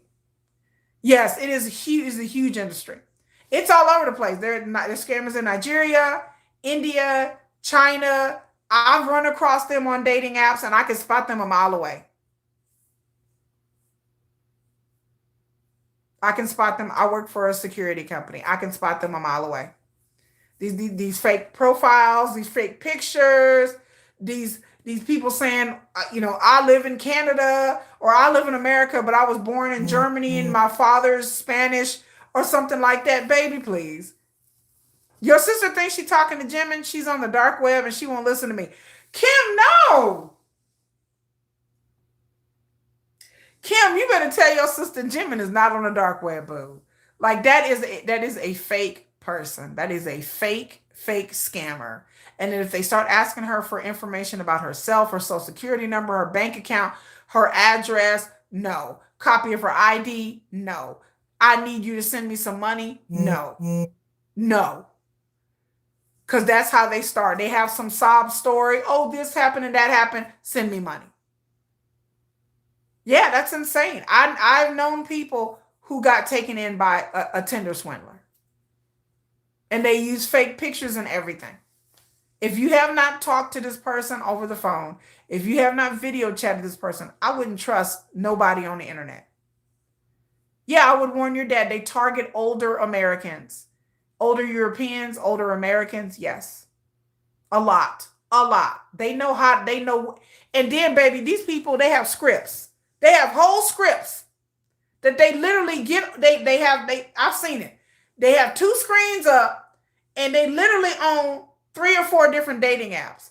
And they have whole scripts, PDF scripts. And they literally copying and pasting, talking to 10, 12, 13 different people. They copy, paste, copy, paste, copy, paste.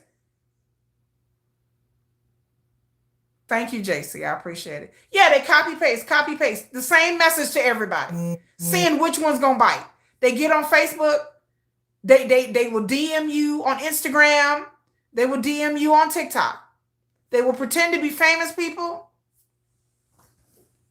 There is a YouTube channel called Catfish. Not Catfish like the MTV show, but there is a Catfish website that is used to catch people. It's a channel that I watch all the time. You will be surprised that these people, I told y'all before, there's people that have lost their homes. There are people that have mortgaged their homes. There are people that have lost their inheritances. There's people who are widows, who are lonely, that have spent up all their husband's money or wife's money that left them when they died. Spent up all their insurance money. There are people out there that had to take their moms and dads to court to file to get control over their money because they were literally sending these scammers hundreds and thousands of dollars in gift cards. That's another scam, the gift card thing. They will be like, oh, can you buy me an Apple gift card? Can you buy me this kind of gift card? Because they sell the gift cards. There are people out there talking about, I love you and I want to be with you. I need somebody to invest in my company. It's a crypto scam. Yes, it's social engineering and phishing. Yes. But the romance scams are it's much more insidious than that. These people are text messaging these people all day and all night long, telling these people they love them, telling these people that they never felt like this before, that they've never experienced. They love bomb these people to the nth power. They tell these people everything that they want to hear.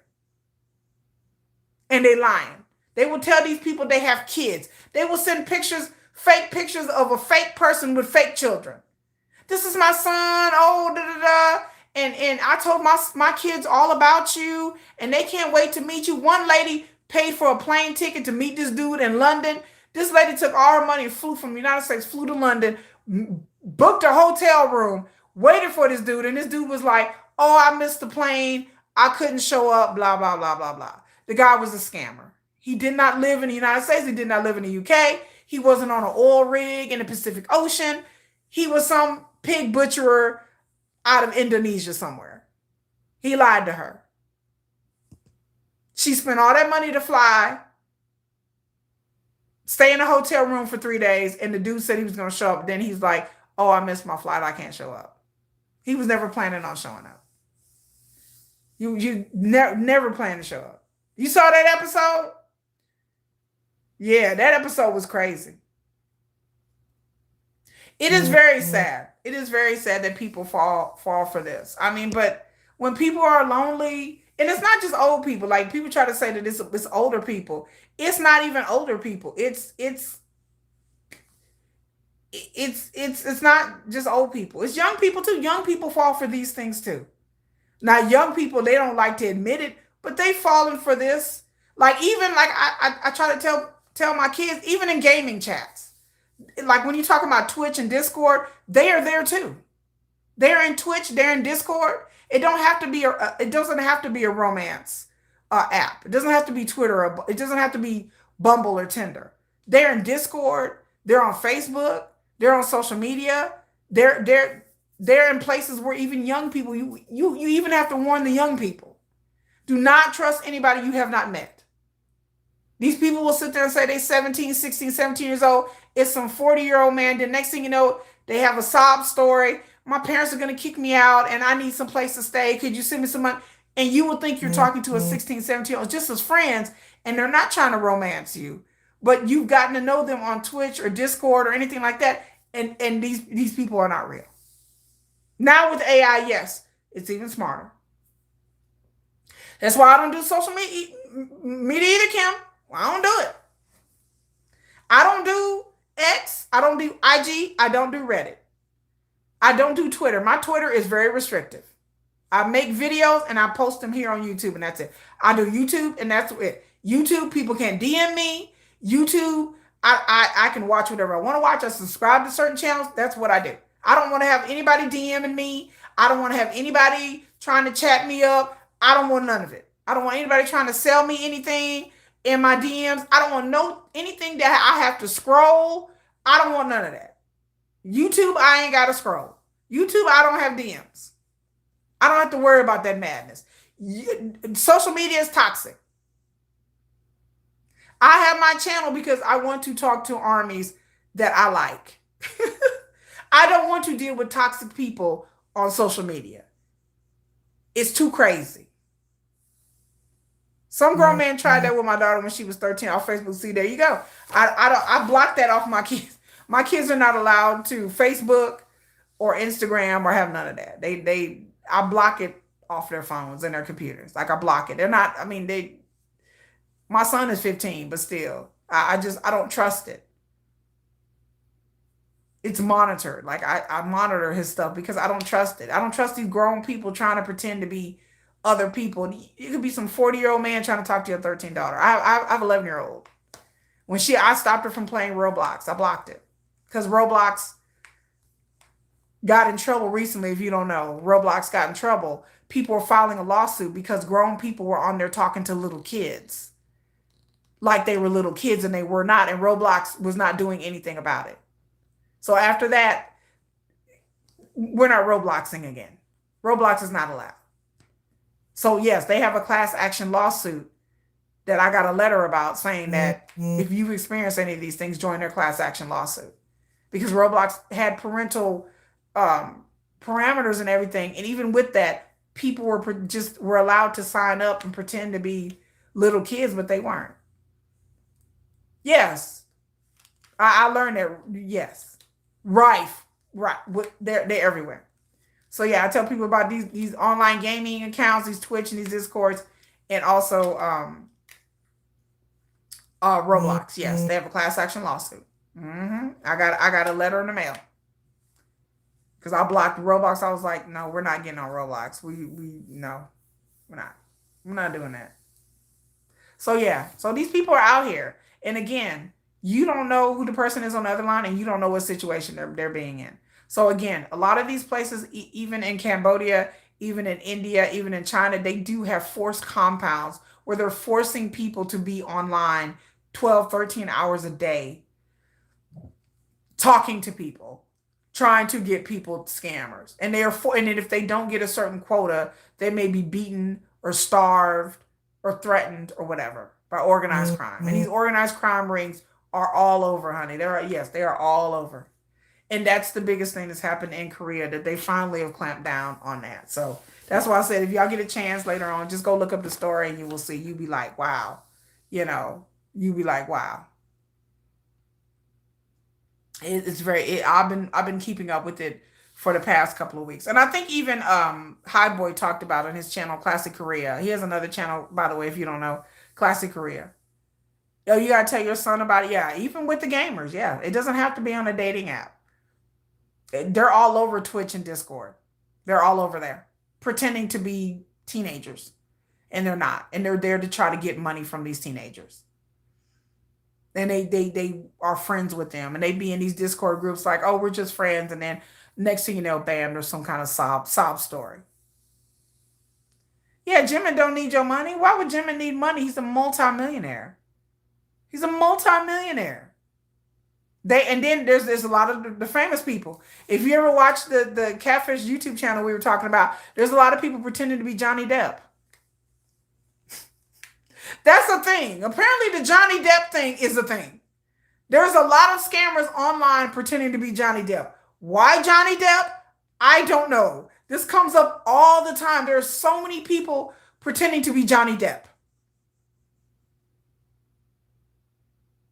Same thing with Johnny Depp. Why would Johnny Depp be online talking about, I'm going to marry you? Can you send me some money? That doesn't make any sense. I'm just like, what?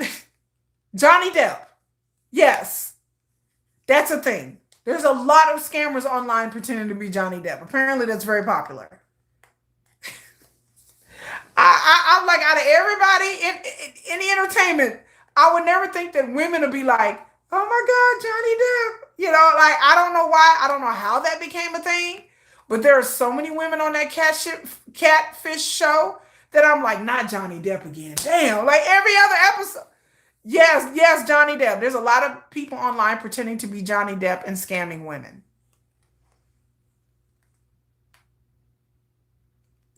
I'm good, thank you, but no, right? A lot of them. Every other, like I swear to God, every other couple of months, there's some lady convinced that she's talking to the real Johnny Depp. Oh, your sister's screensaver is a picture she drew of her and Jim and kissing. Child, I just flatlined. Like, I'm like, I just died on air. I died on the live stream. I cannot believe your sister. Tell your sister no. That this is no. That is horrifying. And then if you're giving this person your information, and then all they do is taking other people's information and then using that information to go scam somebody else. And then sometimes the scammers pretend to be multiple people. Sometimes you have a scammer contact you and they be like, let's say they Jimin. Okay, I'm Park Jimin. Then the next time the scammer will contact you and let's say they'll be Johnny Depp, but it'll be the same person. There's people that have gotten scammed multiple times and it turned out it was all the same scamming ring or the same person. They just pretend to be different people. So they contact somebody, pretend to be somebody, and maybe the person figures it out and was like, I know you're not really Jim and I don't want to talk to you. I know this is a scam. And then 3 or 4 or 5 months later, they'll get a DM from Jackson Wang. And then they'll fall for it again, thinking that they're talking to Jackson Wang. But really, 3 or 4 months later, it's the same person. Why would these men? There's a lady that was on the Catfish show on YouTube. This lady, she was a K-pop fan, and it was real sad. This lady had a myriad of health problems. She was kind of handicapped, and she was a huge K-pop fan. And she thought Jackson Wang was contacting her and was in love with her. And it was real sad. Like, I felt bad for her because you could tell this lady was lonely. You could tell this lady, she had like physical health issues. She had heart issues. And this lady, she was just looking for, a lot of times they just looking for somebody to talk to. But yeah, she thought Jackson Wang was really in love with her and they had to keep the relationship a secret. And this lady was on disability. So she didn't even have enough money to be sending Jackson Wang. She was barely surviving. You know what I'm saying? Like, and her family was worried about her, and her friends tried to step in and tell her, and her family was worried. There's people that have gotten investigated by the FBI because they have been using their bank accounts and their bank to pretty much like it's money laundering. Like, the scammer will send them money, and then they in turn deposit it in their bank account. And then the FBI investigate, and they're like, ma'am, this is money laundering. So there are people, there's one lady that was about to go to jail. Like, they had her in jail. Her daughter had to go bail out of jail.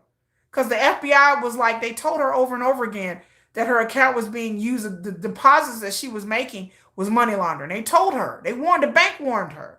The FBI warned her. She still kept doing it because the scammer was telling her, no, it's okay, it's okay, it's okay. So the lady ended up getting indicted by the FBI.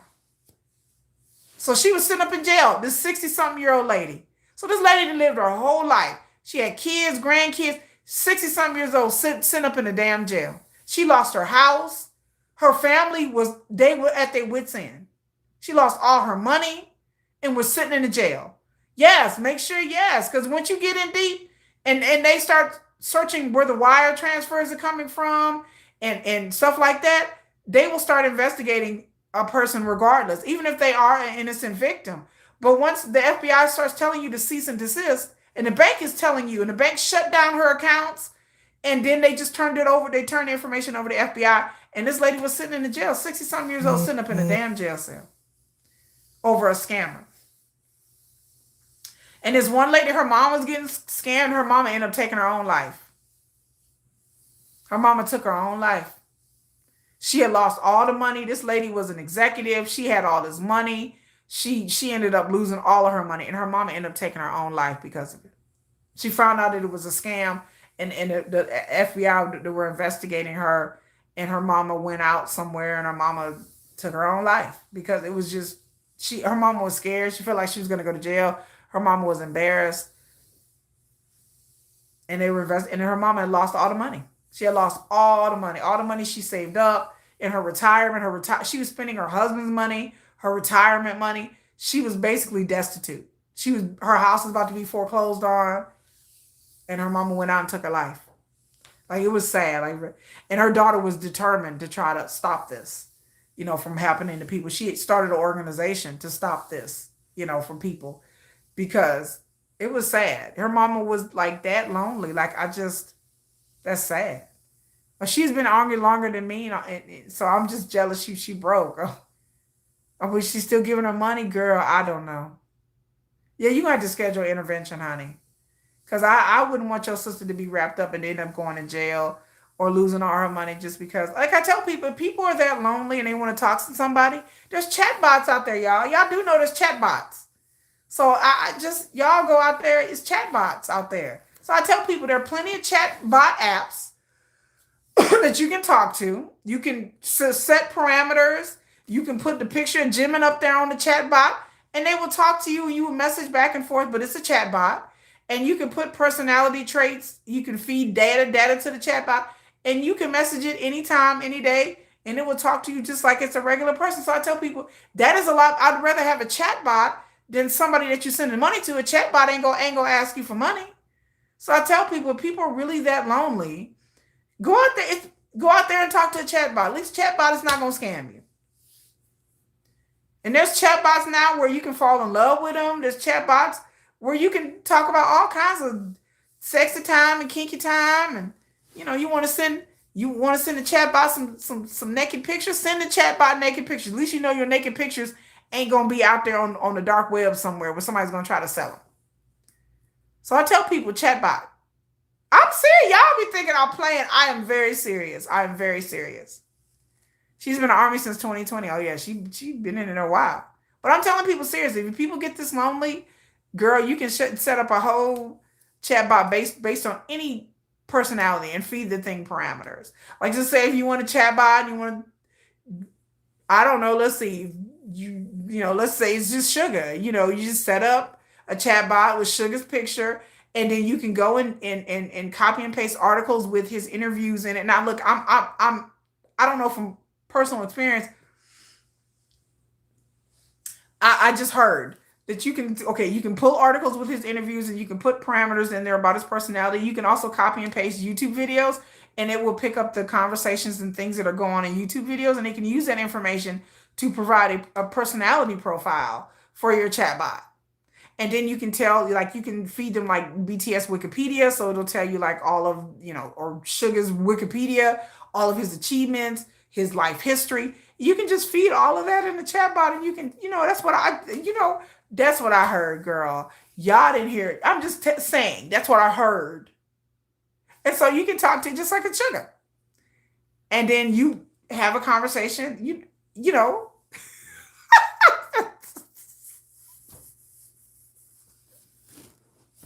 Sugar can definitely take you down. Continue saying, wait. Is that right? I'm just saying in theory. That's what I've heard. I'm just saying. That's just a suggestion for y'all out there. That yes, chatbots are very sophisticated these days. And you can talk about all kinds of things. Like, it can be like, like, what are you doing? Da, da, da. And you can just keep plugging it in with updates. Like, if they do something, update, and they do something significant, you can put, it's a theory. I'm just saying. And you can plug in like updates of what, if they've done something recently, you can plug in updates. You can even copy and paste their social media. It would be it's very safe. If y'all want to talk about some dirty stuff, y'all can talk about that too in the chat. But I heard allegedly, that's what I heard that you can have some spicy chats. Allegedly, like I said, I don't know this from personal experience. I'm just telling you what I've heard. Okay, that you can have spicy chats because there's some of them that have no filters. Like you can just talk about whatever. You just allegedly, I've heard. So that's an alternative, but it won't ask you for money, and it won't sell your pics, and it won't get your information, and it won't scam you. But again, the more you talk to it, the more intuitive it becomes, and then you just feel like you're talking to your idol. You believe? See y'all know I wouldn't do nothing like that. I don't do chatbots, y'all. But I do know people that swear by them. So I'm just saying, me personally, I've never done it, but I do know some people who are swear by it. They're like, girl, I haven't tried it yet. But if I tell y'all, if I do try it, I'm gonna come back on here live and I'm gonna let y'all know. I promise you. This week I might download one and I will let you tell what you busted. Oh, no, I'm not busted. I tell y'all this week I'm gonna download a chatbot. I'm gonna feed it all these parameters and I'm gonna come back next week and I'm gonna tell y'all how it went. Because again, I've never done this, but I read things online. Like I was gonna do a whole video about like AI technology with idols, and that was part of my research. But I'm gonna do it. I'm gonna do it, and I'm gonna come back and I'm gonna tell y'all what happens. Like so, next week I'm gonna come back next week, next Saturday. Where Jennifer at? Child, Jennifer probably asleep. She probably like, girl. She like, girl, I ain't got time to do with you right now.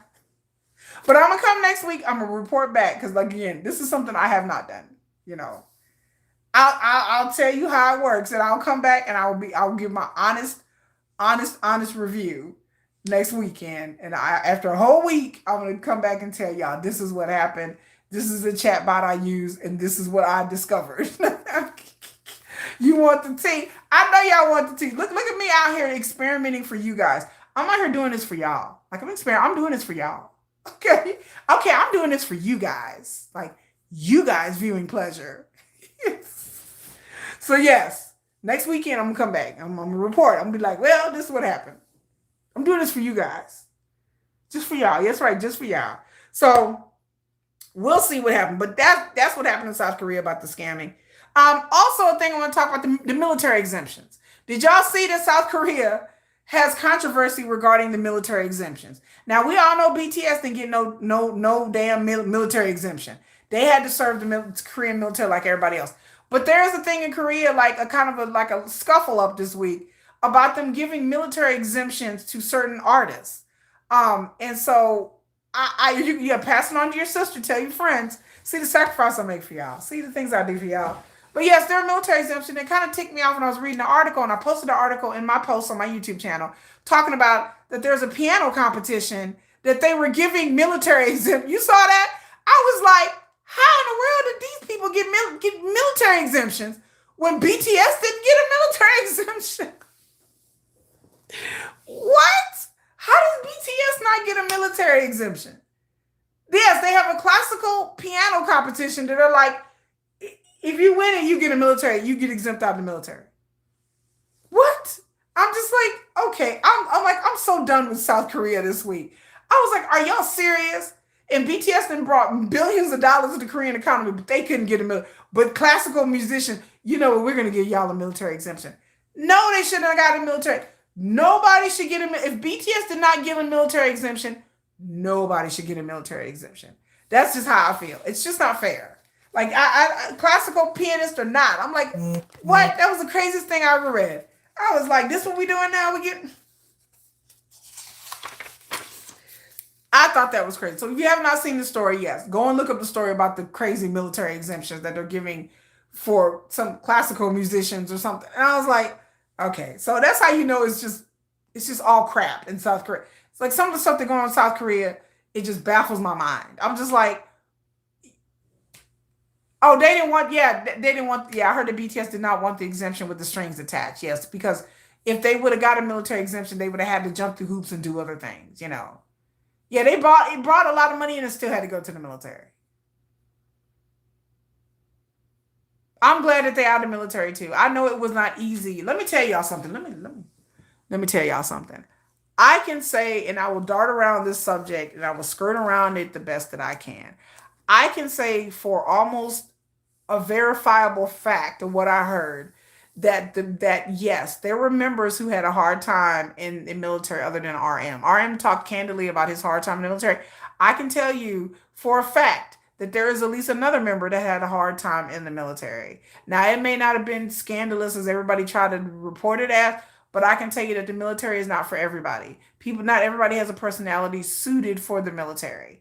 And when people go to the military, sometimes they it affects their mental health, the things that they've experienced and seen. It is not easy for an idol to be in the military, where you're used to having a semblance of privacy and you don't have that privacy anymore. And then some people's personality is just not suited. And I can tell you that from what I have heard, RM wasn't the only one that had a hard time, but RM had a particularly hard time, and he was comfortable enough and sweet enough to share it with people. But yes, even non-famous people have a hard time in the military. But being an idol going into the military when you're in your late 20s is difficult. You're older than the rest of the people, and most of the people going in the military, they're 18 to 21. And so to be in your late 20s, 30-year-old and being in the military, I can imagine it's not fun to be surrounded by a bunch of 21, 22-year-olds. I could not imagine that would be the optimal thing that you would want to do. But I understand that they had to do what they had to do. But I can tell you that it was not easy. It was hard for all of them, but some of them excelled more than others.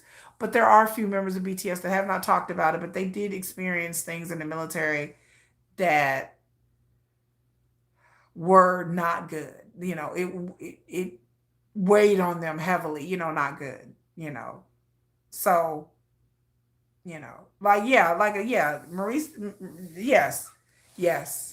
Marie Miller said she treated people with PTSD. Being in the South Korean military is tough. Like it's not easy. There you go, Katina. You right. You onto it. People, and not everybody has a personality for the military. To be told what to do and do just mundane, tedious tasks every day. Not everybody is like that. Not everybody has that mindset. Especially the older you get, the more rigid you get in your thinking. And used to, especially being an idol, used to doing things a certain way and at your own pace, and not having people. Well, why am I doing this? You question a lot of things, but you can't question things in the military. And so some people are suited for the military. Some people just okay, and then some people they are just RM said his personality was not suited for the military. Like his personality was not at all. That he suffered being in the military and having to deal with the tasks and the things that he had to perform, the tediousness of it all, and that RM probably questioned a lot. So yeah, it was not easy for them. I mean, they just it's just hard, and probably yeah, I would, and then like again to be that famous and be in the military is it's horrible to be that famous. JK seems different. JK seems very different. Very, very, very, very different. He seems like a very different person. Like he runs his life to the beat of his own drummer. That's what JK seems like to me. Like he is a very he seems like a very eclectic person. But I love JK. I love JK. So I love him. I absolutely love JK. Like absolutely love JK, and I think that he seems like the type of dude that I would want to go hang out with and want to go be with and want to just kick it with. He seems like a very down to earth kind of person, you know. So therefore, I was like, I love JK, but I just seem like he just kind of has like a different type of vibe to him that I don't think that would be that would be in the military. And the environment is hard. It's a hard environment. So that's all I'm saying. The military exemptions I found that was stupid. And then the last story I want to talk about is the actor. Alan Yu or Menglong Yu. This is the story that have taken over the internet. Like it is like I heard about this story. It popped up on Rotten Mango. We talked about it a little bit last week, and this story has imploded and exploded. If you have not heard this story, I'm just going to warn you right now. I'm just going to warn you. Like just be careful. Be careful when you read this story. There's a lot of misinformation and disinformation, but be careful when you read this story because it is a horrific story. There's audio. Yeah, it's getting worse as the weeks and the days go on. And for people that don't know, let me just give you a brief overview, and I'm going to tell y'all why I brought this story up. A month ago in September, there is an actor named his name is Menglong Yu, and otherwise known as Alan Yu. You may hear people say it's Alan Yu. I think that was like his English name. Um, he was a young actor, 32, 33 years of age. He was in he's Chinese. He lives in China. He was in quite a few different films. Again, I'm not familiar with Chinese actors, so y'all have to excuse me. So people, but he was a beloved actor. Like a lot of people liked him. He was a single guy, no kids, not married. Well, he went to a gathering or a party at supposedly, allegedly, some friend's house or an acquaintance. Or what I heard is that he had a next door neighbor who was a lady friend, asked him, did he want to go? But apparently he knew some of the people at the party anyway. And this chick was like, hey, these people are having this party. Do you want to go? That's what I heard. That's how he got invited. So he went to this party and it was at this really nice, apartment. And then apparently anywhere from 12 to 16 people were there, from that number. So different people, some people in the industry, some people not in the industry. We don't really have like a guest list of how many people were there. People were drinking and eating, whatever, just like a normal party. Apparently early in the morning or 1, 2, 3 o'clock in the morning, sometime around then, people are not really quite sure. But the next morning around 5:30, 6 o'clock in the morning, the lady was walking her dog. She lived there. And her dog was pulling her. And they came across a man. And at first she thought he was just passed out. That he was drunk, stumbled, passed out. So she just kept going. So she went around again and her dog was pulling her towards this man. And then by the time the sun had really came out, she could really see him. And this man, she could see that he was bleeding. And she was like, oh my God. So she called the police. Okay. She saw the blood. She panicked police. So while she was calling the police, she was waiting there with her dog. So allegedly a guy came down and the guy was like, oh, this is my friend. And the guy proceeded to put a shirt over the guy, which she thought was weird. She was like, what are you doing? And put a shirt over the top of him. Right. So they waited for the police, for the hats to get there. That's what they call them in China, the hats. So she waited the hats to get there. The police got there. And the police got there and they like, okay, they called the coroner, investigated or whatever. And then so the police are saying, to make a long story short, that they looked up at a window and the window is like, it's like this tall and it's kind of high up kind of window. And they said that he fell out the window. So they asked his friend and some other people, supposedly this is what the police did, how did he fall out the window? They said, oh, he was drinking and then he went to a bedroom to go lay down. And then they said, next thing they know, they thought they heard something, but they're not really quite sure. So apparently he jumped or fell out the window, even though a window had like a metal mesh screen on the front. So apparently he jumped or fell allegedly out the window. And so the police investigated. It was like, oh, yep, there you go. He jumped. He either jumped from the window because he was drunk or fell out the window. They don't know. They went and asked the neighbors. Apparently what happened. Apparently they asked the neighbors. There's rumors saying that they didn't ask the neighbors. I don't know what to believe in this story. Okay.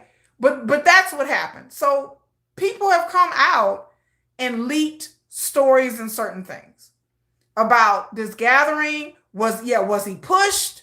They were saying, some people were saying that he was pushed out the window. Looking at the window and the screen, I've watched YouTube channel after YouTube channel about this situation. As to why these people at the party, they have not said anything. Some of these people that were at the party have shut down their social media pages in China because they don't talk. The police said apparently he either fell out or he unalived himself. His mom came out and said, okay, the investigation was done, yada, yada, yada, and she, whatever. And then nobody's heard from the mom in like a month. So they don't know if she's in grieving, if she's in hiding. I don't know. No one's heard from his mother ever since the funeral came, no one's heard from her. So it's been like a month. No one's heard from the mom. No one's seen her. No one's heard from her.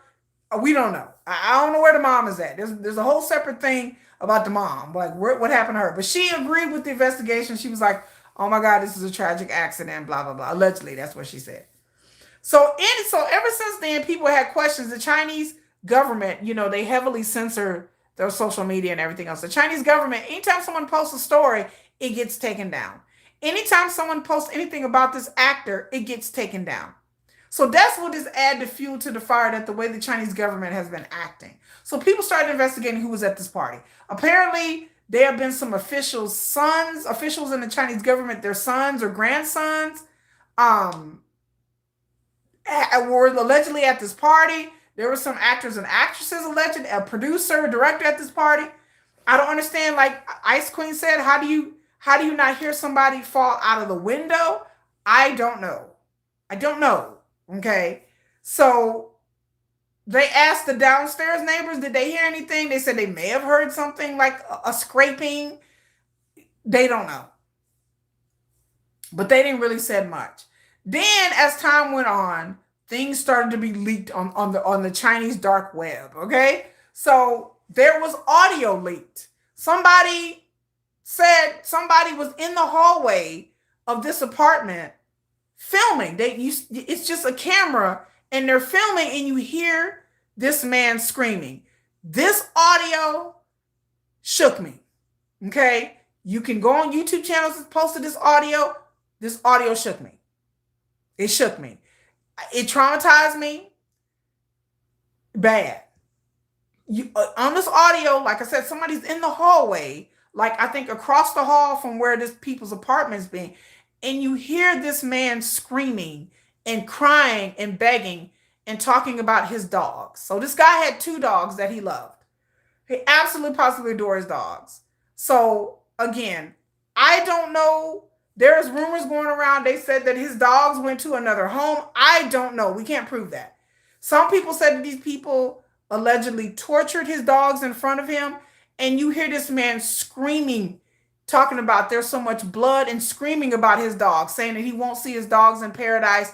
I don't know what was going on. There's another audio that traumatized me where you hear dogs yelping and screaming, and he is yelling for his dogs. And it is one of the most heartbreaking shit I've ever heard. And I don't want to hear the audio ever again in my life. And like I said, I don't know if this audio is real. I don't know if it's fake. It was being passed around on the internet. Somebody said somebody was selling the audio. I don't know what's real or fake. It traumatized me. It shook me. I don't know why they would not call the cops. I have no idea. I don't know why. Maybe they just didn't want to be involved. People do strange things. I hope the audio is fake.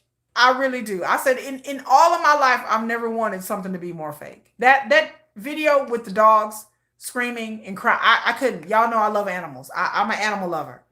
That almost had me in tears. Like him screaming for his dog's child. Like even me thinking about it get me emotional. It traumatized me. It had me, like I had to take a step. I had to turn off the video. I was so disturbed. I had to turn off the video and go for a walk. Like it was so disturbing. Like I can't deal with stuff with animals.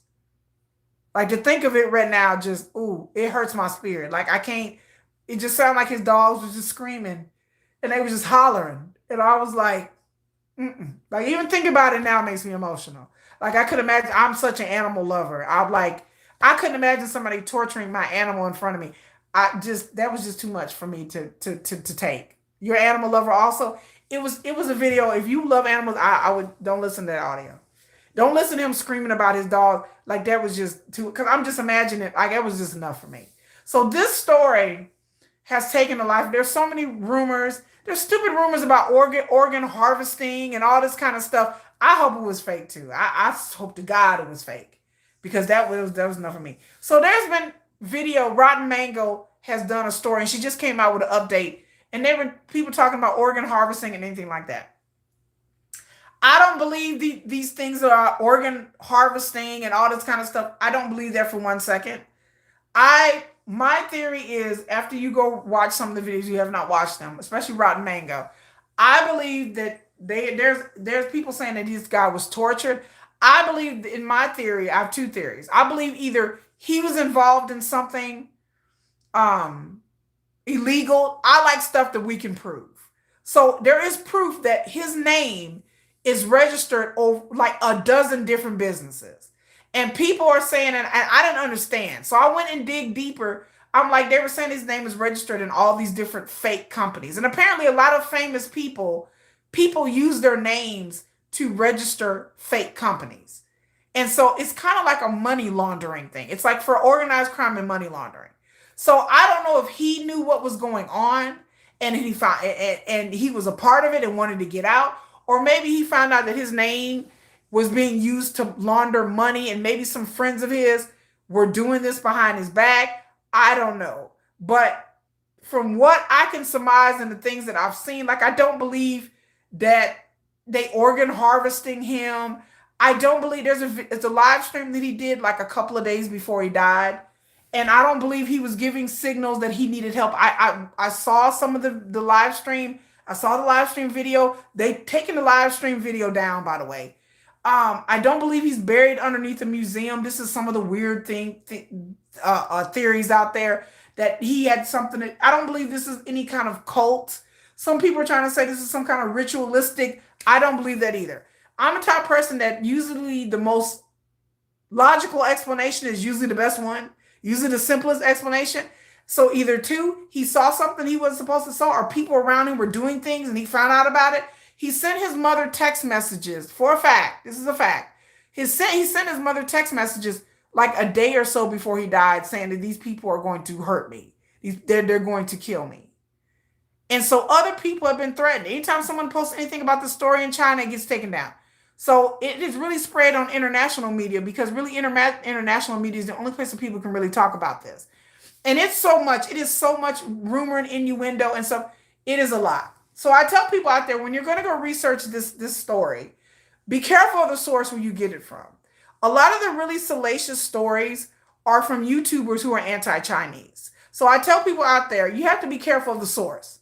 If you get a neutral source who just talks about crime like Rotten Mango and some others, that's fine. But some of these other people that don't normally report on true crime in Asia or true crime period, be dubious of these sources. There are several sources online that are spreading all kinds of weird rumors about the Chinese government having this man killed and stuff like that. And then when you go back and look at their previous posts, or you go back and see who this person is, they're very anti-Chinese and anti-Chinese government.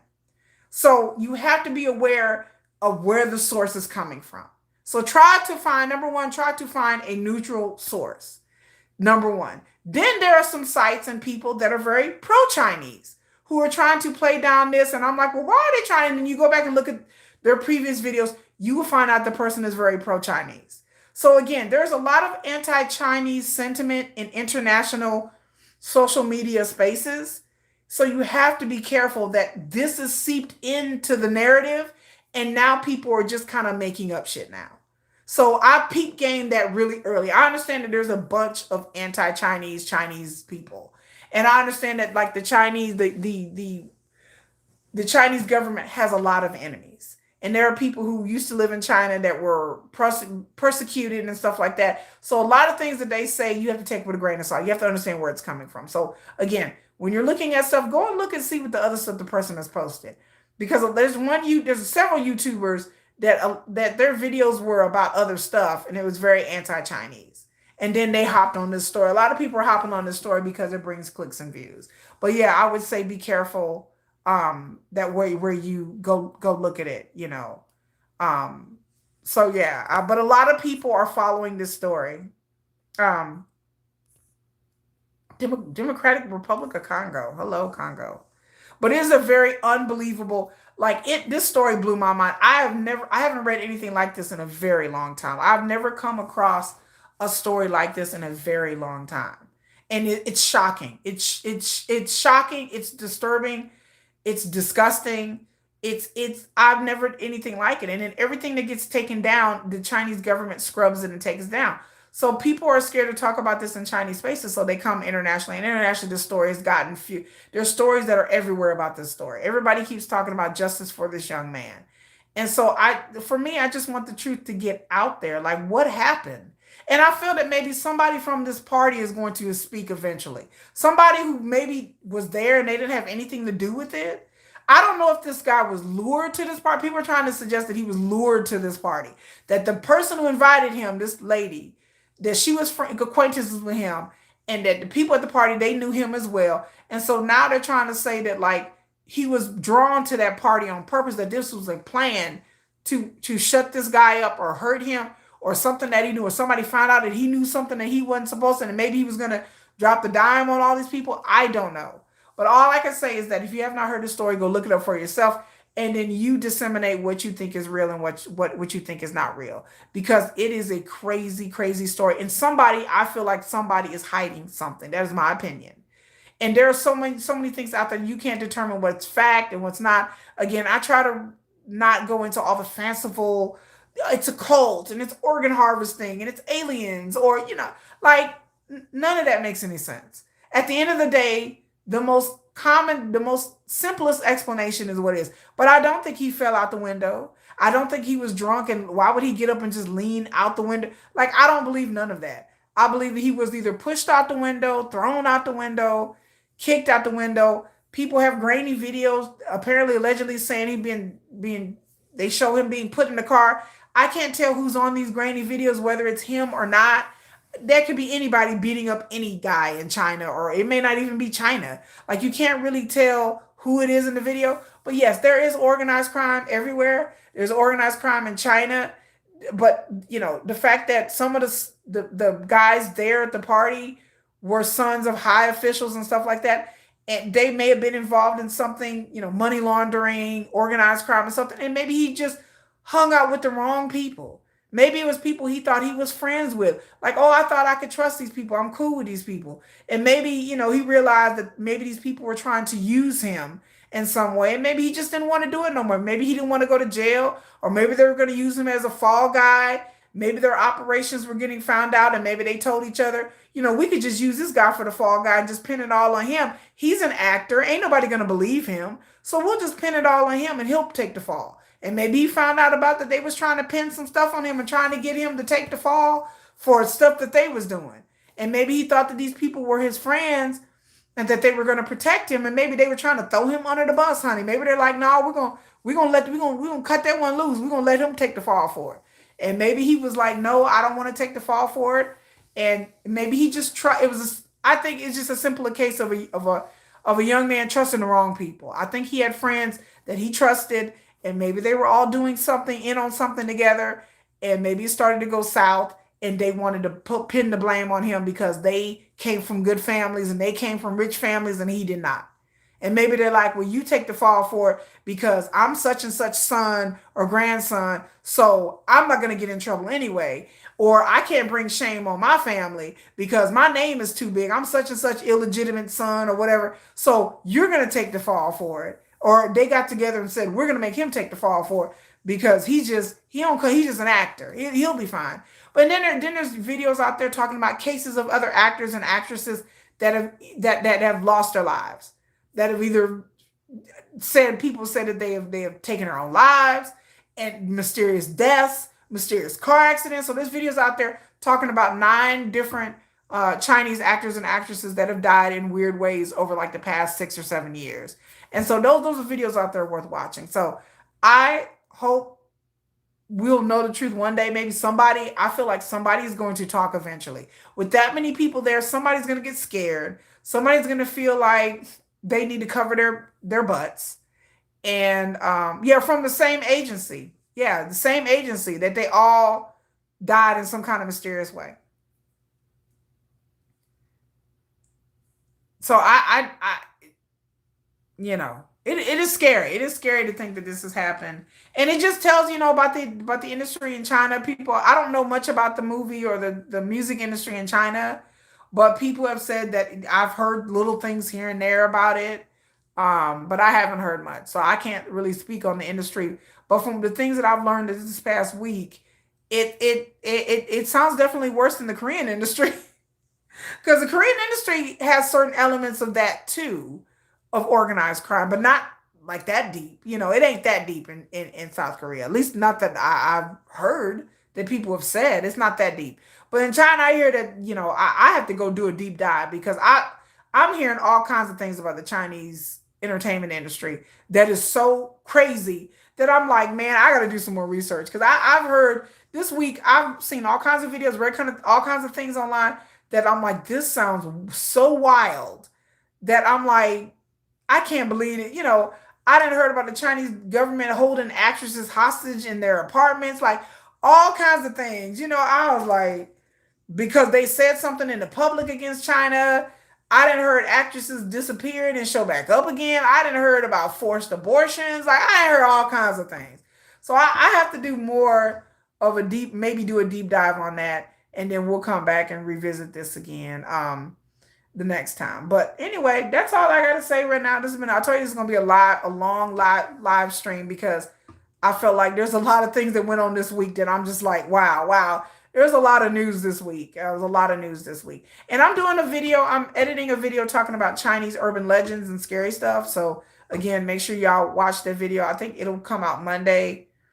If I can finish editing tomorrow, I'll think I'll finish. It'll come out Monday or Tuesday when I get through editing, talking about South Korean urban legends, like the Nine-Tailed Fox, the Virgin Ghost Girl, stuff like that. And it's going to be a funny video. I'm very snarky and sarcastic.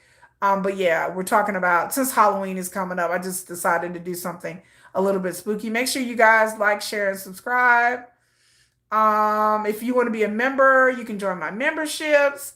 I would like to have more members so I can do an all members live stream where I can really dish some tea. But I try to post gossip. I'm not a gossip channel. But if you're a member, you will see gossip from time to time in my posts. You're able to see those things that I post about what I'm hearing from the industry and gossip. V's in LA. Oh, he's in LA. That's what he was flying to. Oh, okay. I can't wait to see what Tay does in LA. I can't wait. I didn't know that's where he was flying to. I knew he was flying somewhere, but I didn't know he was flying to LA. And so we'll keep an eye on that. And I usually try to post things like news in my posts to keep y'all abreast and aware of what's going on in Korea. So if you have not looked at my community tab or post, I don't know what they call it on YouTube anymore, but I do post a lot of things where I post a lot of articles and I post a lot of videos from Korean YouTube channels where I'm showing y'all what's going on in Korea. He went to that gala, yeah, the Anna Win tour thing. Yeah, I wonder how long is he gonna stay there. I wonder is he gonna do a live stream. He probably do a live stream tomorrow. So I do repost the live streams that are translated in English just for people who don't have the digital membership. So I do try to post all of the live streams, or most of the live streams, not all of them, but most of them I post. So look for that. And again, I do have other videos. I do have another commentary video coming back where I'm going to talk about K-pop and the dating ban rumors. Like I'm going to talk, I told you I was going to talk about that, but I'm really going to get around to doing it. Y'all know I work a real job. I work like 10 hours a day, like 5 days a week, and I have 2 kids. So I'm a single mother with 2 kids and I work a lot. So I do try to crank out videos, try to crank out shorts. I stay up late at night doing things. I read you guys' comments. I try to reply to you guys' comments all the time. I'm really good at that. And I thank everybody who has made my channel grow. I started with 100 subscribers and now I'm almost up to 4,000. I think my next goal is going to be 5,000 subscribers. Why Jelly got dropped from Weverse, I have no idea. I have no idea. Oh, V did a funny video from the plane. He always does some kind of weird video from the plane. I don't know why they dropped Jelly from Weverse. I have no idea. I subscribe to Weverse and I get alerts, but the only time I'm ever on there is when BTS gets on there.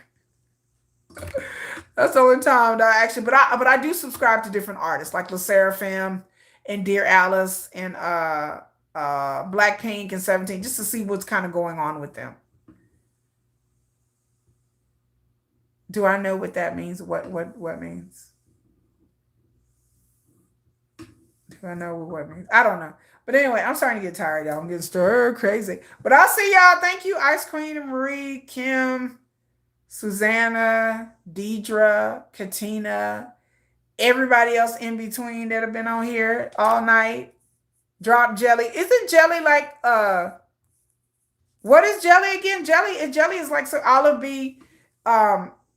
I forgot what Jelly was. It's on Weverse. It's like this kind of thing that was on Weverse. So yeah, I forgot what it was, but I heard that they dropped it. But I'll come back next week with it. And yes, I'm going to go on a chat bot, and I'm going to sign up this week and meet me here next Saturday. Well, I will talk about the sugar chat bot. Oh, it's the translation thing. Okay, the translation thing. That's what Jelly is. I don't know why they dropped that. I think they're changing their whole translation things. Thank you, Susanna. But anyway, y'all, I'll be back here next weekend. We're gonna talk about the chat bot and whatever news is in K-pop. Hopefully, V will post. Hopefully, maybe we'll hear from other BTS members, and we'll see. All right, y'all. Good night. Bye. Bye. Bye. Bye. Bye. Bye. Bye. Bye.